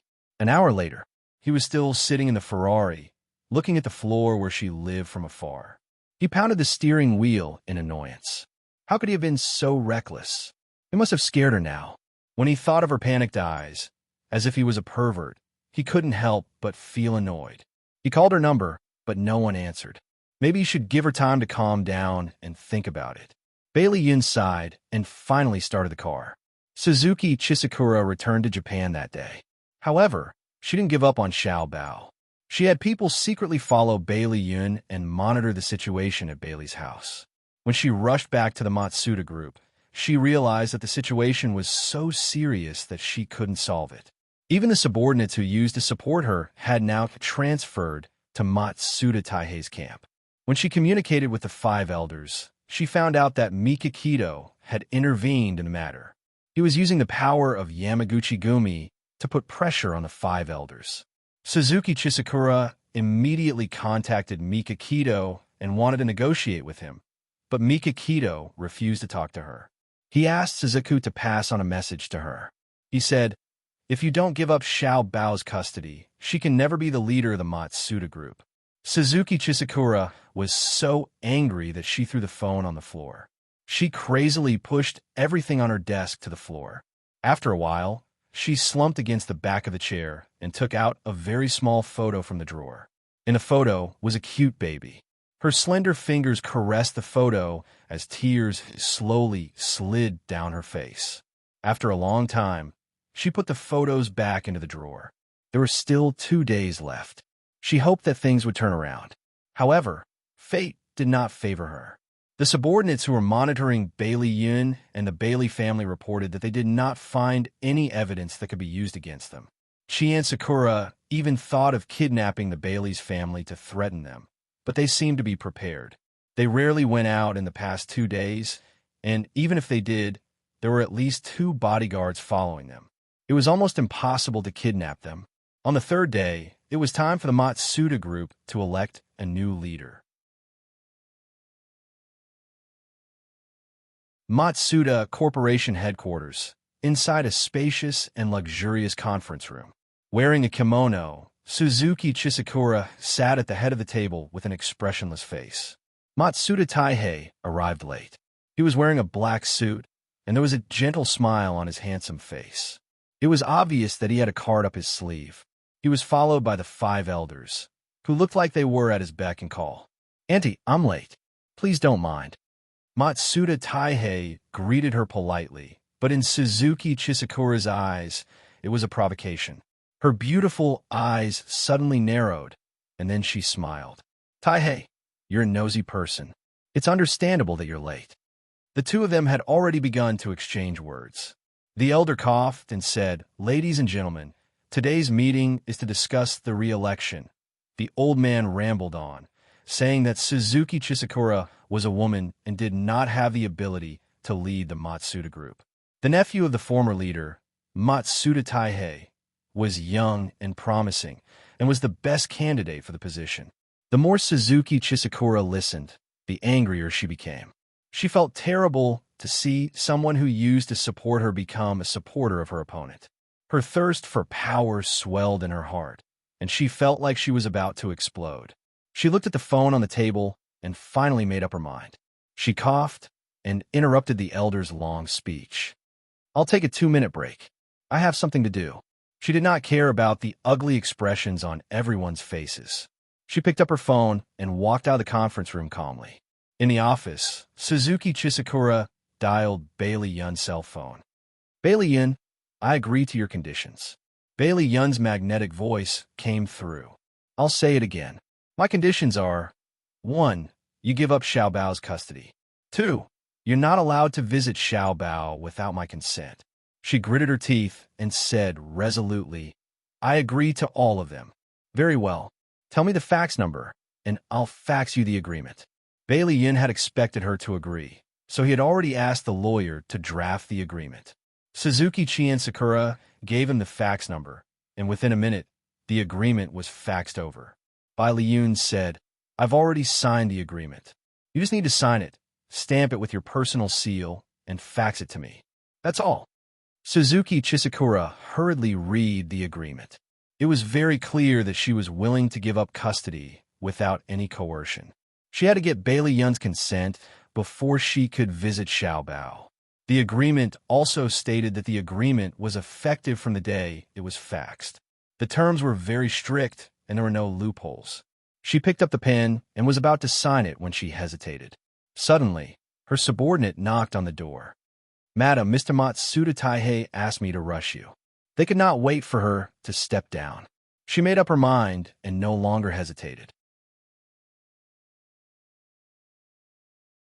She signed her name, stamped her seal, and faxed the agreement to Bailey Yin. When she came out of the office, her aura changed. She was cold and arrogant. She was waiting to see the exciting scene when Matsuda Taihei fell from the peak of hope. It was also at that moment that Suzuki Chisakura witnessed Beitang Shun's ability to control the world with a flip of his hand. Just a minute before she walked into the meeting room, the 5 elders received a text message at the same time. It was only a few words. "Change the direction of the wind." So when Suzuki Chisakura walked into the meeting room again, the atmosphere had changed. She glanced at everyone and said calmly, "The meeting continues." "Great Elder, where were you?" The Great Elder smiled gently. "We were talking about a new election, which was requested by Mr. Matsuda Taihei. However, after discussing it with the other 4 elders and the brothers in the gang, we feel that there is no need for a new election." Matsuda Taihei still didn't know that he was a sacrifice in the battle between Suzuki Chizakura and the Bailey family. He was shocked and locked his eyes on the Great Elder. "Great Elder, did you say something wrong?" The Great Elder looked confused. "Did I say something wrong?" "No, I have always said that there is no need for a new election." "Don't you think so, other 4 elders?" The other 4 elders agreed. "That's right. That's what you said." "Nephew Taihei, did you hear wrongly?" Matsuda Taihei's expression changed. "What's wrong with all of you? Didn't you say that you would support me?" The second elder shook his head. TSK. "Nephew Taihei, why do you say that? Madam is doing well as the gang leader. Why will we support you?" A sneer appeared in Suzuki Chisakura's eyes as she looked at them with an expressionless face. Matsuda Taihei was so angry that he almost vomited blood. He pointed at the noses of the 5 elders and nodded angrily. "Good, very good. The 5 of you actually joined forces to deceive me. Taihei, have you lost your mind? When did we ever deceive you?" The 3rd elder stroked his beard with an innocent face.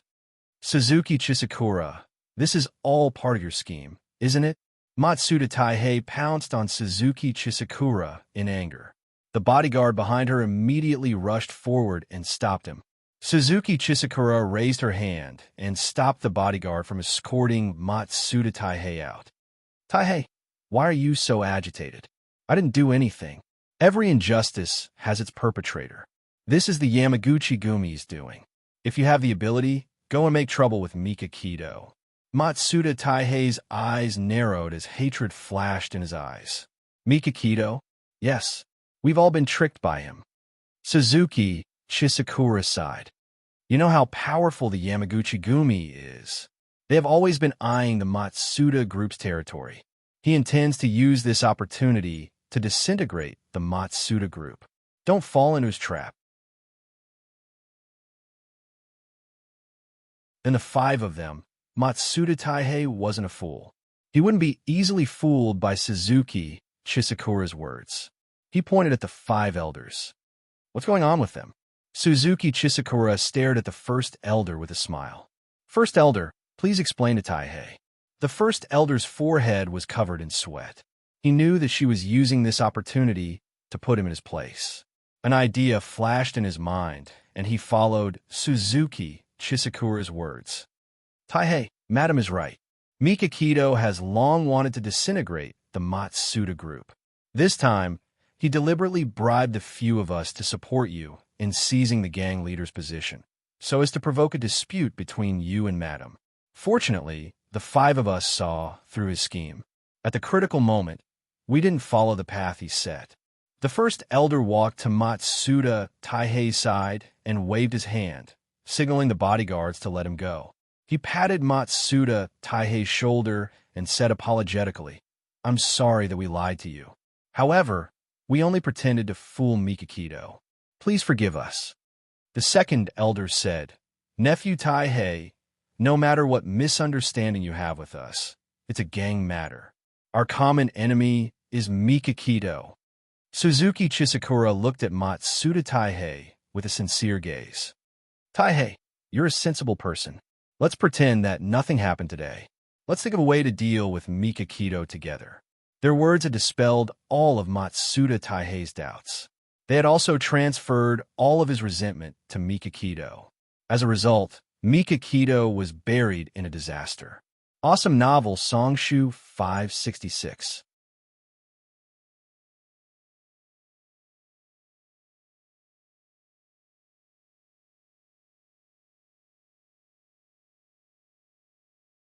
Chapter 331. Mikakito had played a crucial role in the successful resolution of Xiaobao's matter. In order to thank him, old Madame Han brought the whole family to treat him to a meal at Century Splendid. As usual, Beidang Shun didn't have any expression on his face. Only when he was facing a few children would he reveal his warmth. Fortunately, the old madam also understood his personality, so she deliberately brought up some topics that everyone could join the conversation. Thus, the atmosphere at the dinner was still harmonious. After the meal, everyone drank tea and chatted for a while before leaving. Bailey Yun had been absent-minded the whole time. From time to time, he would take out his phone and glance at it.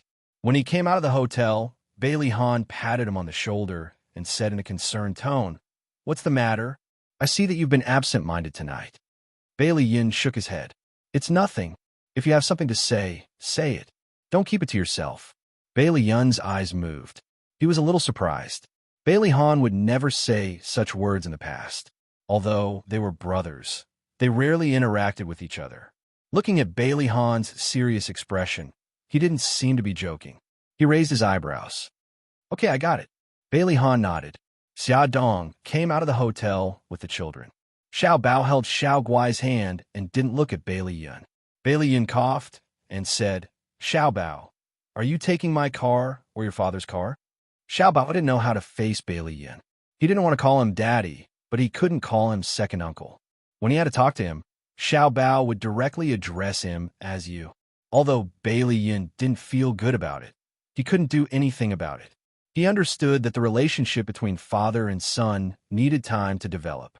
Xiao Bao still refused to look at him and said calmly, "I'll go with Xiao Guai and Xiao Yi." That meant that she was going to take Bailey Han's car. Bailey Han gave Bailey Yun a look, indicating for him not to be anxious and to take it slow. Bailey Yun smiled bitterly as he watched the family of 6 get into the car. After returning home, the old madam summoned Bailey Yun to her study and had a long talk with him. The old madam said kindly, Yun, you are no longer alone. Do you have any plans for your life?" Bailey Yun had been thinking about this question for a long time. He frowned and said, "Grandma, my business is in America now. In 2 days, I will return to America. As for Xiao Bao, let him stay in China. I'll have to trouble Big Brother and sister-in-law to take care of him for a period of time. My company will enter the China market in a year at the latest. When that time comes, I will be stationed in China for a long time, and it will be convenient for me to take care of Xiao Bao." The old madam thought for a moment and said, "That's a good idea.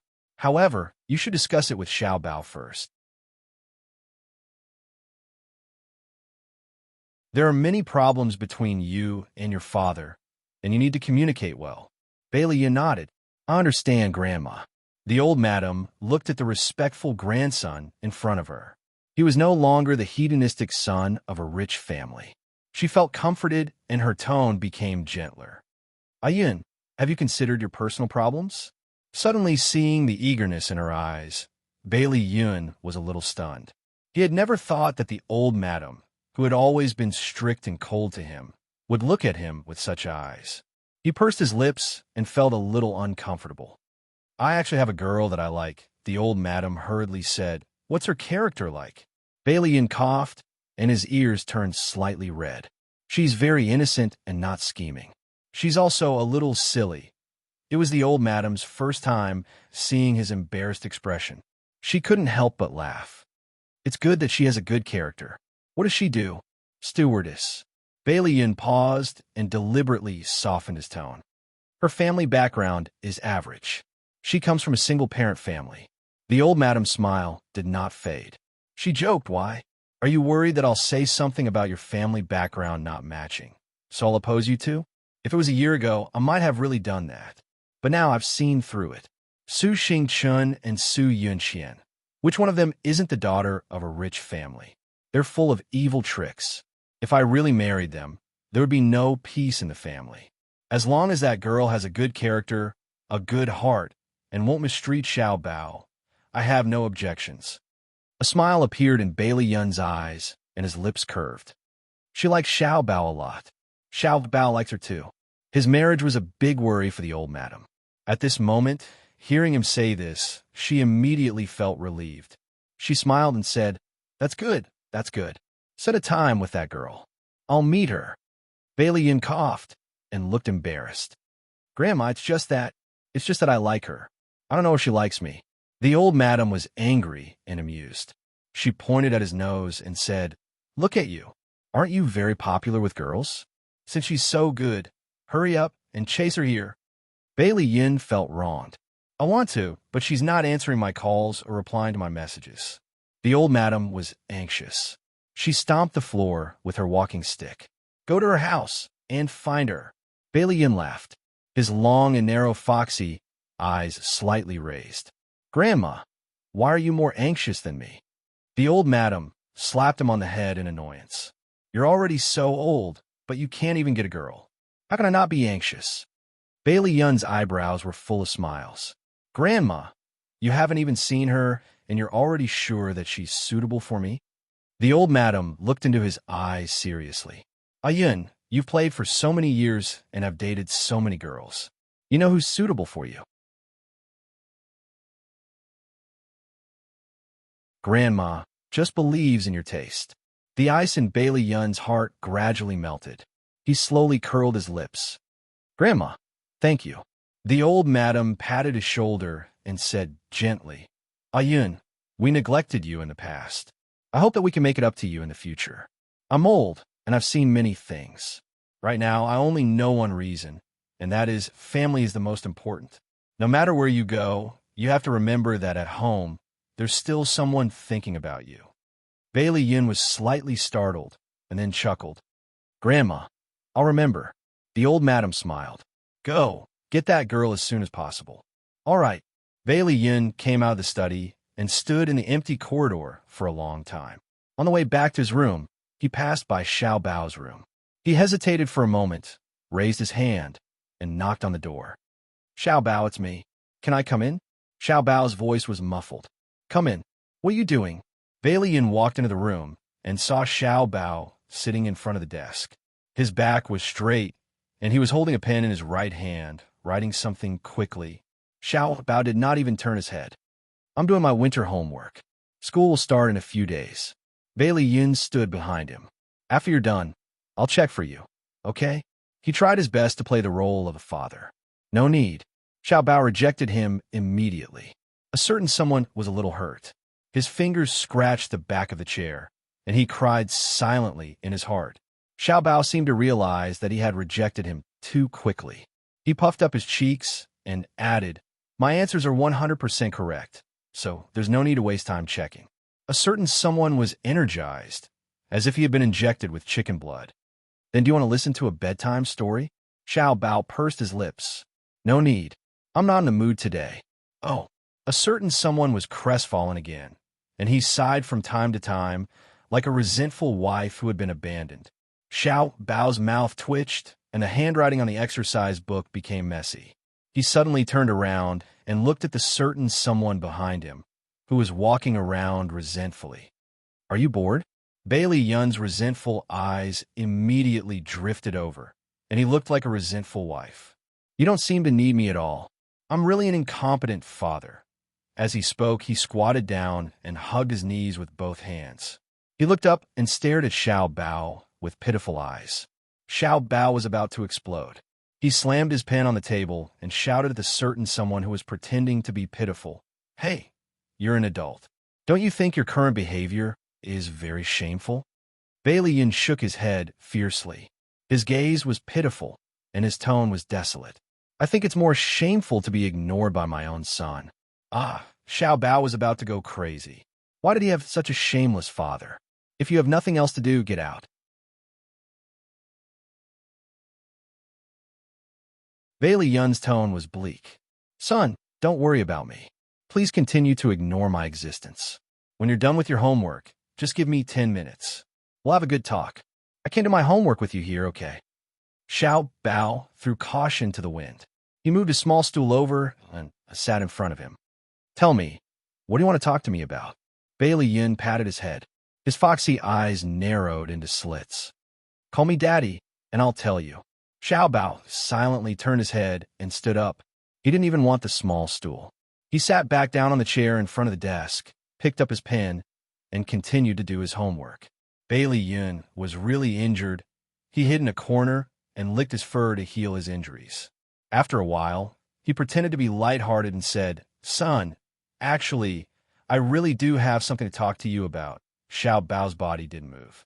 He continued, In a few days, I'll continue to work in America. In a year at the latest, after the company enters the China market, I'll be stationed in China. If you want, you can come with me to America. If you want to stay in China, your parents will take care of you. I'll also come back to visit you often. The little guy still didn't make a sound.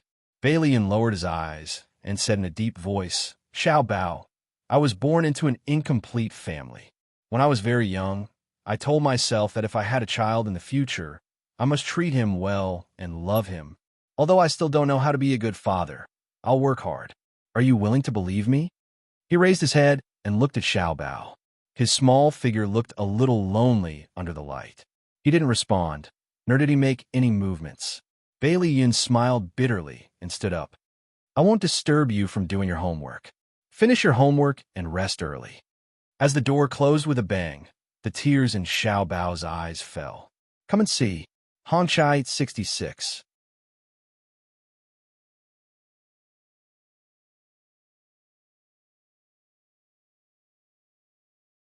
Chapter 332. 2 days later, the kindergarten started school. Xiao Guai was very excited because she could go back to school and play with her friends.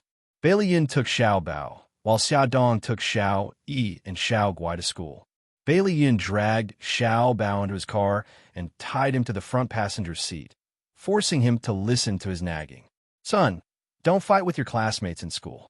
Of course, if someone beats you up, you can beat them back. Xiao Bao rolled his eyes. Are you telling me not to fight with others? Or am I allowed to fight with others? Bailey Yin ruffled his hair. Don't take the initiative to hit others. If they hit you, don't hesitate to hit them back. Do you understand? Oh, Xiao Bao said.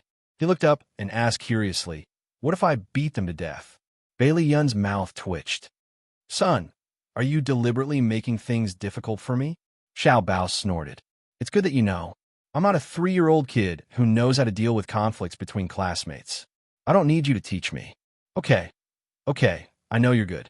Bailey Yun's eyes suddenly lit up, and he said, one more thing. No puppy love. Xiao Bao looked at him with disdain. Do you think I'm like you? Leave mercy everywhere. He enunciated the last 4 words with great emphasis. Bailey Yun coughed awkwardly. So, I'm a bad example. Don't learn from me. In school, you have to protect your sister and don't let her get bullied. Do you understand? Xiao Bao said impatiently. I know, naggy old man. Hey, you're daddy. I'm still in my prime. How am I old? You dare to complain that I'm naggy now? When I'm 70 or 80 years old and really become an old man, are you going to kick me out of the house? Bailey Yun felt that it was necessary to teach him a lesson about respecting his elders. Xiao Bao glared at him with his big, beautiful eyes and said fiercely, Don't worry. Even if you're old and your teeth fall out, I'll take care of you. I'm your son after all. Although his attitude wasn't good, his words still made Bai Li Yun feel good. Thus, he very shamelessly forgot his original purpose. He smiled and patted Xiao Bao's head, praising, Son, you said it very well. After reporting their arrival, Bailey Yun squatted in front of Zhao's face. Xiao Bao couldn't stand it and frowned. He grabbed Xiao Guai's little hand and said, The teacher has a meeting. Meeting. We'll be going. With that, the 2 little guys ran away. Bailey Yun's head drooped, and he looked like he had been dealt a blow. Xia Dong couldn't help but laugh. Ah Yun, you're starting to look like a father now. Bailey Yun was instantly revived. He raised his eyebrows and said, I can now understand how difficult it is for you. Xia Dong laughed. I'm serious. When it's cold, I want to remind him to put on more clothes. When he's hungry, I want to get him something to eat. Well, I don't see him for a while. I'm worried that something might have happened to him. He laughed at himself. I only know now that it's not easy being a parent. Xiaodong stopped laughing and walked to his side. She said seriously, Ah Yun, don't worry and go to America. Your brother and I will take good care of Xiao Bao. Bailey Yun's lips curved. Xia, thank you. Thank you for taking good care of Xiao Bao all these years. Xiaodong smiled. You're treating me like an outsider. Xiao Bao is also my son.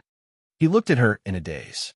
He didn't know when it started, but when he saw her being intimate with Bailey Han, he didn't feel any heartache. He smiled and chuckled. Xia, seeing that you're happy, I can finally let go. Xiaodong pursed her lips and smiled. Fox, you'll find your happiness too. In the complicated emotional entanglements, the one who left didn't necessarily have to be alone for the rest of his life. There was still the most suitable person waiting for him. For example, Li Duobao. This woman that Bailey Yun missed so much was still unheard of. Before going abroad, he decided to go to her house again and have a good talk with her. Even if she rejected him, he would accept it. When he arrived at her door, he knocked for a long time, but no one answered. The neighbor opposite Li Duobao's house suddenly opened the door and poked her head out. She stared at Bailey Yun in confusion. You're looking for Duobao? She flew abroad yesterday. Bailey Yun asked politely. Do you know which country she flew to? The sister-in-law frowned and thought for a while. It's either England or America. Duobao mainly flies these two routes. When will she be back? Tomorrow. Bailey Yun thanked her. The sister-in-law glanced at him and was about to close the door when she suddenly thought of something. She quickly poked her head out and looked at him carefully.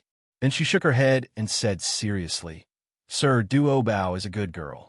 If you're just playing around, don't look for her again. Bailey Yun's expression changed. He knew that the sister-in-law had recognized him. He pursed his lips and said in a deep voice, Sister-in-law, I'm sincere about Duobao. After saying that, he left the stunned sister-in-law behind and turned to leave. In the end, Bailey Yun did not see Li Duobao. His plane was about to take off. His family sent him off at the airport. After saying goodbye reluctantly, Bailey Yun squatted in front of Xiao Bao and hugged her tightly. He pressed Xiao Bao's head against his chest and said in a low voice, Xiao Bao, I'm leaving. I'll come back to see you every month. I'll work hard and try to develop my career in the country as soon as possible. Listen to your parents. Don't make me worry. Xiao Bao lay on his chest and listened to his heartbeat. Finally, she slowly reached out her hand and placed it on his back. She softly grunted. Bailey Yun was surprised and hugged her tightly. Finally, she kissed him on the forehead and said, Son, wait for me to come back. Bailey Yun let go of Xiao Bao and dragged his suitcase. He turned around and did not look at her again. He was afraid that if he looked at her again, he would not have the courage to walk out of there. Seeing that his back was about to disappear at the security checkpoint, Xiao Bao suddenly shouted, Daddy, I'll wait for you to come back. Bailey Yun's body suddenly froze. He turned around in disbelief and saw Xiao Bao's teary eyes. He threw down his things and ran toward Xiao Bao. He rushed to him at an extremely fast speed and picked him up from the ground. He hugged him tightly in his arms, and his heart was beating wildly. Son, what did you just say? Xiao Bao wrapped her arms around his neck and smiled as tears streamed down her face. Daddy, I'll wait for you to come back. Good son, Daddy loves you. Bailey Yun kissed him hard on the cheek as tears rolled down his cheeks. Shame, you're already an adult and you're still crying. Don't let your great-grandmother and the others see this. Xiao Bao smiled through her tears. She took out a handkerchief from her pocket and wiped his tears. Bailey Yun hugged him and smiled foolishly. She pressed her forehead against his little one. Son, I'm so happy. Xiao Bao bared her teeth and made a face. Old madam and the others had red eyes and used handkerchiefs to wipe the corners of their eyes. After a short reunion, Bai Liyun still boarded the plane to the United States. However, this time, he no longer had any regrets in his heart. He was filled with a sense of responsibility. He was a father. He had the responsibility to take care of his son. He had to create better conditions for his son. With such surging emotions, he once again stepped onto America's soil. In the blink of an eye, it was March. The scenery was bright and beautiful, and spring was in full bloom. Imperial Kindergarten paid more attention to quality education. Every year at the end of March, it would organize a spring outing for the older children to cultivate their ability to live independently and encourage them to get close to and love nature. There were a total of 20 children in this year's kindergarten class. This year's spring outing was stricter than previous years. The school's teachers would take the children to a relatively remote mountain village and let them live together for 2 days and 1 night. Of course, the school would ensure the children's safety. After all, these children were the treasures of rich families. If any of them were to have an accident, the school would be in serious trouble. The night before the spring outing, Xiaodong prepared a suitcase and a backpack for each of the 3 children at home. The suitcase contained the children's clothes, and the backpack was filled with food and water. There were also some commonly used medicines, such as cold medicine, burn medicine, and so on. Xiaodong was afraid that she would forget something, so she dragged Bai Lihan out of the study and read out the things she had prepared to him. "Honey, look, what's missing?" Bai Lihan touched his chin. "If you have to say what's missing, it's the 2 of us," Xiaodong said angrily. "I'm talking to you about something serious. Don't joke around." He stroked her hair and said softly, "Honey, the purpose of the kindergarten's spring outing is to cultivate the children's ability to live independently. If you've prepared everything for them, what else do you need them to do?" Xiaodong bit her lip. "I know, but I'm just worried." Bai Lihan took her into his arms and stroked her back. He said softly, "When I was 4 or 5 years old, I was already learning Taekwondo and Judo from my teacher. Xiao Bao and Xiao Yi are boys. In the future, they will inherit the Bailey family. They can't be weak. We have to cultivate their ability to be independent from a young age." Xiaodong lay in his arms for a long time. Finally, she nodded. "Okay, I'll listen to you." He smiled and said, "There's one more thing, honey. I've already contacted the coach. Starting in April, the coach will teach the 3 children martial arts. Xiao Guai is a girl. Although she doesn't have to be as strict as her brothers, she still has to learn basic self-defense skills. The children of the Bailey family had to learn martial arts from a young age. It was a family tradition. Xiaodong knew about it a long time ago. Moreover, Xiao Bao had learned martial arts from Mika Kido when she was in Japan.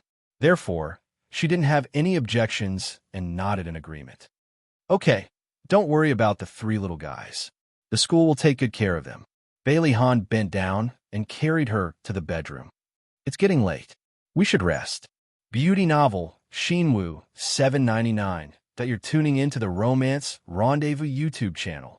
We're so grateful for your support, and don't forget to subscribe to join us on this incredible journey through captivating stories.